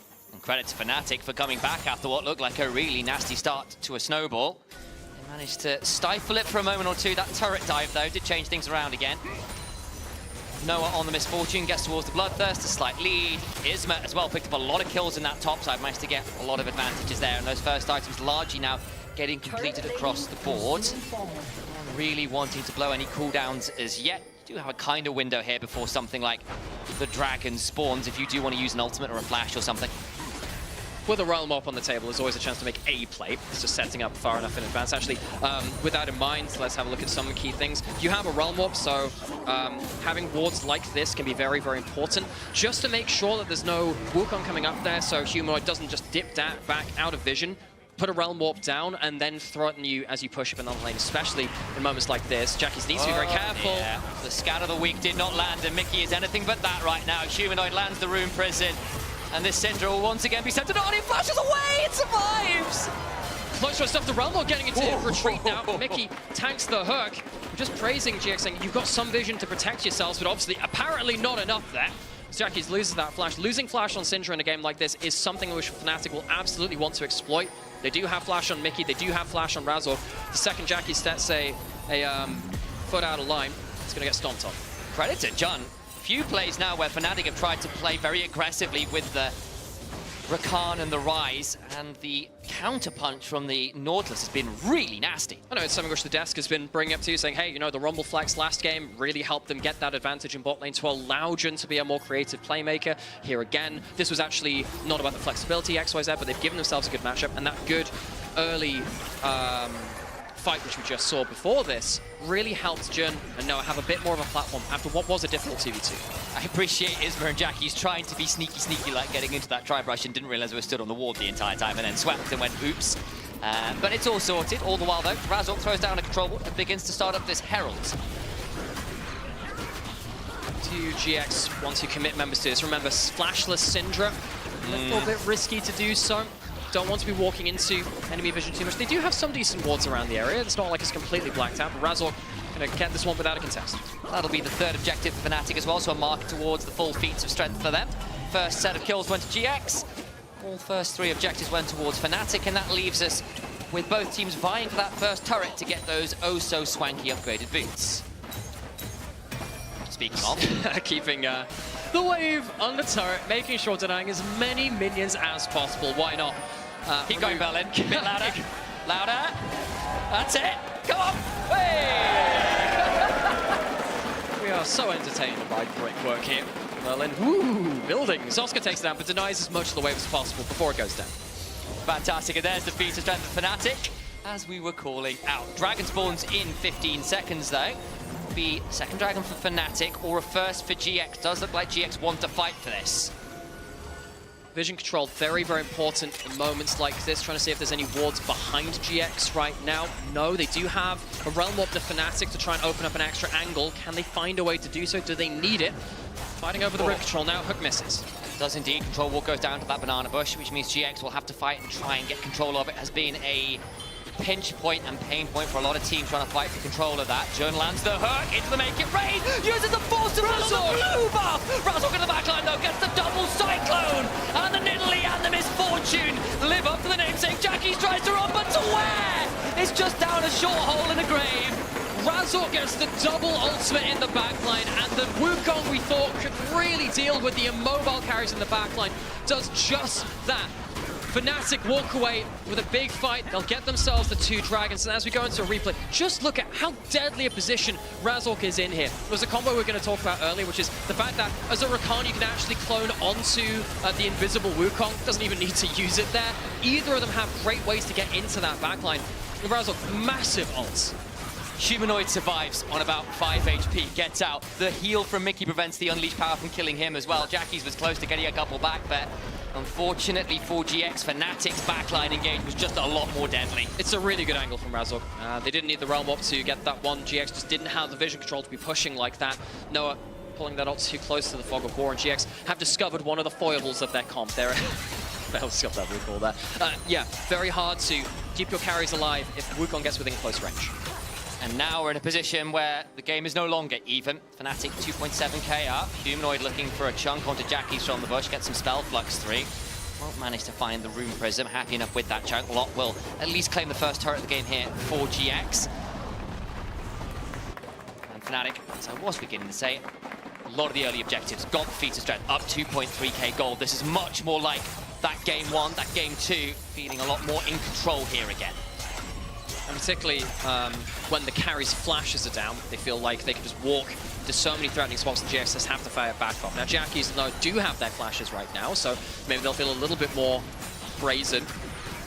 But make a mistake like you did in that last fight again, you could be going home right here in this game. Giant X are on their last life. This is lower bracket. This is an elimination match. They could potentially push it to a game 5 versus Fnatic, but Fnatic with this kind of lead, definitely making things a little bit more interesting. Hook lands. The scan of the wing, get a lot of damage onto Razzle, but don't manage to unleash the power particularly well. Turning it around now with the Cyclone. In comes Oscar in with the ult into the backhand. Razzle still alive. Finally goes down, but he gets so many with him. Noah's forced to bullet time, point blank, as Upset picked up a triple all the while. Lot's doing his best to fight to Valley, but there's still a barrier. Now Isma's too deep. Doing to hunt for a lot more. Our Fnatic 3 members chasing after Oscar, and it's flashed on in. The decimating smash only a slow. And it's a little bit far there from the Scion, but he's feeling it, and I can't blame him. Another huge Cyclone from Razzle. GX find that the Wukong is their problem, but they can't quite close him down. Fnatic will get a ton of kills. They'll get themselves a tower. They can return to the side lanes and pick up more farm than GX during this too. It's not a bad idea to try and pick off someone like this. You have a bunch of chain CC, but the delaying action from Mickey X manages to buy enough time for Razzle to regain some cooldowns, get into the fight, get a ton of healing from Sundered Sky, and then, of course, run into the play with his Conqueror as well. Get a ton of damage before he goes down. Lot tries at the back end of this, but it's a great ult from Upset to avoid that, and he stays alive. Not the Sundered Sky, just Conqueror, by the way. I thought, wow, that's a lot of healing. It's got to be that. It's the Sundered Sky. Definitely helps. Not the Sundered Sky, the Conqueror. That one, oh, man, words all over the place. Just like GX were after that Cyclone hit. Mickey going forwards again. Here we go again. The violence commences. Razzle looking to go forwards. Doesn't quite have the Cyclone up and available. Mickey X ignited. It's the clone that remains, and they get out to safety, but the wards have already been put down, and GX will need to clear them out shortly. Atacana spawned on the top side of the map, and the top side river is Fnatic's to command. Very hard for GX to play the game because Fnatic are starting to choke hold out that vision as you were talking about. Anything they miss could genuinely just end the game at this point. We're getting towards the point where another lost fight will open up Soul Point potentially in the next few minutes, and Fnatic already have so much control. Lot trying to clear through the Herald, but they might even just send multiple members to this lane just to make sure they can take down the inner turret. Certainly going to get a charge here. Whether it will be the full turret is a slightly different matter. Lot on Mini, but should be able to throw out a boomerang or two, picks that up. Wave not really there. Rune Prism down. Mickey will battle dance towards some safety. Now Fnatic have actually stayed quite a long time. No real water TP behind, no one really who'd want to do it, so Fnatic get to back away. Yeah, gotta say, Syndra teleport versus this comp, bold. Yeah.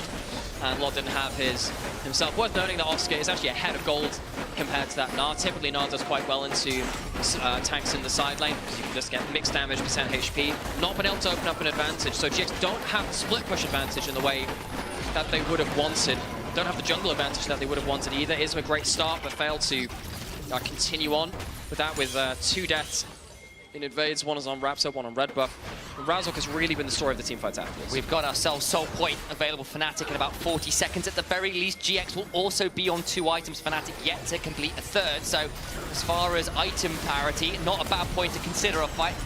Clone there from Razzle to get out as Jun was looking to catch him before he got to press the Warrior Trickster. Yeah, you know, if you had a load of gold on Syndra, you land that stun, maybe things change. GX maybe just want to buy time here. Just play things slowly. Wait for a good hook. Wait for a good spear. Make sure that your backline isn't over-committing. Noah, Jackies must be very, very respectful of Fog of War coming into the next fights. Oscar Renin was looking there to fish with a decimating smash. The javelin toss as we land on Owen. Humanoid flashes forwards though and tries to pick off Lot. They're turning it around. Mickey though got the lock. He stays alive. The bullet time is solid though. Gets a large HP chunk. No one's dead though. Decimating smash lands on the Jun. Flash on forward for the Cyclone. Gets some value. Mickey looking for the flash on him with the quickness. And they're all brought down. A double kill to Upset, who is feeling pretty damn happy. His name is a bit of a lie right now. Isma gets out alive, but they've lost Jackies, they've lost Jun. And that's going to be Soul Point to Fnatic, no doubt about it. GX's carries just can't stand and do the damage that they want to. Fnatic will find the kills, they'll find themselves Soul Point, and GX slide one step closer to the grave. This is such an important game for them as a team on a great run of form, but Fnatic, a team unexpectedly in the lower bracket, after the regular season which they had, with a higher seed in their first round matchup in the upper bracket, looking to make amends. And plays like this from Razzle definitely help. Look, we already said one of the problems that GX were going to run into is their backline carries are so immobile. Honestly, it looked like a decent start to GX to punish the attempted engage. It did look like that at first, but then, you know, Oscar basically cancels the ult by threatening his own ult on top of MF. Razork finds an opening. It's another easy set of kills, which Upset's been doing really, really well at following up from. It is very hard as a Xayah to follow up against such a deep diving team in some cases when the Wukong's going so far forward. Often the Xayah can't keep up. Upset has been doing that. He's 6-1 and 6. He's been doing a great job of following up on those kills, often committing his flash aggressively. Great to see Upset get involved in those plays. 4 flashes burned for Fnatic, and they earn themselves quite a large prize from it now, nearly 5k up. In fact, as I speak, it ticks over to 5k. Soul point secured as well. This game, it has to be said, is theirs to lose right now. Couple of minutes until GX will, I suppose, be forced to come to another objective fight. 4 minutes until the Dragon. This game, they don't have that early Dragon stacking. Last game was such a big boon to them where they could drop a couple of Dragons, wait for a split push threat. In that game, it was the Yorick. In this game, they potentially would have liked to do that with the Gnar. Not been able to do that, sadly, because of the early jungle pathing going awry after a very, very good start. Fnatic are smoothly snowballing this game. 115 Splints of Wrath for Jackies. Only needs 5 more to get the full upgrade and get the Ascendance. I think that's what it's called. Ascended, something like that. All I know is it gives you a mini death cap. It gives you 15% extra AP, exactly. It's humanoid, not gonna be able to catch him though. Rise, pretty good at keeping himself safe. He sort of runs really fast. Pretty good at that too. Gets the passive, gets the phase rush, gets a load of move speed, runs away. Jackie's on top side, having to be shepherded in by Jun. And Jackie's has decent damage, but it's just like, you never get to stand there and do it for the amount of time that you'd like to. Fnatic walk in, trying to steal a red buff. Has at least now got the fully stacked Splints of Wrath, so that's something is the feathers. On the other hand, though, with a 3-item Xayah, do a hell of a lot of damage. Ow, yeah, I mean, that is a very fed Xayah. They try to steal the grabs as well. This is one of the other things about losing a game in terms of map pressure. You lose your jungle camps too, and each one of those is, you know, a couple of 100 gold each, whatever. Each time one of them goes, the enemy team is getting resources that they shouldn't have access to. You start bleeding out. Ascon started by Fnatic. GX would have to push up so far into enemy vision to contest, unlikely to have anyone really go near. They don't want to touch it. Razork and Oscar in and started as a 2-man. Upset comes on over and says, here, let me land you a hand, and suddenly the health bar depletes in rapid order.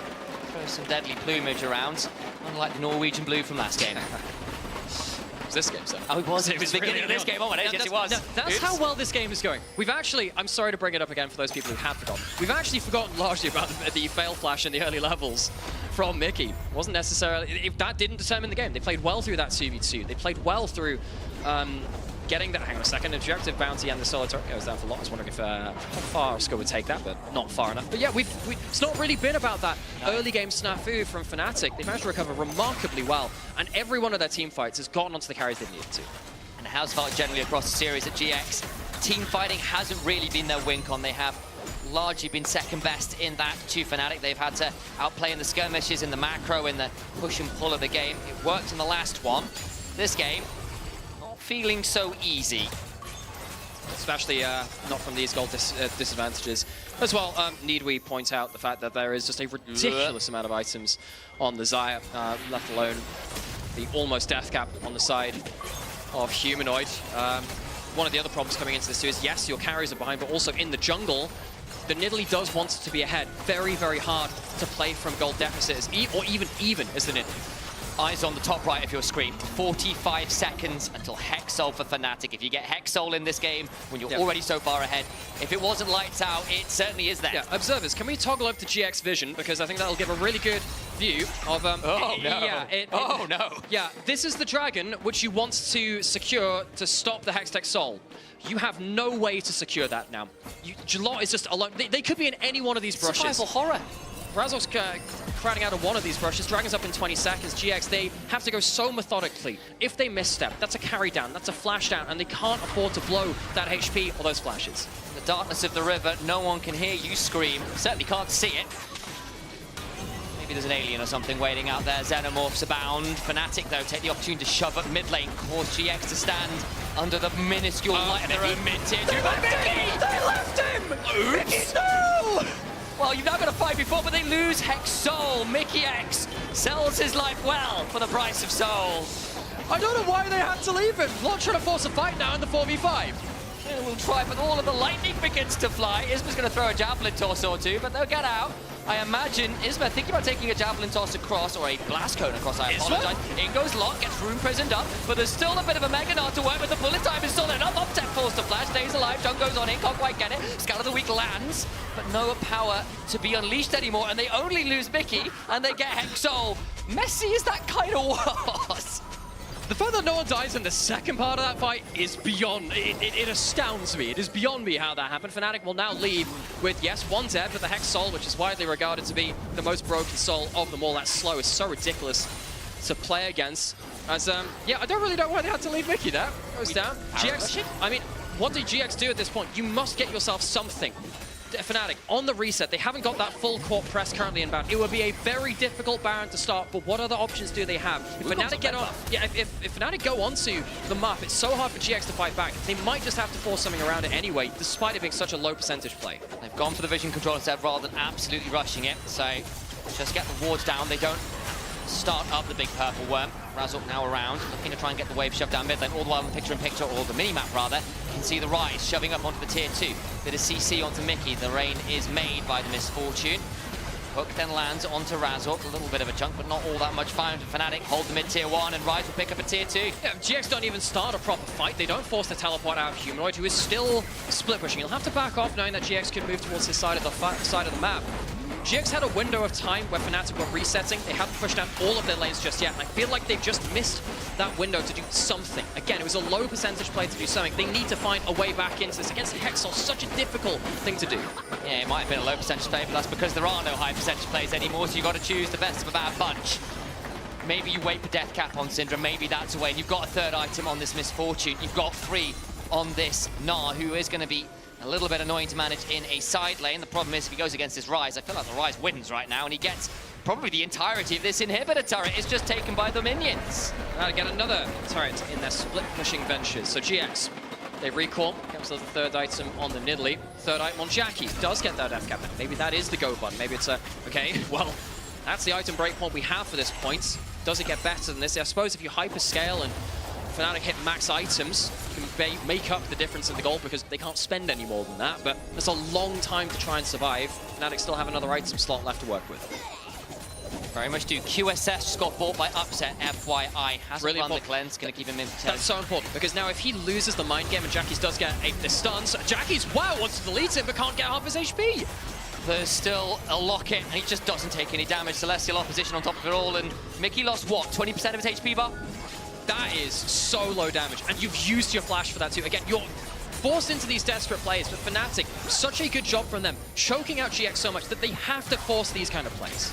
Lot nearly at Mega. The bar is there, but where do you go? Scout of the Week goes wide. Tier 2 in mid lane falls, especially without the threat of the power being unleashed. Feels like a little bit low wattage. The javelin toss lands onto Upset, but a realm walk towards the Baron pit, and Fnatic begin to rush it. Doesn't get anywhere near. Stole one last game, but already look who's waiting. Oscar in with the decimating smash, and that Baron is gone. No way to get in. Fnatic are clean with it.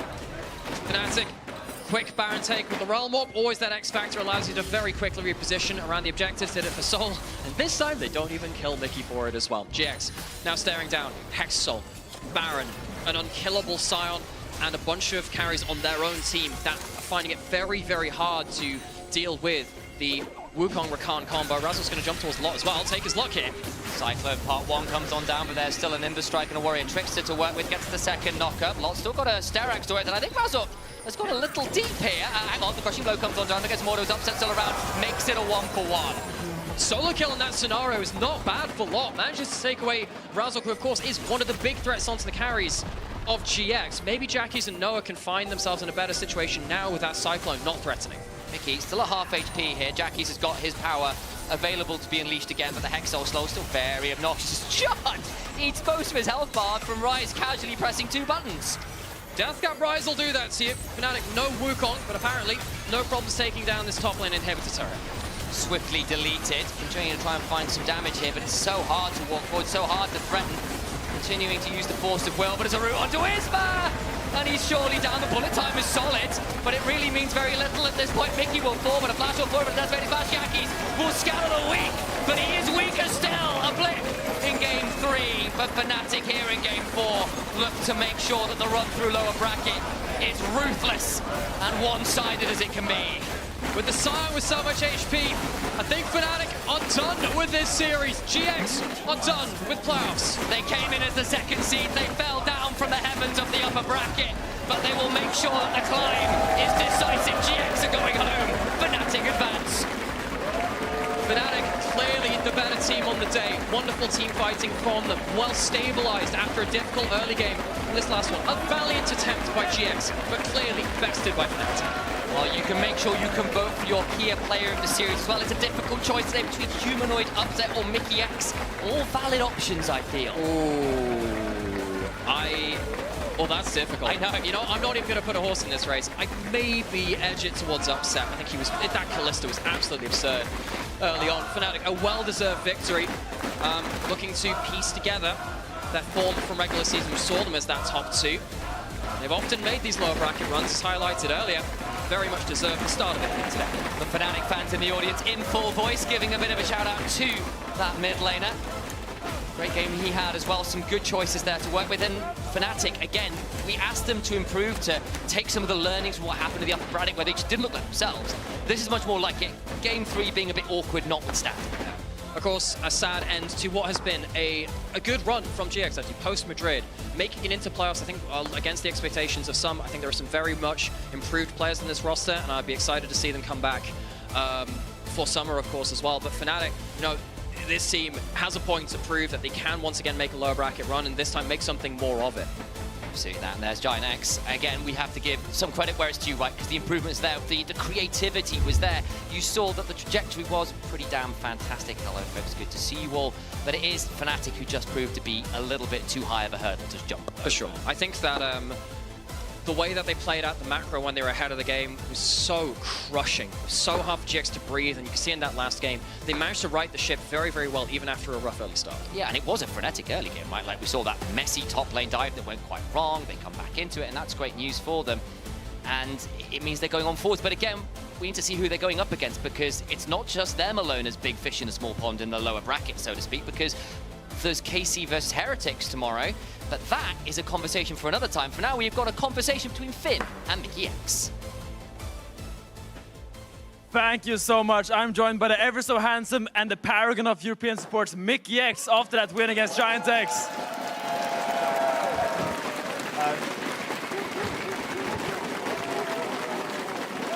And crowd loves you. You must be very proud. And as someone that has a lot of experience with eliminating GX and XL in the playoffs, how does it feel being in the winning side this time? Feels pretty nice. I mean, I guess it was kind of expected, you know. This time they didn't really have a chance coming into the game. They didn't have Finn in the top lane, so sucks. That guy sucks. We have some clips from that game that I would love to get your insight on, because obviously you played a great Rakan game, and if you look to the TV right there, I would love to see your insight on this clip right here. Talk me through it. So here I wanted to steal the Grump, and it didn't quite pan out. Then my flash was bugged, and so I died. And is this a conventional play to go to steal Grump as the Rakan? No, I was actually trying to sabotage our MVP to see how well he does, like, from behind, but he was unstoppable. And boy, he was good from behind. He really popped off that game. Upset had a great performance on the Saya. Looking forward, you are playing against the winner of tomorrow's game, Heretics versus KC. Do you have an opinion on that matchup? And who do you think is going to come out on top? Well, I believe KC will take this one quite handily, but that's what I was taught against Koi. So I guess we'll just have to wait and see. Wait and see? Is that a little hint for a potential way in the game? I don't know. Ooh, we love the hints there. Looking into the finals, obviously, you guys had some questionable drafts regarding the MF Lulu, the classic one. Going up against KC, do you guys think you have prepared for better drafts now? Or how is that situation in the team? No, it's kind of similar. Grab's still on the team. I mean, we're saving the Volibear MF Lulu for the game 5, if I make it there, of course. But, yeah. But I hope you make it there. We have Upset sitting in the post-game lobby there. Do you have any words for your AD carry in the bot lane? Well played. You passed the test. Wow, thank you so much. We're now gonna send it to PGL, where we have Upset joined with Ginny and Jack Spectra. Thank you, Finn, for that wonderful interview with Mickey. Upset, thank you for joining as well. Congratulations on the win in the series, but also the MVP, and you passed the test. What was the test?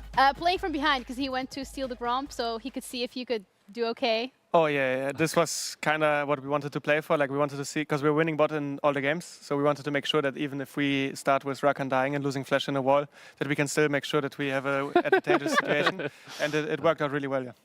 Yeah, you played really well throughout the whole series. I was kind of surprised. I thought the Giant X bot lane would maybe put up more of a fight, but I felt like you guys had it really easy. Did it feel easy for you? It felt quite easy. I think we had good drafts on bot. Obviously, me and Mickey play really well. I think some of the games, of course, it was also about their jungle decision making. Yeah. How the lane played out. Like we got a lot of dives off, right? Mm-hmm. But yeah, I felt pretty good about our performance today on bot lane. I think we played really well. You did, and you know, you got the MVP already, you got the win for this series, and then you also got Kia Player of the Series on top of that. So W after W after W. How does that feel? Yeah, feels great. Job is done. Like now it's just time Job to is done. Job is done. No way. 4th place and call it a day. No, obviously it feels great. I'm very happy to get these the win today, and also the individual awards. Obviously, always are a nice touch. But what's my most important thing in this team is that we are the best team at the end of the split, at the end of playoffs. So it all feels great right now. But if we lose, I'm still not gonna have a smile, right? So this is what I'm mainly focused on right now. One step at a time, right? So this series looked really good. And Jack, I mean, we still have a couple more games here in the lower bracket, but before we do so, it would be really nice to have the MVP of the split being the AD carry and past washed AD carry player rank the AD carry players that are still Yeah, so we have an in ADC playoffs. tier list here on the Telestrator. Okay. So I was thinking you could walk me through it, and we can start off with, let's start off with you. Where would you put yourself? Is it for regular season or like the whole year so far? So Playoffs? it's just only playoffs ADCs. So like, who do you think is going to be the best ADC in playoffs, I guess? So not based on performance now, just in general? Go in general. Go I would in like to general, know in sure. general, Okay, yes. so I think I'm S tier for Yeah. sure. I Okay. think Kalist is also in the same tier as me, and I Okay. think Hans as well. Okay. I think me and Kalist showed more in the regular season, but I think Hans played very well, and he's already in the final. Mm-hmm. And I think he's always a player that if he gets his champs, he can do very well. So I think this is very deserved. Mm-hmm. So it's just playoffs IDs? Yeah, Supa and Flackid, since you knocked out Noah now. I mean, I think Super had a pretty good series, but I think overall the way they play is much more mid-jungle support, and then Mirwin does something crazy. So it's harder to judge. Like if it was the last series, I would give him A tier, but overall I would probably give him like a B tier. Okay, I put him in B tier. That is your head again, but that is supposed to be Supa. I'm an S and B tier. Well, that's a bug on the Telestrator. But there's an argument to be made that he could be A tier, right? It just Okay. depends how much different you think the skill level is, let's say. Yeah. And then I think Flackid, I would put him below Super probably, so he would be B or C tier basically. B or C, you Yeah, choose. so if Super is A, then Flackid would be B. Where would you put Jack Spectra?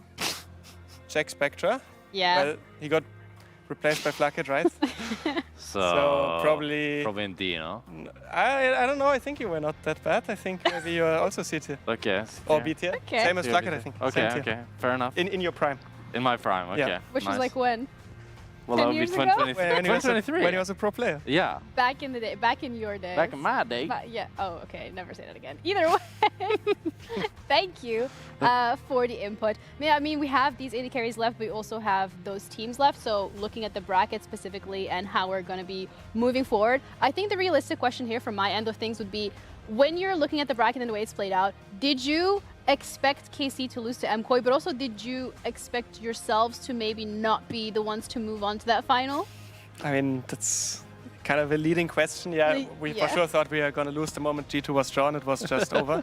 So we were sure we were going to be in loser's bracket, but Casey vs Koi, that was a big surprise for me. I was pretty sure Casey was the favorite in this one, or like Casey was the favorite, and that Koi showed like a lot of resilience and clutched it out in the game 5 speaks to their strength as a team.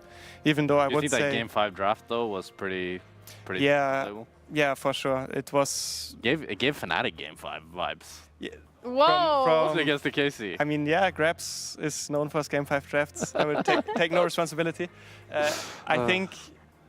I think KC is for sure the better team, but Matt Koi showed up way better on the day, which makes our life a bit harder because we are gonna have to face KC now, right? Yeah. So it's gonna be a really close series against them, I think, because they're a very good team still. So I love how no you're chance that Yeah. Heretics can. Oh yeah, I mean Heretics is also in the playoffs still. Yeah. No, I don't think so. Okay. I don't think they will win 3 games in the best of 5. Fair enough. Alright. It was a really close series though during regular season between Heretics and KC. Maybe there is a chance with the resilience that we've seen from Heretics, but I feel like everyone that we've spoken to so far was Razork as well earlier today going, oh yeah, we're going to be going up against KC. It's just like, it feels like it's a given at this point. But I'm looking forward to how that's going to play out, Jack. Yeah. Can I ask you completely off topic? Okay. What do I do with my hair? No, Uzi. Never mind. Was Uzi a big inspiration for you? Are you really happy to see him in Hall of Legends? Yeah, for sure. I think every AD carry, like growing up in that time, let's say, was watching Uzi's game. I think it's obviously like one of the greatest AD carry players of all time. So I'm very happy for him that he got such a nice accomplishment. I completely agree. Are you getting the skin? Depends, I guess, on Daddy Fnatic if they want to pay for it. It's like 5 million euros or something. Yeah, that sounds about right. Are you getting the skin? Probably, yeah. Really? I mean, it looks so good. Which one? The Kaisa? Yeah. Fair enough. But not the most expensive one. No? No, that's too expensive. No, too much? That's too much. That's too much. All right. Well, good to know. Well, again, thank you for joining us. And congratulations on another win. You guys are still in this lower bracket, but we've seen you do it before. So we got hope. Do you have hope? I have hope. Yeah? Okay, good. If you don't have hope, why are you even here? Our fans should not have any hope until we actually win the game, I think. Because I think it's probably the fans' fault that we lose because they have too much hope, you know? And it puts so much good So you guys are like hope KT, in the air. Yeah, we're basically KT. Like, do not believe in us and we will probably win. Okay, well, that's good to know. Great message for the fans to end off on the day. Thank you guys all for tuning in. We're going to be back again tomorrow for the same thing. We have KC going up against Heretics, same time, same place. Loser goes home, winner goes up against Fnatic. So far, everybody's seeing that it's going to be KC. We're going to have to wait to figure it out. Take care of yourselves, and we'll see you tomorrow. Bye. Trying to back away. I'm sure they're safe to the top side. Looking for the 1v1. Lord gets it! Transfusion! And Oscar in it is exsanguinated. Don't press scanner. Don't press scanner. Go scanner. Go scanner. Go scanner. Go in the bush. Go in gun. Yeah. Watch out, Dalia. Combo and you guys win. I will kill him. I will kill him. Yeah, Nice! Nice, good. I can eat on the blood here. Look, Oski. Yeah. Blood dead. Penta. We cannot end, guys. Okay, get Solar Nash hit. Actually, guys, you guys see how they celebrated after winning one game? Don't say this, he's so good! They're going to I'm tapping too. I ulted him out. Knock. Kill Knock. I'm dead. Knock is dead. Kill the Jax after. I'm in Gragas. Jax flashed on me. No, nothing. Jax. Go Jax. Yeah. He wants to jump out. I can fight this. Yeah, keep going. No flash Ori. Keep going. You kill all of them. I can get a reset. They get cooked, I think. Varus is 1 HP, guys. I'm 1 HP. In 2 seconds. Yeah. 1 second. I'm fine. Varus 1 HP, okay? See him. I'm coming. Nice, guys. Game 3, they are desperate. Let's not fall into the chaotic game, okay? The more chaotic it is, the worse for us. We're the better team. Are we? I didn't know that we are. And the little army comes on through, the ghouls all over him. Another dark protection, the last right's not quite enough! Oscar will away the morning miss! Ulti me. Look at the Seiyu or the Rumble. I will ult. Perky is dead. Rumble. Yeah. Rumble Seiyu. I ult him. Look at me, Mickey. Nice. Seiyu too. Only 1 HP. No flash Lucian. No flash Silas. No flash Silas. Lucian is there. Nice! I sell a flash ult for next. Look at an ulti. I got an ulti. Look. I can look here. Go with me, Mickey. Looks sketchy, I guess. Oh no, it's fine. Kill him. Pistol.